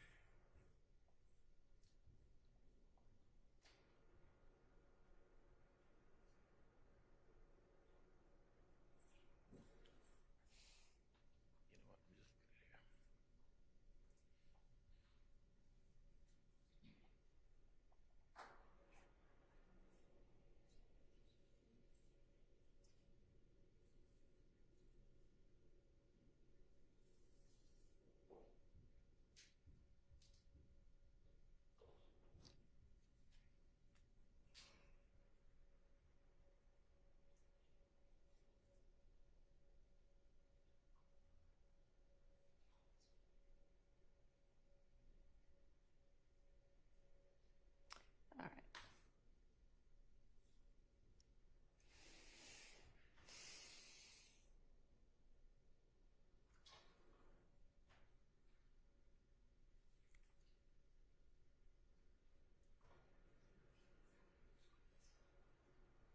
Code 931. Okay, go ahead.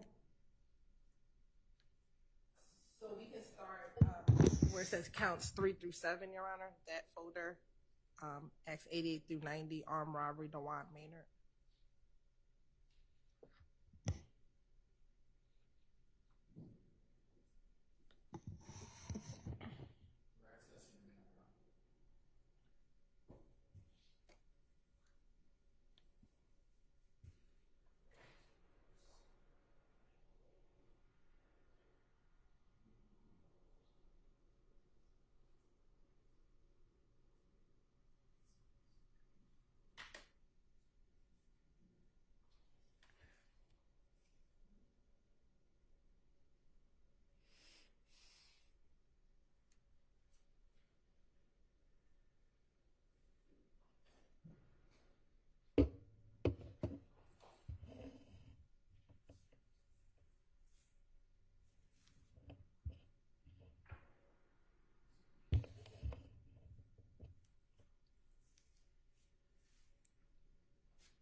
Everybody ready? We are. Okay. We're going to just start with the Colin Russell folder that's in there. Ms. Hilton? Yes, sure. Okay.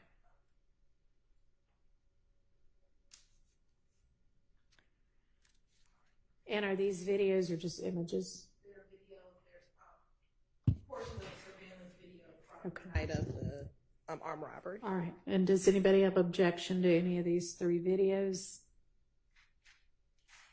Not for Mr. Huey, Your Honor, as it relates to these videos. I assume that it's going to, proper foundation will be laid to get them admitted. Anybody else? Nothing on behalf of Mr. Williams. All right. Nope. Okay.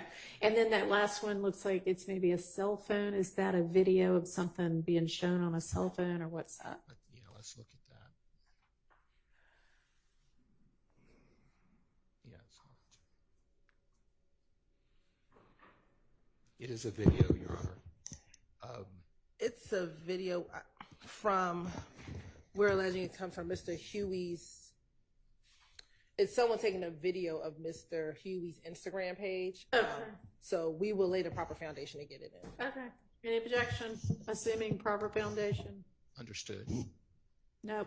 No objection, assuming proper foundation. All right. Let's see what's in our next folder. Joel Hines. There's nothing in his folder. Oh, you already said that, didn't you? Folder number 38, Mr. Maynard. A lot of images. Everybody take a second and look at those and let me know if there's any objection to any of that.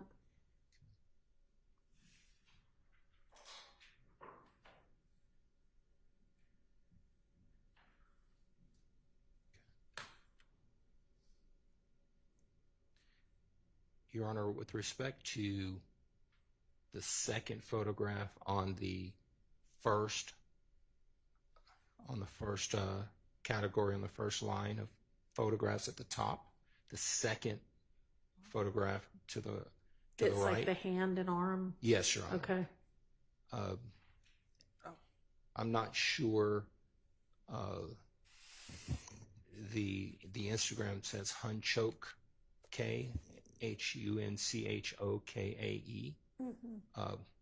Maybe the state can talk to us about foundation for that. Yes, Your Honor. That is the picture of the victim in his hand. That's the picture that the victim provided to us to show that those are his items that were stolen from him during the armed robbery. Okay. With that information, any objection? So, just so that I'm clear, my understanding, Your Honor, is that this is not the alleged victim's Instagram account, so I guess they'll have to deal with that if they call them. I mean, not really, because what they're offering it for is to show that these were the victim's items that got stolen. Yeah. During So the armed it robbery, doesn't yes. really matter where the picture came from if he can say that's my arm and that was my ring and my bracelet. We believe we have a different understanding of who the Okay. photograph that is, and we'll deal with that at trial. Oh, you think that's not his arm? Is this victim going to testify? Yes. All right, well, we'll see what he testifies to. But it doesn't matter whose Instagram it came from if he is going to testify that those are his items, I assume, on his arm. I don't know. We'll see. Okay.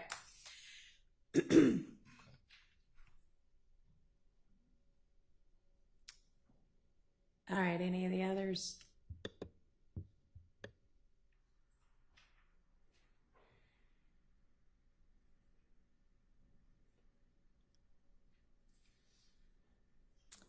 We have lots of pictures of, I guess a lot of jewelry got stolen, maybe? Yeah. Your Honor, I don't know.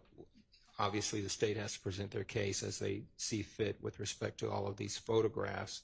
However, I do think a proper foundation would need to be laid for several of these photographs. So there may be some real-time objections as it relates to them, Judge. Okay. Understood. Okay. All right, other than that, then I guess we can move to the next folder.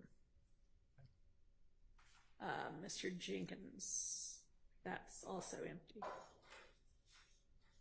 Okay, Officer Suk. Yes. So he's a crime scene check. He was the responding officer, Your Honor. Responding So officer. in order to cut down witnesses, we're going to bring in the crime All right. scene photos from him. All right. Any objection on any of that? Subject to foundation. All right. Then we've got Officer Francis. And what have we got there? Any objection on any of that?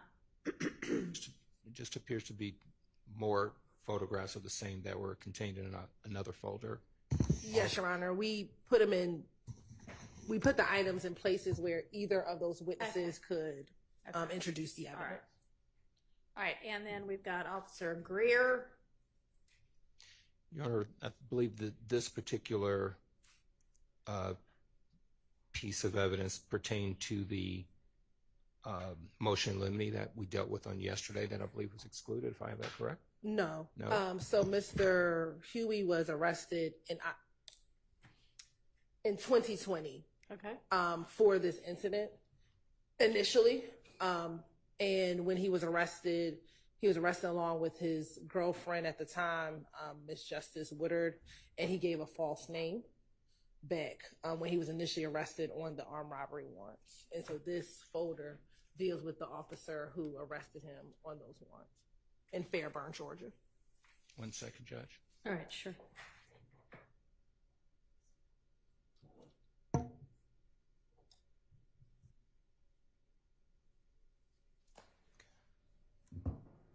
This folder right here.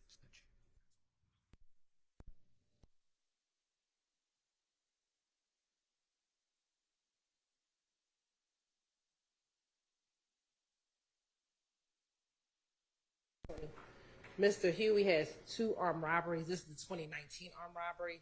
He was arrested in Fairburn and gave a false name on the 2019 armed robbery. I'm sorry. Okay. Judge, Yes. I do have a question for the state concerning the video that is in this particular folder. I don't believe this video pertains to Mr. Huey's arrest. All right. Says female search. There's 2 videos, Your Honor. I think. Go ahead. On the night they both were searched, so I think it's just the body cam for both of. Are you planning to show the search of the girlfriend? No, Your Honor. Okay. Is that the only one you had objection to? This is not the girlfriend of Mr. Huey, according to this particular piece of evidence. That, in other words, this person that's being arrested is not associated with the arrest of Mr. Huey. That's our position. The one that says female search or the other one? That is correct, Judge. Which one? Oh. The one that says one that says female search. All right. Well, they don't plan to use it anyway. Correct. Okay. Okay, so that's excluded. All right. Okay, thank you. 1 second here. Which one were we?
Thank you. All right. So then we've got the AT&T records custodian. There going to be any issues for that witness? Just subject to the foundation, Judge. All right. And then we have Ms. Latner's again, and within her folder, we've got, I guess these are new things that we didn't look at in that first time around earlier today. Yes, Your Honor. Okay. In order to try to reduce the amount of time Ms. Latner's comes back, when she comes up at this particular time, we're going to try to enter in a few different CADs. Okay. 911 calls.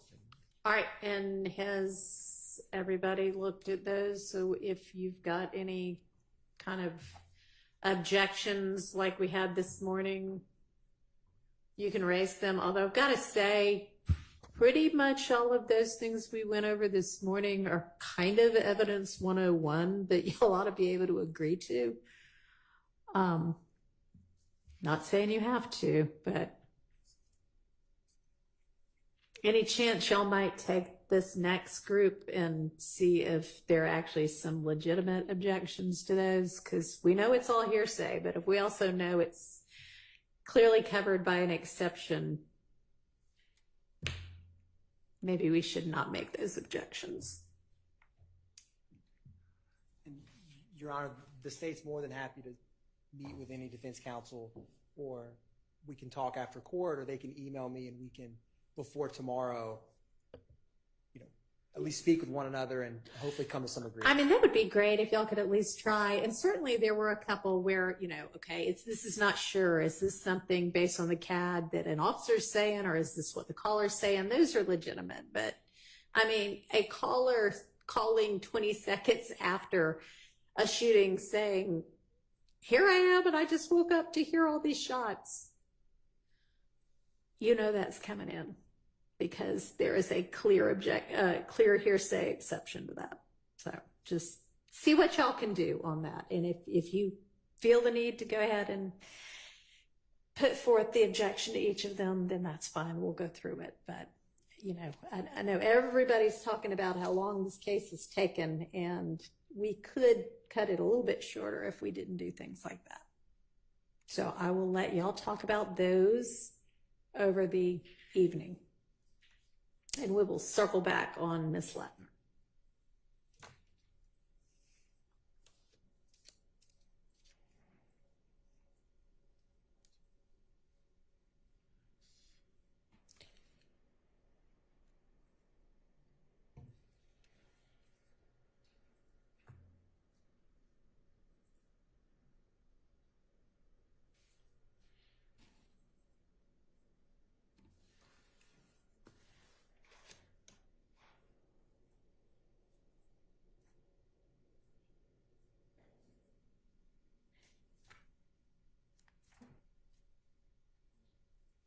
So does that cover everything that was in the counts 3 through 7 folder? Yes, Your Honor. All right.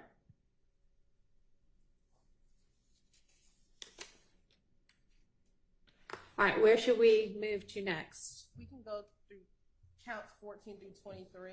Okay. All right, does everybody have that one open? Okay, we'll just go in order. One second. Okay, no problem. Just waiting for it to it's Sure. buffering.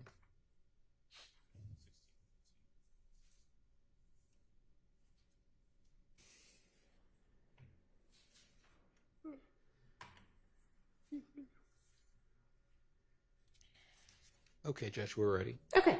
The first folder doesn't have anything in there, Your Honor. All right. Are y'all ready, Ms. Westmoreland? Are you still? Okay, so we are now looking at the counts 14 through 23 folder. All right, and we're moving to item 45 in there, or the one labeled 45. Okay. And that is an audio call between certain people. Yes, Your Honor. So this is a jail call that we litigated last 45 Tiana Stanley. 45 Tiana, Tianna, Stanley, Stanley. Okay. Your Honor, this is a jail call between the victim in this case, Gary Holloman, who is now deceased, a co-conspirator, Tanquarius Mender, and Tanquarius Mender's mother, Tiana Stanley. We did litigate this, I believe, in October of last year, and it was admitted based upon that litigation. Okay. Anything else on that? Your Honor, it was just for the record, the court admitted it under 807 residual hearsay exception. Interesting. And it was admitted over our objection, my objection. This was a jail call, and the deceased was having a came on to the call at the behest of the inmate and the inmate's mother, Ms. Stanley. And that person came onto the call, had a conversation on a recorded jail call, and our position was that there was no establishment that the deceased, Mr. Holloman, had a very close relationship with either Tiana Stanley or with the inmate, and we objected on that basis. We did not believe that a jail call was a trusted conversation, that it was done on a public recording that was subject to a public airing, and that there was no establishment by the government that there was this trusted, close relationship that is typically required in an 807 setting, and that and for those reasons, as the court is aware, 807 residual hearsay is like the Hail Mary of letting evidence in when there's no other recourse, no other way that it can come in, so forth and so on. And it happens sometimes when people die. All right, is there an order that I can look at? Yes, Your Honor. So this has not come in to the trial itself at all yet, is that right? It has not, and there is an order, Your Honor, and we can forward that to you. And also, Your Honor, just from the standpoint of Mender, who's on this indictment as well. Okay. So we would argue that it was admitted under the 807 exception to the hearsay. We obviously don't believe that it would be anything that would come in under any type of co-conspirator theory or anything of that nature as it relates to Mender, who is on the indictment. It's not furthering any conspiracy or anything of that nature. If the state were saying, hey, it should come in because Mender's a co-conspirator or something of that nature. So it only came in under the 807 basis. All right. Was that an argument that was made and addressed? No, Your Honor. We addressed it solely under residual hearsay. Okay. Well, if y'all can, if you want to just let me know the date of the order. Y'all gave me that binder full of motions and orders, so I can find it not during court time. I can do that this evening and let y'all know. And I'll tell you, Your Honor, the order, because there were several things we argued during that hearing. There was a 911 call, there was a body cam video, and it was this jail call, Your Honor. And the court excluded the body cam video, and I believe the order primarily addresses the body cam video and not necessarily the 911 and this jail call. Do I then need to look at the transcript for Yes. that? Okay. Do you know what date that was? It was November, I think it was November 3rd, but I'll pull it up just so I make sure.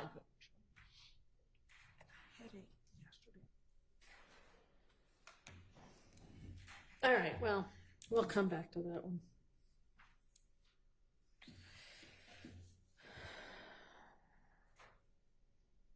November 3rd of 23. Yes, I printed the order for yesterday. Okay.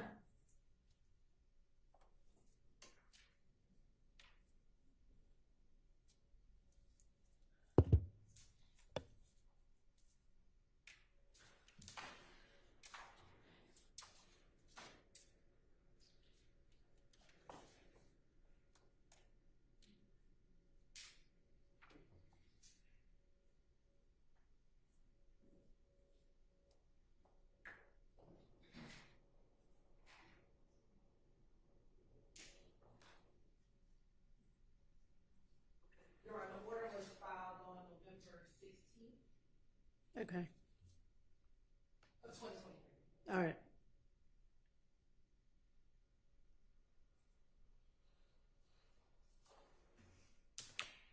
And do you know whether that transcript's been filed? I can always check with Miss, I'm blanking on her last name, Christina Weaver. Okay, it's fine. I'll just check with her. All right, so let's just move to the next folder, I guess.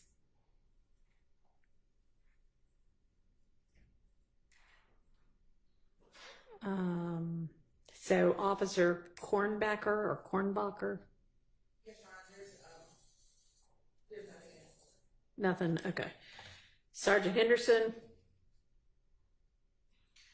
Your Honor, Sergeant Henderson was the detective on this particular case with respect to these acts, and the court has excluded his participation with respect. He had two primary roles with respect to these particular acts. One was to do the photographic lineup, and right, the other was to conduct the interviews. Yeah.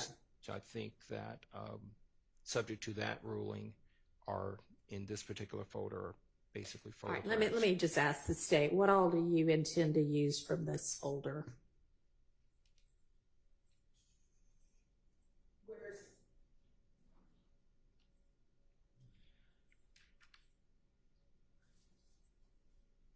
It would be again, some of these pictures are duplicative. Can't hear you. Some of the pictures are duplicative, Your Honor. Okay. We've put in here Mr. Huey's statement. I don't think at this time we're going to use it, but we did just place it in here as an abundance if we decide to. I don't think we're going to be using his statement. And the MP4 is, and it should not come up, but the MP4 is I guess on iPhones, I'm not an iPhone user. They have, you can scroll the text messages and see all the text messages. And so the last MP4 were text messages between our victim in the case and the detective, because our victim lived out of town. And so he was communicating with the detective about the robbery and providing information to him via this chat. Yeah. So potentially can come in as impeachment depending on what happens with my victim. If my victim says something inconsistent. This is not the dead victim. This is no, a different victim. Sorry, totally different victim. I apologize. This is not Mr. Holloman. This is Mr. Maynard. No, this is Mr. Maynard. So this shouldn't be in this folder. This actually should have been in another folder. All right. So, okay. This video is from the 2019 armed robbery. Okay, it's just in the wrong folder, but that victim is going to come testify, and you might need to use the text as impeachment. Okay. And I should also be clear, Sergeant Henderson, ironically, was the lead detective on both the 2019 armed robbery and the 2020 armed robbery. All right. So is there anything in this folder that y'all intend to use? I mean, obviously that is just accidentally in there and you'll use it as to a different topic. But how about with regard to the, I guess, armed robbery of Holloman? No, there's nothing in this folder that we intend to use. All right. Thank you. All right, so then we've got Investigator Belknap. That folder's empty. Yes, Sharon, and I just realized when Mr. Huey was arrested for the October armed robbery initially, there are items found at Mr. Huey's apartment that belong to an individual by the name of Chandler Durham. I do not see those photos in here, so I need to add them, but they're in discovery. They in a different folder. they have been served. I see the videos in some other folders, but I'll make sure that what we intend to bring in through Investigator Belknap is placed in this folder. And that was a search that was not, I mean, that it was a search. Items can come in. Yes, and Your Honor, it becomes relevant because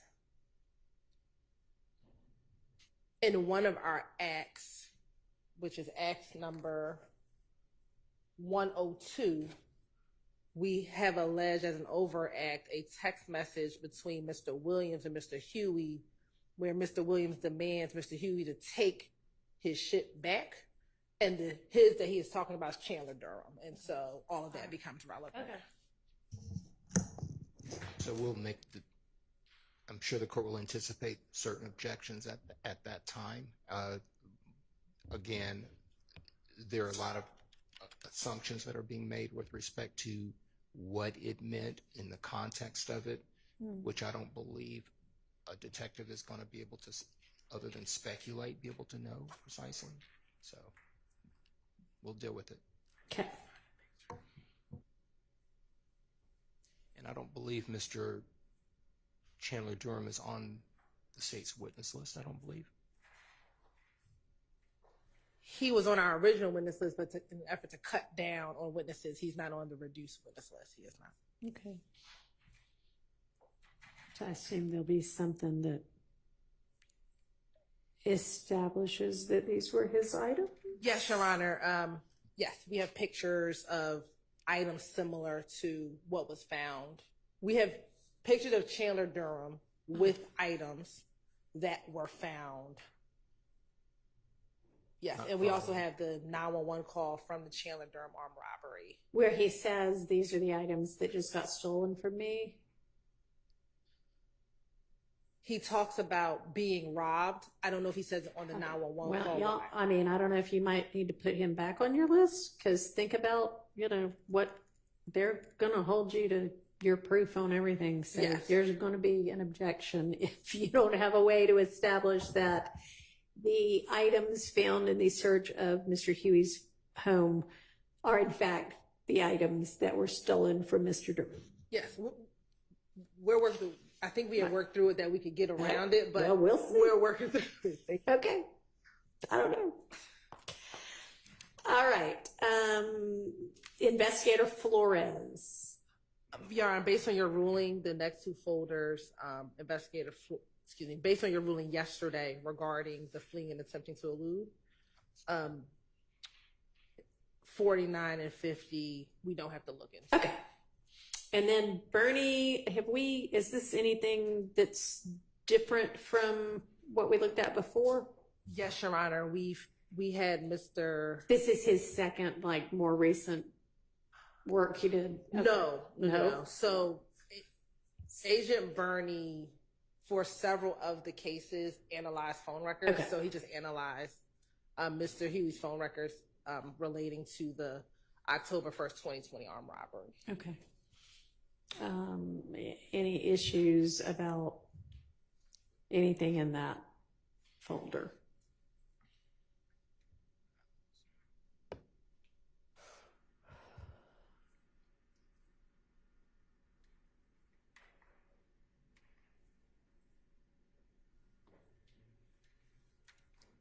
Mr. Matthews? We're good. No objection. Okay. Thank you. Yes.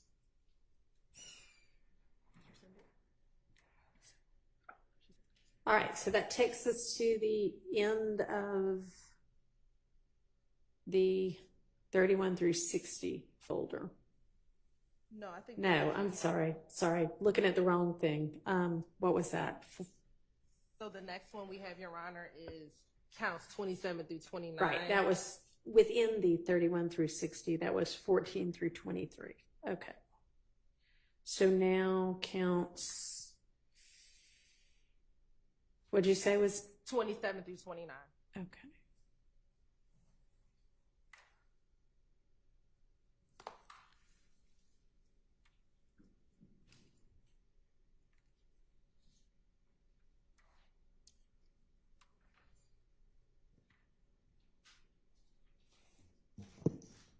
All right, we've got several items in the Smith folder.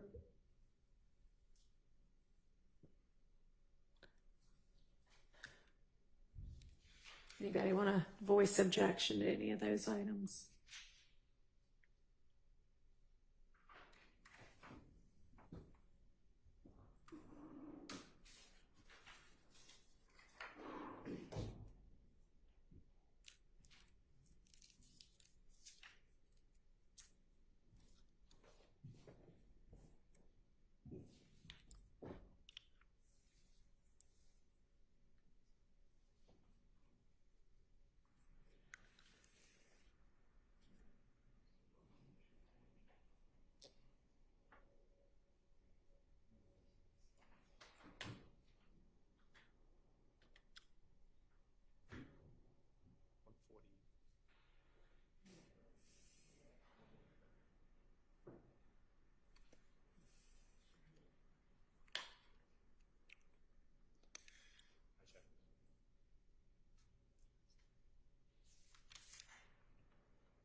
Your Honor? Yes, sir.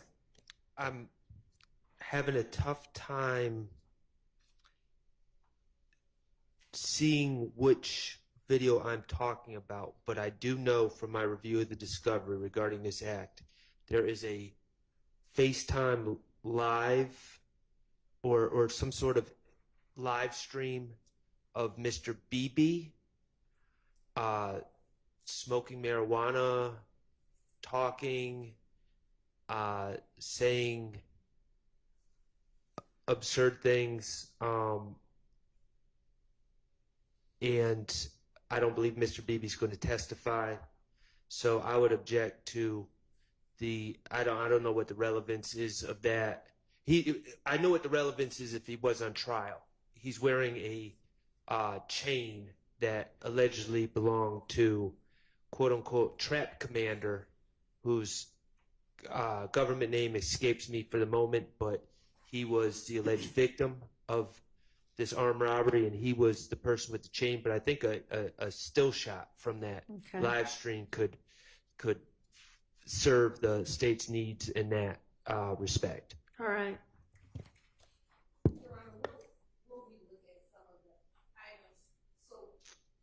Robbery, we've alleged that two of the co-conspirators, Durante Beebe and Christian Eppinger, armed rob Mr. I'm sorry, say those names again. Durante, Derontae,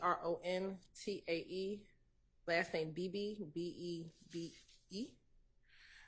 and Christian Eppinger. Okay. I just didn't hear who you said next. They robbed Darius Smith in broad daylight at Cleveland Avenue Park.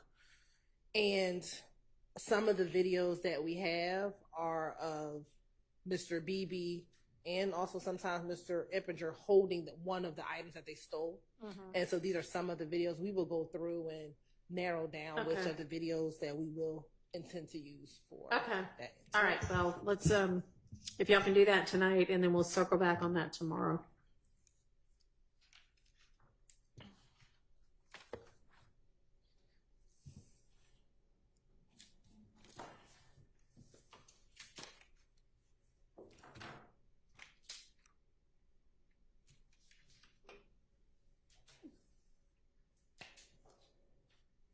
Your Honor, there is another video, and I know I've heard it, I've seen it, but when I was going back through this folder, I don't see it in here, where Mr. Eppinger is essentially bragging about the armed robbery.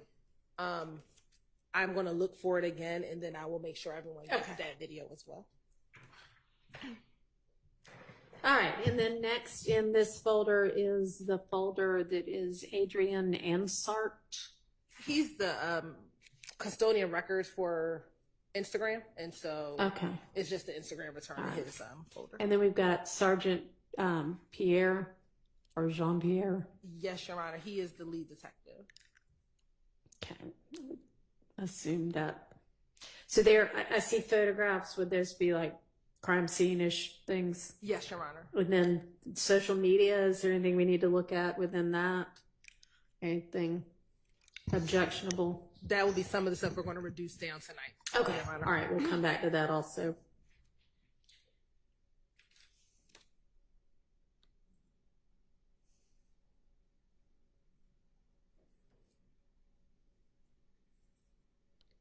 All right, and then the lineup ID, that I guess is there going to be a victim to testify to that, or? Yes, the victim will be present, Your Honor. All right. And those ought to have already been dealt with if there were objections to them. Okay. So that's 27 through 29. Which should we move to next? We can go in order, Your Honor, to 44 through 46. Okay. Which is the last set. All right, we've got Deputy Timothy Brown. And Your Honor, this is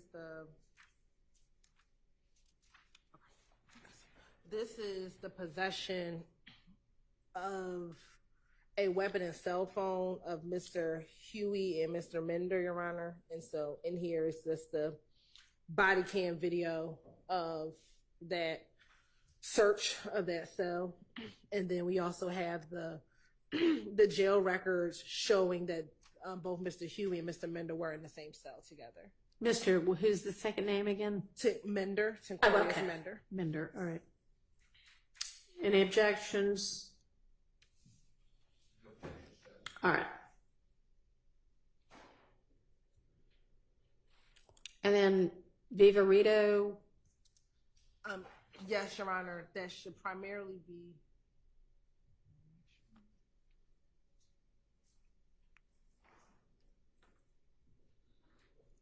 the phone dumps or cell phone extractions for Mr. Huey. Okay. And then there is also a video visit with Mr. Huey, Mr. Williams, and Mr. Mender.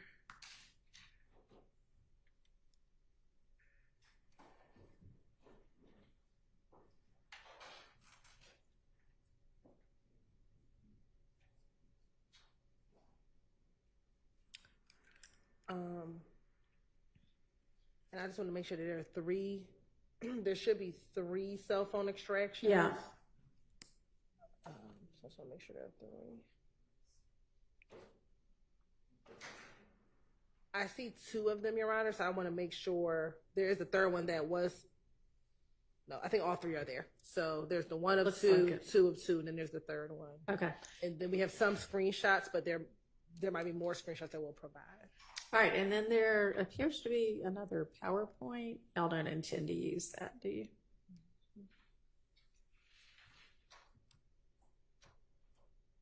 No, Your Honor, this was a PowerPoint that was used for grand jury, but Okay. it's something that we serve. All right.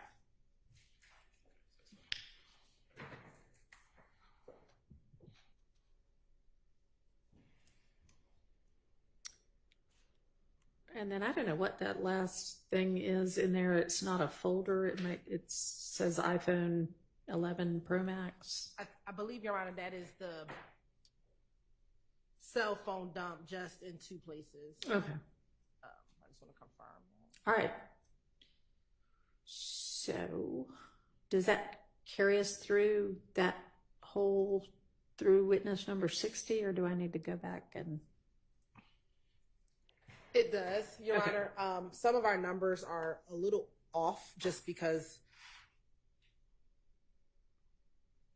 we have a few different lists, but this is all the 60. Okay. And then we intend to provide the last group of individuals to the end, the last witnesses to the end on Monday, Your Honor.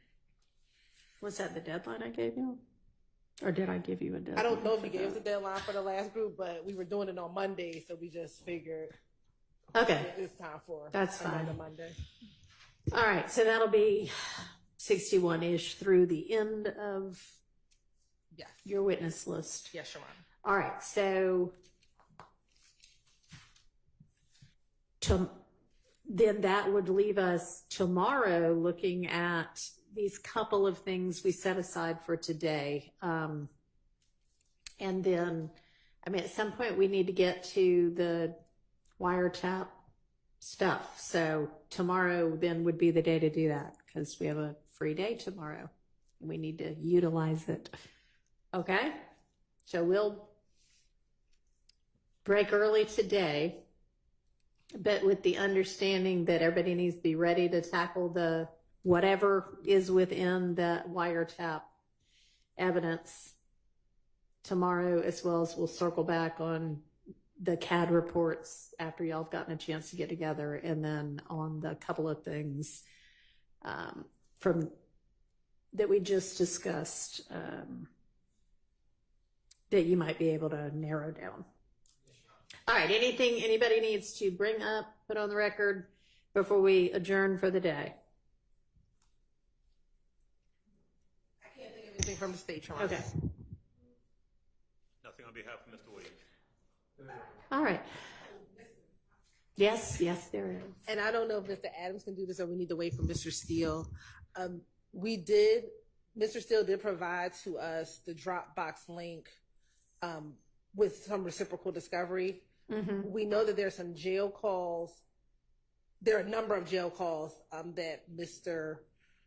Steele gave to us. If he could just narrow down which jail calls he intends to use. I believe this is with Mr. Copeland, so we can just know if we have any objections to it, but just the jail calls.